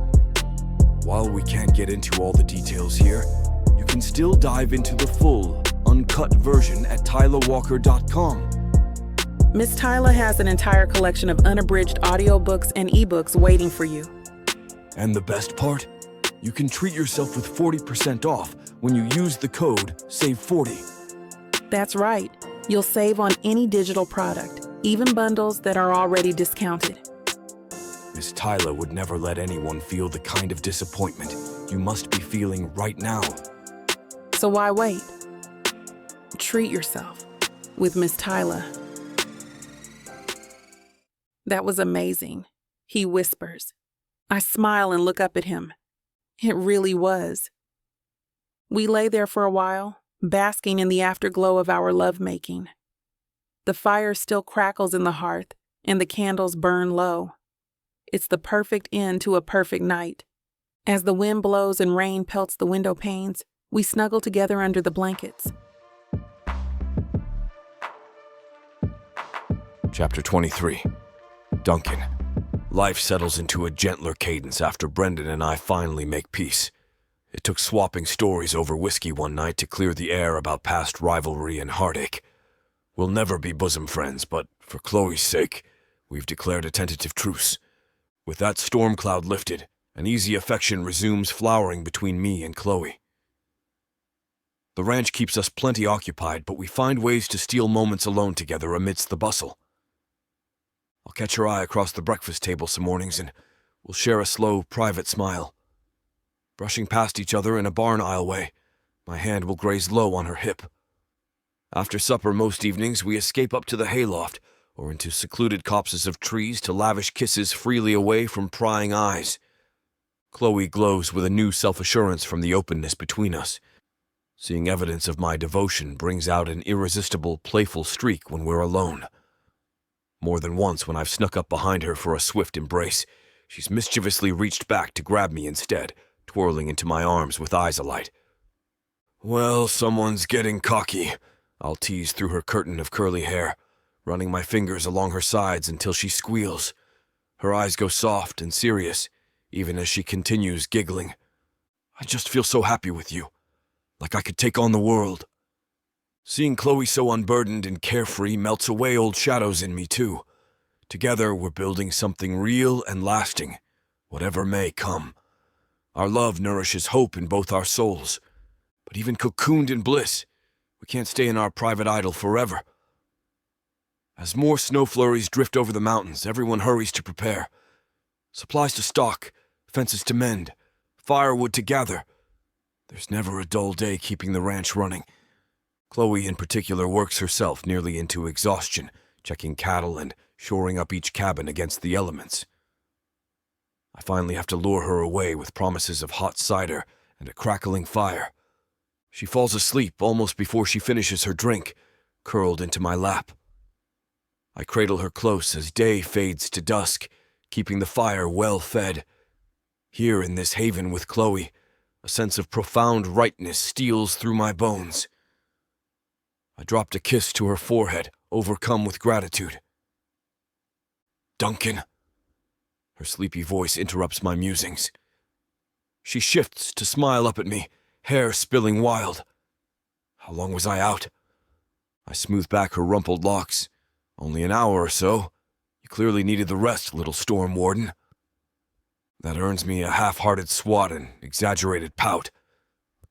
Hey now, I can't help wanting to take good care of everyone. Her face softens, palm coming to rest over my heart. Especially you, my shelter from life's storms. My own heart clenches almost painfully. Chloe sees straight through to the heart of me as no other has. I'm blessed beyond deserving to walk through this life with her. I have to clear my throat before responding gruffly. Just returning the favor, darling. You've been my port in many a gale. Her answering smile glows brighter than the entire Yuletide sky. She presses closer, nuzzling into my neck.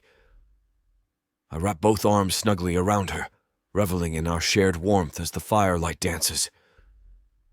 The world outside may rage and howl, but here together, we have all the shelter we'll ever need.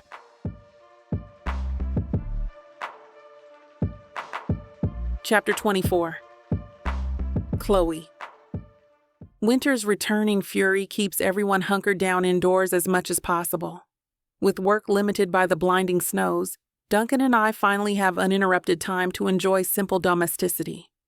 Most evenings we play cards by the fire, choreographing our moves around each other in the kitchen, exchanging slow, steamy kisses to stay warm.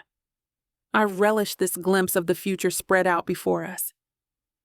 But as one blizzard melds into the next, seeds of worry take root in my spirit. We've never defined exactly what our relationship is, or where it's heading. At first, I was content taking things day by day, my heart still cautious. But my feelings for Duncan now run soul deep. I'm ready and willing to commit fully. Not knowing if he shares this eagerness gnaws at me. Does he still see us as a passing affair? The intimacies we've shared make that seem impossible, but Duncan remains maddeningly reticent when it comes to expressing emotions. My fretting comes to a head late one snowy afternoon. After being confined to the ranch house for days on end, cabin fever sets in. I beg Duncan to come on a short snowshoe walk, just to glimpse the outdoors again. Bundled against the icy wind, we hold hands like children as we shuffle through the meadow-turned-alien white wonderland. My cheek stings, but the beauty around us soothes my restless spirit.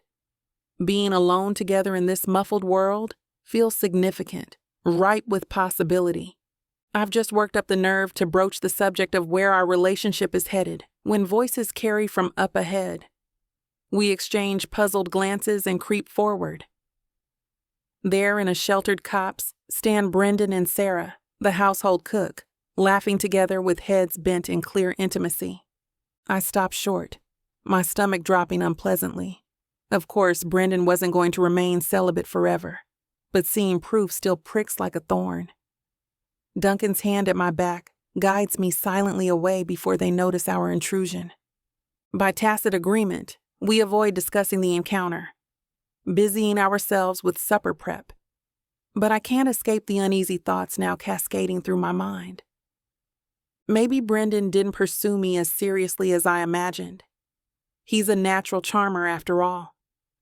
Perhaps what Duncan and I share seems so profound merely because it's still untested and new.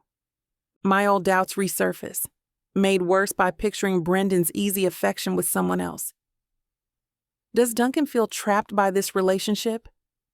Are we playing house in a fantasy doomed to fade once routine sets in? Across the dinner table, I study Duncan's stoic profile as he eats. Could I even tell if he was here out of true devotion rather than mere obligation? He gives so little voice to his inner world. I wish for the 100th time he would bare his heart fully, erasing these nagging insecurities. I force lighter conversation as we clean up, not wanting to spoil our precious time together. But my smiles feel strained. That night as we part ways, I cling to Duncan longer than usual, willing him to sense my unspoken need for reassurance. His lips graze my forehead. Get some rest, This snow can't last forever. I nod, fighting unreasonable tears as he heads off oblivious to my inner turmoil. I bury my face in my pillow once alone, feeling suddenly very young and lost. All I want is the safety of his arms around me, sheltering me through any storm, outside or within my insecure heart. By morning, the tempest has passed, leaving me resolved. I can't live plagued by nebulous doubts any longer. I need to trust Duncan at his word and lean fully into what we're building. And if I'm wrong about his willingness to do the same, better to know now, so I can armor my heart before abandonment blindsides me. We owe each other open honesty, wherever that leads. I find Duncan chopping firewood outside, breath puffing in the frigid air. He pauses to sweep his glove over my wind-chilled cheek. You're a sight for sore eyes. How about some coffee to warm up? I'd almost lose courage feeling his tender care. But wanting a real future with this man means having hard talks, not just stolen moments. I steel myself and take his hand. Actually, could we talk? There's something I need to ask you. His eyebrows draw together warily, but he nods. We sit together on a hay bale out of the wind. Now that the moment's here, my carefully planned words desert me. I grip his hand almost desperately, struggling to shape the fears haunting me. Duncan, what are we doing here? With us, I mean? He looks bemused, so I plunge on. Do you see a real future for us? Or am I imagining more than this is? Chloe, the anguish in his voice tells me enough. I pull away, wrapping my arms tight around myself. We can't keep playing this game if we're not on the same page. Just tell me honestly what you want. He rakes a hand through his hair, pained. You know I care for you deeply. I just can't make lofty promises for the future when there's still so much shadow in me. My heart cracks to hear him give voice to the same doubts plaguing me. But we'll never find answers if we both hold back. I move close again and cradle his bearded cheek. Just talk to me, Duncan. That's all I ask. The rest will unfold however it may. His eyes hold mine for a long moment before he turns his head to press a fervent kiss to my palm. All right then, cards on the table, come what may. He takes a bracing breath, jaw tensing. I grip his hand, anchoring him. You and this life together are the best thing that has ever happened to me, but part of me is still waiting for the bottom to drop out again. Can you understand? I nod, blinking back tears. I do. But we have to trust this enough to nourish it. Together. Duncan's tension eases. Holding nothing back feels freeing already. You're braver than me, but you give me courage too. He brushes his thumb over my cheek. I don't know what our future holds, but I want to build it with you by my side. However you'll have me. Joyful tears spill over now. I kiss him fiercely, pouring all my hope and longing into it. We cling together until the need for air forces us apart. Oh, my love, I breathe. You have my whole heart. All I need is for us to walk forward with hope. The smile lines around his eyes deepen with joy. Then that's my solemn pledge. He presses his forehead to mine. The cold and trees around us disappear until only this man exists. Still, the icy doubts may hide for a moment in the deep shadows of my mind, but they aren't gone completely. Chapter 25, Duncan. Spring's warm breezes set the ranch abuzz with activity again. Melting snows reveal there's still damage left to repair from the harsh winter. Everyone throws themselves into the tasks with vigor, relieved to be outdoors after long confinement. Chloe especially blooms along with nature's reawakening. Her ready laughter and renewed sparkle fill my days with light.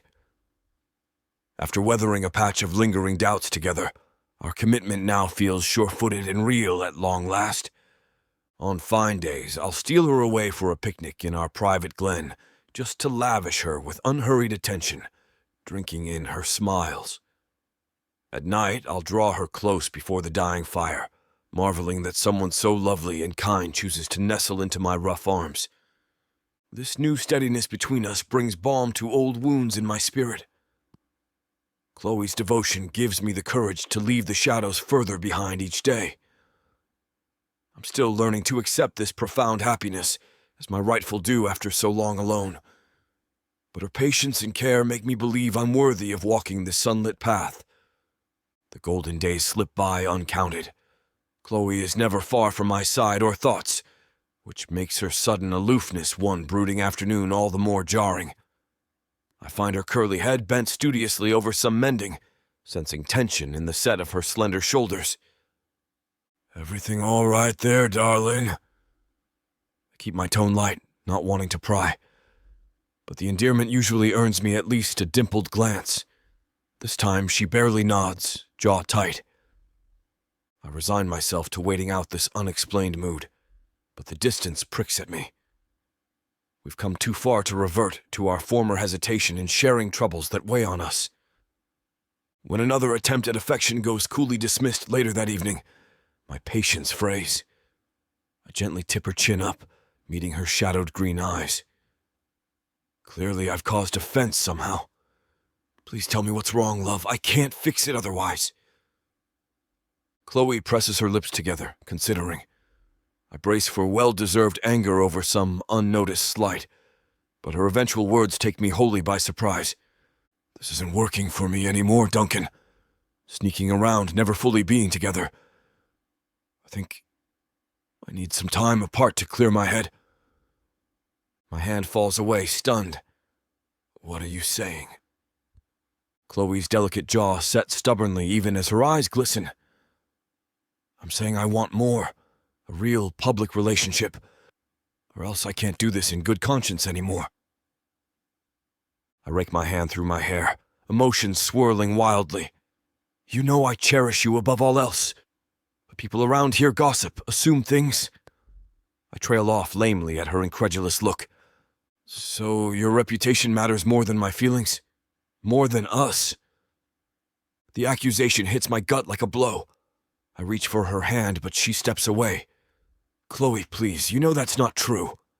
Her breath shudders out. Isn't it? We hide away like teenagers, then go on as if nothing exists between us. I feel foolish pining for more when you're content keeping me your dirty secret. The despair in her voice shreds me. Of course, she deserves to be treasured proudly in the light of day. My stubborn reticence must seem callous, but this life we're building feels so precariously new, and openness requires a bravery I've yet to master. Still, refusing Chloe now means risking losing her forever. That outcome is unthinkable. I force down my instincts to hedge and grasp her shoulders almost desperately. You're right. You deserve better. No more hiding for the sake of my pride. I'll tell anyone with ears just how blessed I am to have your love, if it means keeping you near. The fervent promise rings true. A public declaration seems a small price to pay for her devotion. Chloe searches my face intently, and if people disapprove or spread rumors... I smooth back her fiery curls, heart swelling with certainty. Let them. As long as I have your hand to hold, their words mean nothing. At that, her shoulders lose their rigid set. She lets me draw her close, tucking her head beneath my chin with a shaky sigh. Chloe's embrace feels like absolution. That's all I needed to hear, she whispers. I'm sorry for doubting that you'd understand. I kiss the crown of her head. Hush now, none of that. You were right to push me. No more hiding my pride and joy away. She lifts her luminous eyes back to mine. The faith shining there leaves me humbled. With Chloe lighting my way, even the most daunting leaps seem possible. Tomorrow we'll face any scorn side by side, emerging stronger. Her hand in mine is the only steadiness I require. Chapter 26. Chloe. I wake before dawn, pulses thrumming with nervous purpose. Today is the day Duncan and I step forward into the light together, come what may. The thought is both terrifying and exhilarating. In my deepest heart, I know Duncan cherishes me beyond any fleeting judgment of neighbors. But his willingness to brave open censure just to keep me near still astounds me and bolsters my own courage for what's to come. I dress with extra care, donning my finest floral dress and pinning my hair back prettily. An armor of sorts, girding myself to face scrutiny. But it's also a declaration that this love is real and lasting and not to be hidden away. The morning bustle around the ranch seems charged, everyone sensing some shift in the wind. I catch a few curious glances, though our new closeness is surely no secret. With an encouraging smile from Ruby, I move to take my usual seat beside Duncan for breakfast. Before I can sit, he gently catches my wrist. I turn to him questioningly. His expression is solemn, but his eyes blaze with purpose. My breath catches as he lifts my hand to his lips for a courtly kiss, the gesture unmistakably one of devotion for all to see. A shocked murmur ripples around us, but Duncan keeps my gaze, heedless of the stir our display has caused. You look beautiful today, my dear. His voice carries clearly in the hushed room. May I walk you out? Mute with emotion, I just nod. He tucks my arm through his and leads us outside amid whispers from those gathered. I sneak a glance at his profile once we're alone, my heart overflowing. Quite the dramatic gesture, cowboy. They'll all be gossiping over breakfast now for sure. Duncan's eyes gleam. Let them talk. I plan on making my regard for you abundantly clear. His expression sobers, though his grip remains steady on mine. That is, if you're certain this is what you want. I lean up to graze a feather-light kiss over his lips, heedless of any watchers. I've never been more certain of anything. We'll take this leap together. His answering smile warms me like sunlight after a long frost. With our hands joined, we walk together into this new phase, spirits buoyed by a united purpose. The day brings many curious looks and hushed remarks, some thinly veiled. But Duncan stays true to his word, his affection unwavering no matter the audience. The pride shining through when he looks at me makes any judgment glancing blows. As long as he remains stalwart, their opinions hold little weight. I share lunch with Ruby and Hannah, soaking up their wholehearted delight over how brazenly Duncan now dotes on me. Their support bolsters me, even as wary glances from some ranch hands prickle. This transition was never going to be painless. But the joy of finally belonging fully to Duncan outweighs any discomfort. By the end of the day, when we wearily trot up to the main house for supper, the thrill of possibility smolders to a warm glow in my heart. What we declared today marks a point of no return. The knowing sets my skin thrumming when Duncan's heated gaze finds me across the noisy dinner table. Soon this meal with friends will end, and we'll be alone. Truly alone, all pretenses are shed. The thought is equal parts electrifying and daunting. As if sensing my inner tumult, Duncan's hand finds my knee under the table, steadying and stoking me all at once. Somehow I make it through dessert, distractedly chatting over the rim of my coffee cup, while dodging Duncan's searing glances. The air between us now fairly crackles, our bodies swaying together like magnets growing nearer. When Duncan finally pushes back his chair and casually invites me to walk off supper, I nearly stumble in my haste to take his proffered hand. We keep pace crossing the darkened yard, but his grip scorches through my layers. My pulse is skittery and wild by the time we enter the secluded barn. In an instant, his mouth claims mine, hot and urgent. I gasp into the kiss, all tentative restraint shattered. We've waited long enough, denied this heat. No more.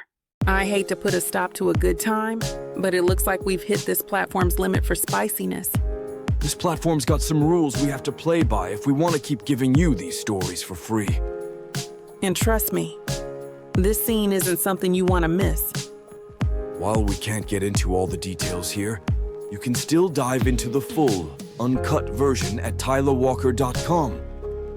Miss Tyla has an entire collection of unabridged audiobooks and ebooks waiting for you. And the best part?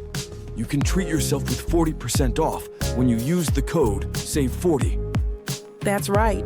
You'll save on any digital product, even bundles that are already discounted.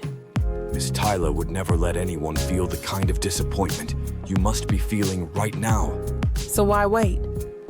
Treat yourself with Miss Tyla. Chapter 27. Duncan.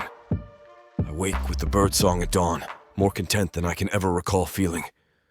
The sleeping angel curls into my side and stirs sweet protectiveness. Chloe looks utterly at peace, dark lashes fanned across her delicate sepia cheekbones, lips curved softly even in dreams. Unable to resist, I trail light kisses across her face until those sea-green eyes blink open. She grins up at me, drowsy and sated, stretching languidly beneath the wool blanket cocooning us in the barn loft. Now that's the kind of wake-up call I like, she purrs, nipping at my jaw playfully. Her enthusiasm after a night of passion makes my blood run molten again. But we have a ranch to run, and I intend to make today special for my love. With a regretful groan, I disentangle from Chloe's seeking limbs before we get carried away. As tempting as you are, I'm afraid we've got work awaiting us. She pouts up at me alluringly from her nest of hay. Are you sure? I'm sure we could sneak in a quick. I halt her teasing words with a firm kiss, laughter rumbling through me. Behave, insatiable minx. I have plans for us tonight. I scoop up her discarded garments, laying them across her with exaggerated solemnity. But we've got duties to attend to now, my dear. Chloe gives a dramatic huff, but her eyes gleam with curiosity. As we dress and make ourselves presentable again, I have to rein in my eagerness for the evening's return. I've been bursting to share my surprise for weeks, and the time finally feels right to show Chloe a secret, special part of this land I hold dear. We exchange frequent tender smiles throughout the day's work, the new dimension to our bond thrumming just below the surface. Walt gives me a crinkled, knowing wink when he catches me humming tunelessly, and even the crusty old cook beams indulgently seeing Chloe's radiance. Our happiness proves contagious, it seems. When dusk's rosy fingers start reaching across the sky at long last, I help Chloe don her riding gear, then lead her toward the stables. She gasps in delight at seeing Sugar and Apache already saddled, blankets and supplies packed up behind their sleek haunches.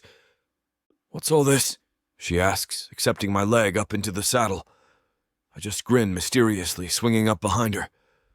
You'll see, darling.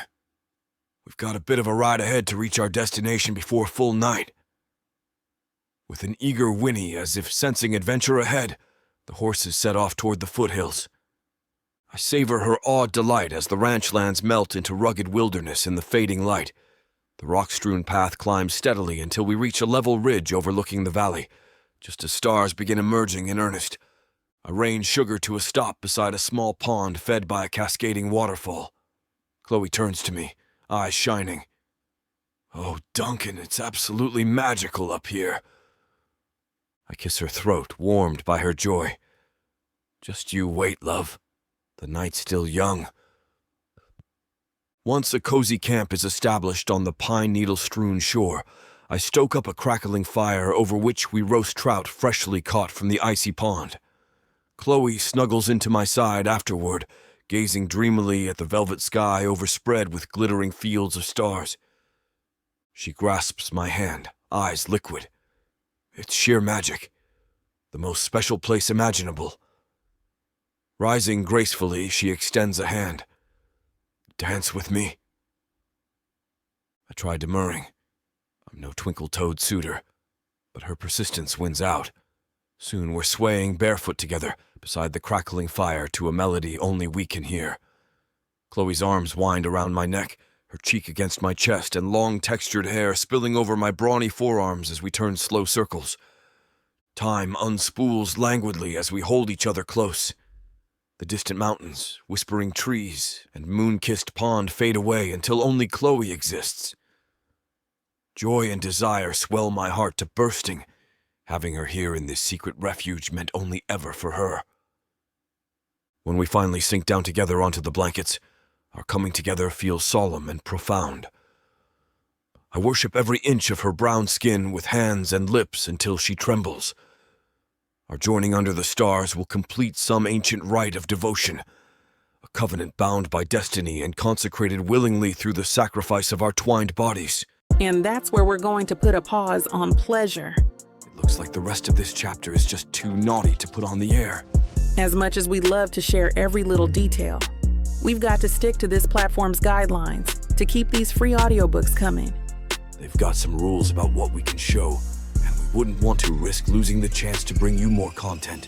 As frustrating as it is to build the tension only to be interrupted, Miss Tyla always knows how to make it up to you. You can find the full, uncut scene over at TylaWalker.com. With an entire library of unabridged audiobooks and ebooks, Miss Tyla's collection is waiting for you. And if you use code SAVE40, you'll get 40% off any digital product, even on bundles that are already discounted. So don't let the fun stop here. Head over to TylaWalker.com and treat yourself with Miss Tyla. Chapter 28. Chloe. Our idyllic reprieve in the mountains leaves me walking on air for weeks after. Duncan and I settle into a new normal on the ranch, openly devoted, sharing lingering looks and casual touches that silently proclaim our bond. The work remains as busy as ever, but each burden feels lighter with my love by my side. Walt calls a serious household meeting one evening after supper. I exchange a worried glance with Duncan as we gather in the parlor. Walt's weathered face looks weary, lacking its usual ready smile. Once everyone quiets, he removes his hat and leans forward, bracing his arms on his knees. I won't beat around the bush. This season's been a tough one. Repairing storm damage, caring for sick livestock. We're behind on the budget heading into summer. Murmurs of dismay sound. Ruby voices the question on all our minds. How bad is it, Walt? Can we make it right? He shakes his head. It'll be mighty close. We'll need a good harvest and things really firing on all cylinders. And even that might not be enough. My heart sinks. This ranch is more than just a workplace. It's home. After all Walt and his kin have done for me, failure is unthinkable. I glance at Duncan to find him already watching me, his eyes grave. Around us, anxious voices fill the heavy silence with strategies to cut costs and boost income over the coming weeks. A refrain repeats in my mind, drowning out their debate. I won't let this refuge for the broken-hearted be lost, whatever it takes. Later that night, as Duncan walks me back to my cabin, our clasped hands speak of shared sorrow and purpose. No matter what tomorrow brings, we'll weather the storm together now. Just having his stalwart presence eases the sting of potential loss. The next weeks pass in a blur of backbreaking dawn to dusk labor, trying to maximize all possible yield from the land. When I'm not tending the animals or vegetable plots, I throw myself into canning anything we have in excess in the hopes of generating sellable inventory for the market. The work leaves no time for leisurely trysts with Duncan. We steal what scant hours we can curl together before the fire, simply holding each other close, whispering hopes and making plans. His pride and creativity encourage me to keep fighting, even as weariness weighs down my own spirit. But deep in my heart, I know our efforts alone won't be enough. Erratic rains make the crops less bountiful than hoped, and the barn roof desperately needs repairs before a violent summer storm makes things worse.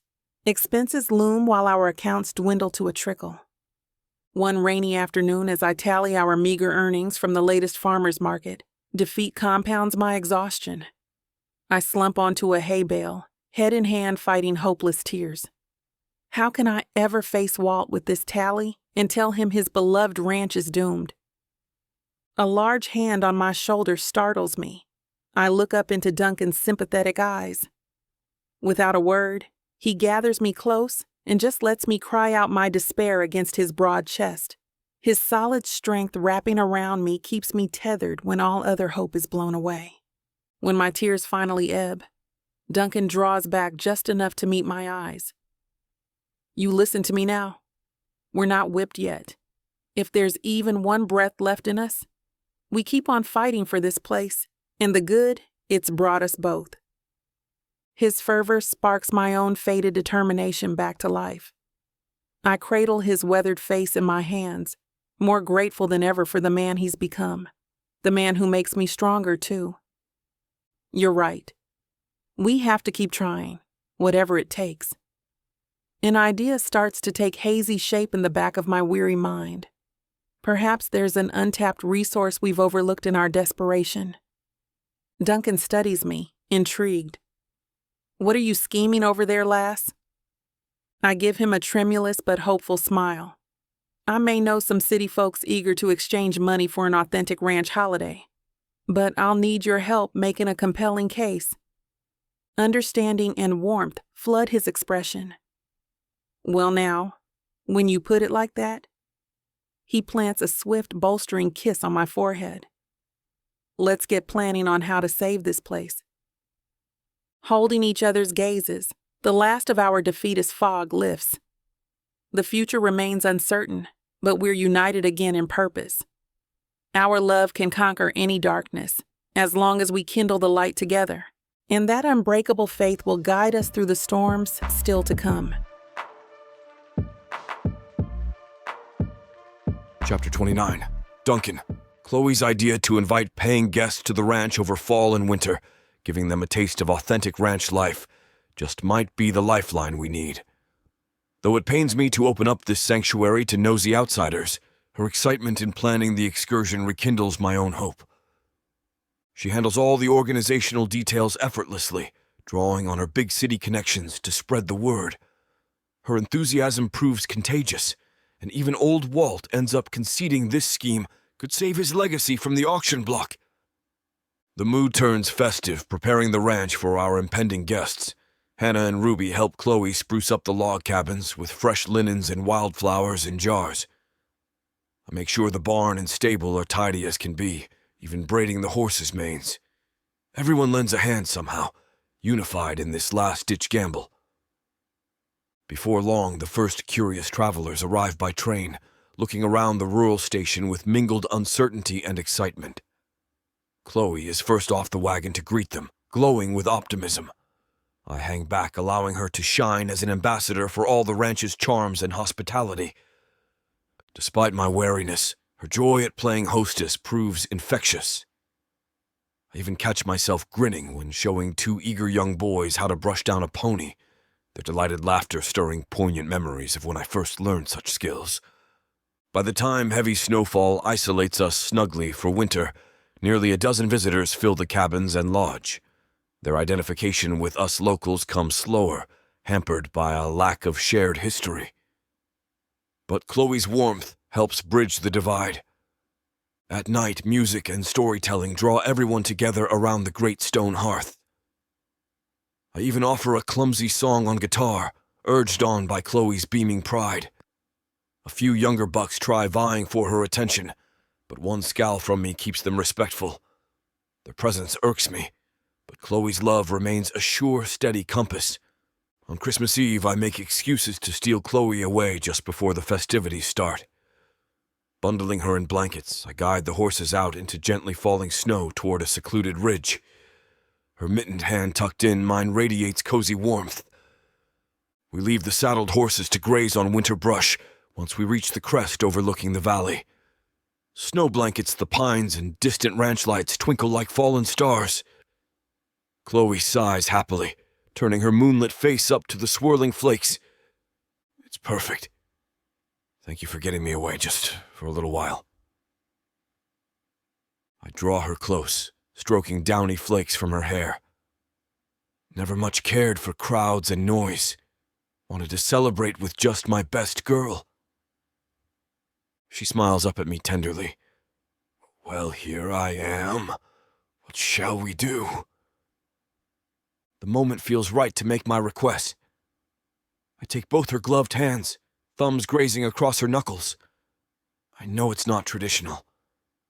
But Chloe, I already consider you my partner for life, in all ways. Will you do me the honor of making it official before the eyes of the law someday soon? Her smile wavers even as her fingers tighten on mine. Duncan, are you asking me to marry you? Sudden uncertainty sweeps through me. Have I presumed too much? But looking into her upturned face radiant with hope, my nerves settle. Of course, this generous spirit will welcome whatever shape our union takes. Maybe not with rings or vows, I hedge, but I want every part of myself bound to you, for all our days, if you'll have me. Oh, my darling. Chloe flings her arms around my neck with a joyful sob. Of course, I'll have you. I can't imagine anything making me happier. Relief and elation crash over me. I lift her up, our mingled laughter ringing out over the snowy valley. Her lips find mine, joyful tears mingling on our cheeks. The kiss feels like a benediction, consecrating our wordless covenant up here alone under the stars. By the time we meander back hand in hand to join the holiday celebration, all lingering worries over the ranch's fate have faded. Whatever this winter brings, Walking through life with Chloe by my side is fortune enough. Our commitment will sustain us through any coming trial. True, we may lack a proper ring or wedding, but the promise shining in Chloe's eyes means far more to me than any transient trappings. The depth of her faith and trust is the only treasure I'll ever need. Tomorrow will reveal the next challenges to overcome together. But tonight, I just hold my future bride close and give thanks for this gift of a partner to weather all life's tempests side by side.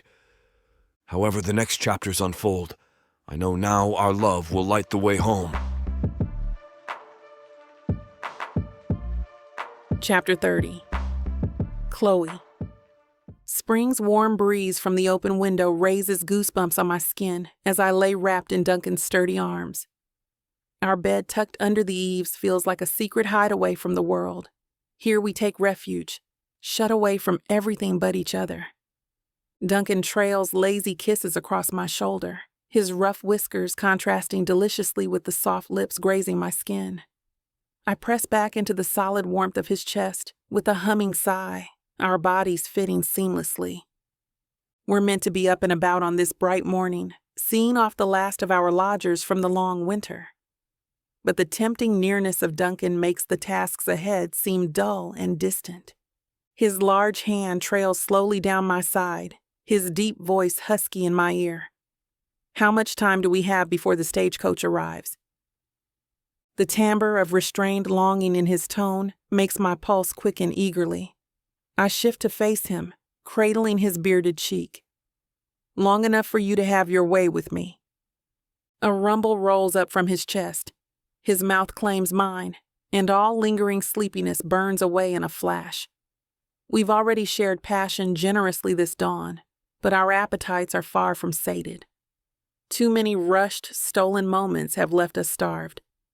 Today heralds a new horizon, a ranch free of guests who need entertained and coddled, and a chance to fill our days and nights however we please at long last. No more snatched interludes.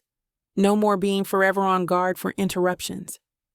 For the first time, we can be blissfully alone and in love. I yield my body and will fully to Duncan's fervent attention. He worships every newly bared inch of skin until I'm mindless, anchored only by his strong hands and drugging kisses. Our joining builds unhurriedly, each languid crest whispering promises of 1,000 more, such shared mornings to come. The day is half gone by the time we rouse, drowsy limbs still entwined. It takes great force of will to leave the snug haven of quilts and each other's arms. But after a simple meal together, a new purpose propels us out into the warm springtime air hand in hand. Signs of renewal surround us as we stroll, emerald buds unfurling, baby animals tottering on wobbly legs, clear water sparkling in the creeks. No traces linger of winter's desolation. The land is washed clean and beginning anew, much like my own scarred heart this past year. All thanks to Duncan's tireless devotion. We're pausing to rest beside a burbling stream when Duncan turns suddenly solemn, taking both my hands in his larger, rougher ones. Hope and conviction burn in his sky-blue eyes. Marry me, Chloe. Today. I blink up at him, startled but trusting. Today? But how? He presses on urgently. I don't need frills or fanfare, just you. Right here, let's make our vows to each other with only the land and the town preacher as witness. My breath catches at the beautiful simplicity of it. Just you and me and the mountain? Duncan nods, face alight. These acres know my soul as well as you do. Let this be where we pledge our bond. I'll call Pastor Matt and see if he can do it. We'll keep it simple. Joy wells up in me, pure and overwhelming. Yes! I throw my arms around his sturdy shoulders, laughing through tears. 1,000 times yes, my love. And so it comes to pass that Duncan and I are wedded that golden afternoon beside a babbling brook, sheltered by reaching trees. We speak fervent promises to honor and defend, in richness and poverty, till death parts us. The pragmatic words matter far less than the abiding love shining through. We seal our vows with ardent kisses as the sun begins its descent. No formal feast or finery could ever rival this utter perfection. Hand in hand, a new era of consecration upon us, we walk the pastor back toward his car, parked at the main house, through lengthening afternoon shadows. But an unexpected sight awaits that puts a halt to our idyll. A strange motor coach sits parked in the yard, crates of luggage piled high. My steps slow warily, my pulse quickening even as I try to remain calm and say a thankful goodbye to the pastor. Duncan's grip remains steady on mine, but I sense his unease as well. Who has arrived here today of all days? The answer emerges briskly from the front door as a woman walks out. Styled gray curls pulled back with an elegant headband. A name falls from my lips in shocked recognition. Grandmother? My aristocratic elder sweeps an appraising eye over my wind-blown hair, simple dress, and clasped hands with Duncan. One thin brow rises coolly. Well, hello to you too, dear. Aren't you going to welcome your grandmother? I flounder helplessly, pulse racing.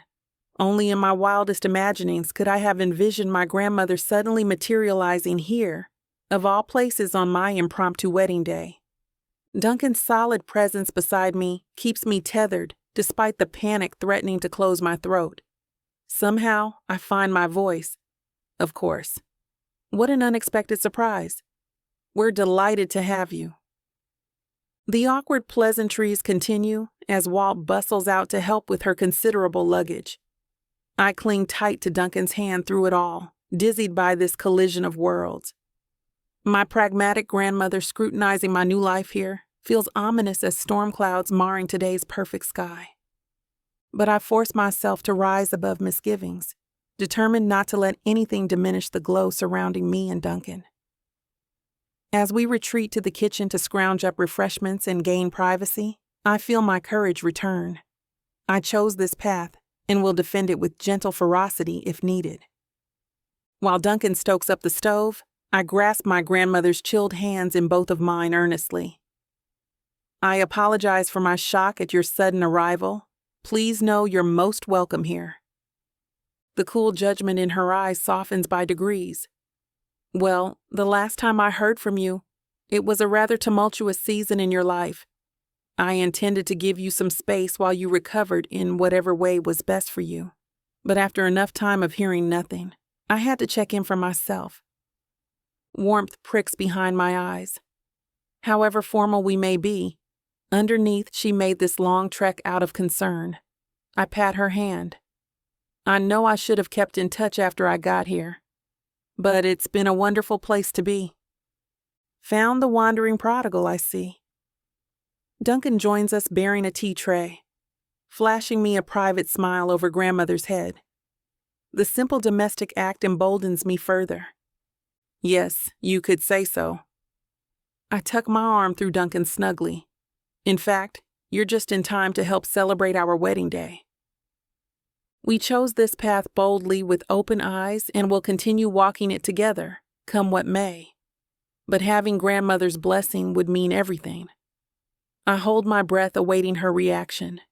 She blinks rapidly at my candid words, gaze darting between our hands, joined in resolute expressions. The silence stretches agonizingly before she exhales a long breath. I suspected as much. Well, far be it from me to stand in the way of true devotion. A slow smile creases her once severe face. We will have to arrange a proper reception for another time. For now, do carry on celebrating your blessed union. The vice around my chest releases with her implicit approval. Impulsively, I embrace her, blinking back sudden tears. Thank you, grandmother. Your support means the world. She pats my shoulder dutifully. Yes, well, much to discuss later, I'm sure. For now, I need to rest for a bit. It was a long drive. As I show her to a guest room, relief continues washing over me in waves. She accepts us and this new path I've chosen. With Duncan's hand warm in mine, No obstacles now stand in our way. We see grandmother off to sleep after she's had her fill of tea and stern questioning. Then Duncan and I fall into each other's arms, the events of the day leaving us exhausted and exhilarated. Tomorrow we'll begin our life anew as husband and wife, writing each next chapter together. But tonight, we celebrate the promise of forever, with tender lips and seeking hands, finally united beyond parting. Two once broken souls, fused whole and abiding. Through all of life's joys and trials still ahead, we'll stand fast and true from now until the end of our days. You think you can catch me? You think you can tame me? Oh, I know I can. And you know it too, baby. I gotta tell you, you're not the first to try. But don't worry, baby. I'll be the last. With sass like that, maybe I'll be the one that needs to tame you. Let's cut to the chase, big boy. What you selling me? Your appetite is big AF. I have just the thing that'll satisfy you. Oh, really? And what's that? Over 120 hours of romance audiobooks. Brought to you by Tyla Walker Romances in the Big AF Audio Bundle. 120 hours? That sounds amazing. Your knees won't work afterwards if I do my job right. Don't make promises you can't keep. Well, I can keep this promise. Because these audiobooks are unabridged with all the spicy scenes that will make you put your earbuds on. You know, Tyla can get freaky because she marked the bundle down by 69% for a limited time. I can't wait to take this bundle for a ride. Visit TylaWalker.com and get this audio bundle.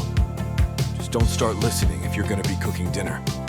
Because you might just forget to feed your family. TylaWalker.com. Escape your life with Tyla.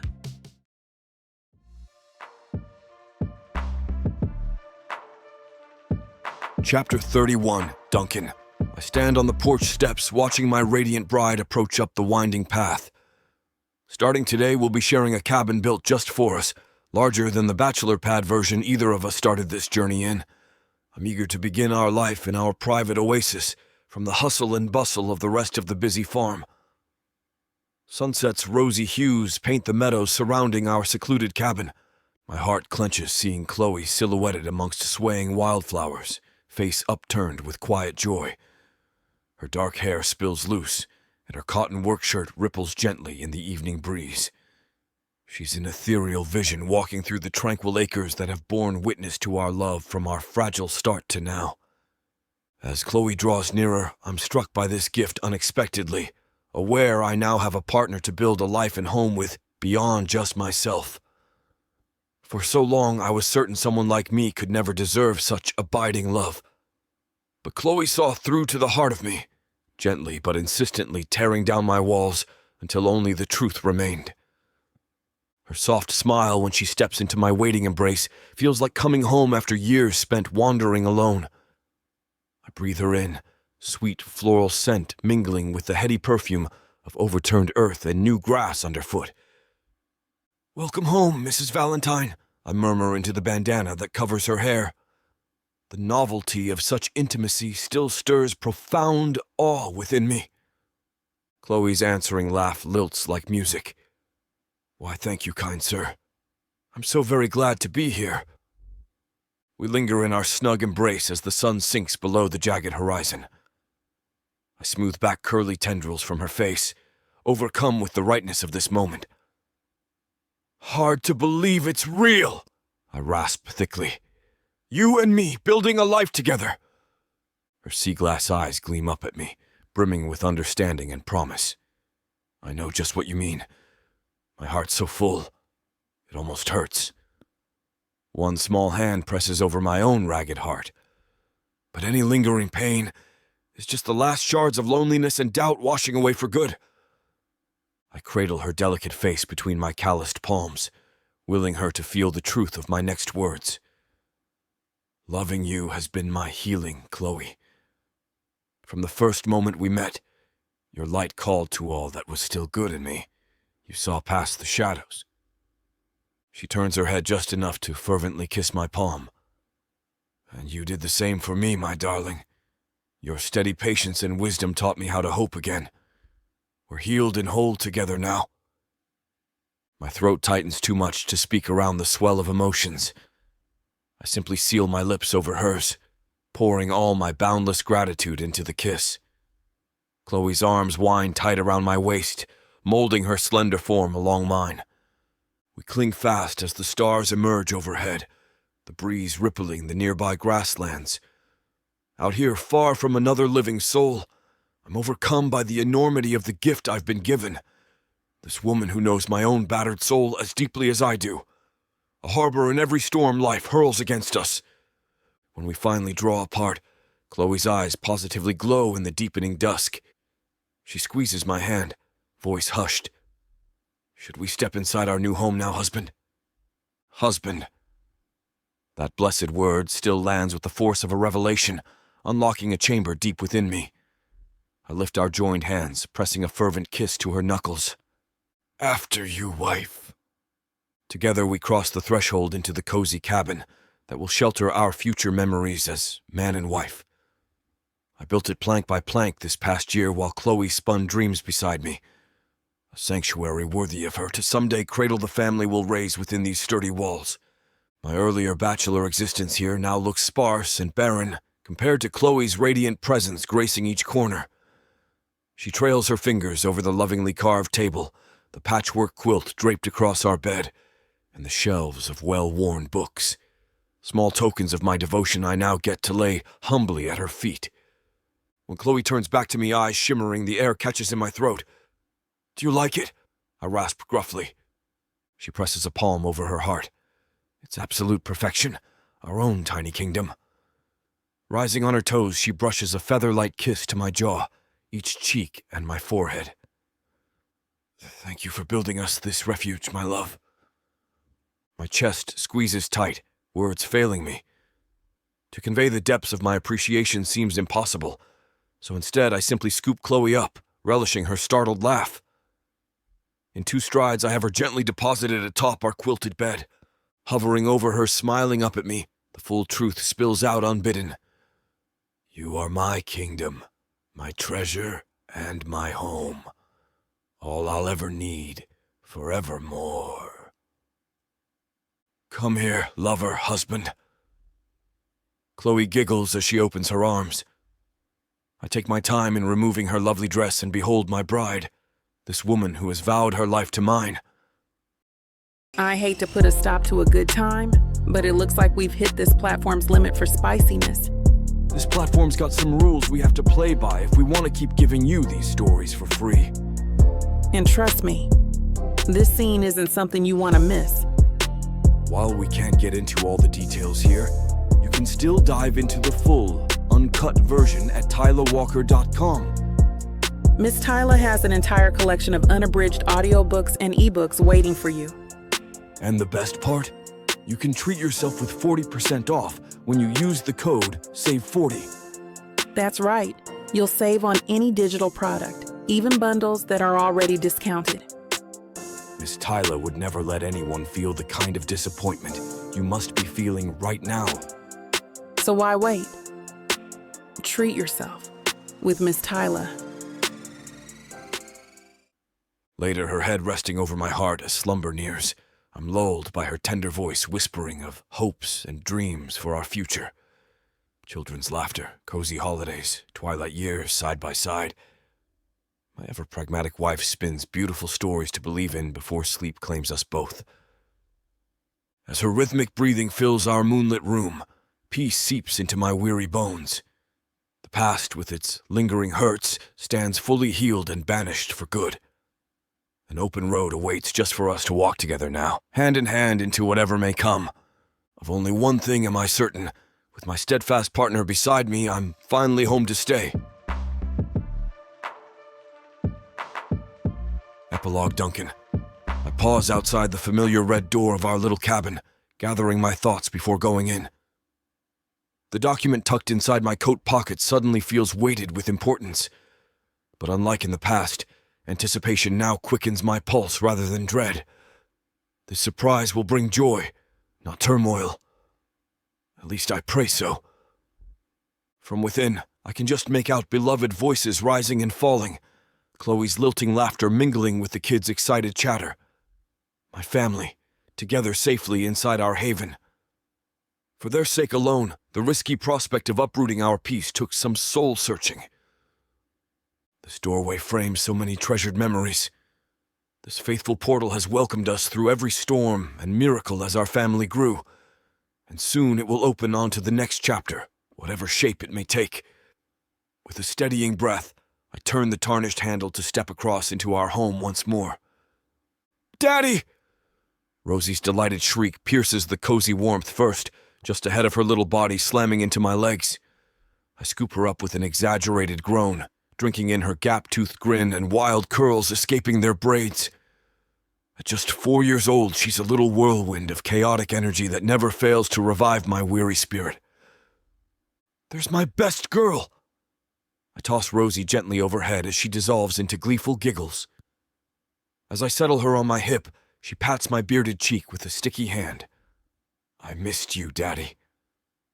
"I missed you too, Munchkin." I kiss her brow, chest aching at the innocent words. Mere days away, negotiating the ranch purchase felt endless. I never want these children to feel my absence the way I did with my own absent mother and fugitive father. Their unconditional love is a gift I'll never take for granted. Just then, Chloe appears in the kitchen doorway wiping her hands, face breaking into a breathtaking smile. "You're home early! We didn't expect you until supper time." Before I can respond, 8-year-old Wes comes barreling in from outside, brown hair wild from play. "Dad, look what I found by the creek!" He brandishes a chunk of sparkling quartz triumphantly. I ruffle his hair, pride surging. "A real treasure, buddy. We'll get that one polished up nice for your collection." His answering grin reminds me so much of myself as a boy when my granddad would praise some small accomplishment. A rush of fierce love threatens to choke me up. Chloe steps closer once the children's excited clamor subsides, one hand resting over my heart. Her touch and seafoam gaze ground me as always. "Welcome home, my love. All your adventures to tell, I hope." I cover her graceful hand, voice gruff. "A few surprises still left. Yes, but nothing could be finer than this sight to weary eyes." My searching look conveys what I can't voice aloud just yet. That no windswept vistas or promising ventures could eclipse the view of my little family gathered close and healthy, not with what I've now gambled in hopes of securing our future. As we sit down to supper, I'm content just to listen to the kids recount their days with colorful enthusiasm. The way Chloe's eyes crinkle fondly at their antics makes my chest constrict. I've risked so much, but know in my soul it was right. For them, I'd brave far greater dangers than just uncertainty. The familiar nighttime rhythm soothes me as we work seamlessly together, tidying up and getting the little ones down to sleep. Chloe hums a lullaby, arms cradling our drowsy daughter as I rub Wes's back, listening to his breaths deepen to soft snores. This orchestration between us needs no direction, but flows on its own rhythm. With the children peacefully dreaming under hand-sewn quilts, I finally lead Chloe out to our secluded spot, overlooking the moon-washed acres I've tirelessly worked for the past decade. But the view holds deeper meaning now with her by my side. My companion through both hardship and harvest. I draw her close, needing to feel her steady presence as I finally speak my pondered words aloud. "You know I'd do anything for our family. Give my last breath keeping you provided for and safe." Chloe pulls back to meet my earnest gaze. "Of course, as would I for our dear ones." She strokes my bearded cheek. "But what's brought on such solemn talk tonight?" I grasp her shoulders, willing her to understand the importance of this dream I now lay at her feet. I want the children to know the dignity of honest work and reaping their own harvest someday. Building something as we have, not just inheriting another's fortune. Chloe's eyes shine with dawning comprehension. "Go on." I take a ragged breath, reaching into my coat to withdraw the folded deed. I used every last penny saved to purchase a parcel nearby. 100 acres that can be shaped into a legacy for Wes and Rosie. My hands tremble just slightly extending this document to her, the key to our children's future, however humble. Chloe grasps it reverently, face alight. You bought us our own ranch? Her joyful laugh rings out, hands coming up to cradle mine earnestly. Duncan, this means everything. A place our family can plant roots and grow. I release a shaky breath, reassured this dream aligns with her own. You approve, then? I know it means leaving this land we built so much on. Chloe presses close again, expression glowing. Wherever we lay our heads, home is you and our babies. This just makes that homestead even more wondrous. Her lips find mine, pouring all her awe and encouragement into the contact. When we finally part, my heart feels fit to bursting. I imagined all scenarios, her rejection of my impulsiveness, or maybe her insistence on staying rooted here out of security, familiarity, or reluctance to unsettle the children. I worried I was foolish to think she would welcome this venture with ready grace. Chloe yet again proves she is my North Star, guiding me true even through unknown seas. We sit together leaning against the rough bark of an elm tree, imagining aloud our future rising from untouched soil. The cozy farmhouse Chloe describes is reminiscent of her grandfather's farm and girlhood sanctuary, fence lines and roads taking shape along the grassy meadows, an orchard and apiary humming with new life. A place for Wes to discover strength and wisdom in caring for the land and creatures as his tender heart grows. For little Rosie to know the joys of freedom roaming beneath endless skies, a worthy ambition I might dream of, but Chloe's faith and courage make it feel possible. She eventually succumbs to exhaustion still curled into my side, features smooth and trusting. I cradle her close, marveling that somehow I've been deemed worthy of guarding this exquisite soul, of building a refugee to shelter the family she's nurtured in me. The night wind whispers promise across the moon-drenched fields. This land I've poured my sweat and love into for a decade now shelters my children. The long, lonely years make sense when woven into this tapestry of devotion. I'll be sorry to leave it in a way, but I know the future is bright. Once Chloe is tucked safely in for the night, I close my eyes and breathe deep in the crisp air through the open bedroom window. Tomorrow brings another day of toil and tending, the honorable labor of serving those I love. I drift into dreamless rest, still feeling the words we said tonight, resounding through my being. Wherever life may lead, we go together.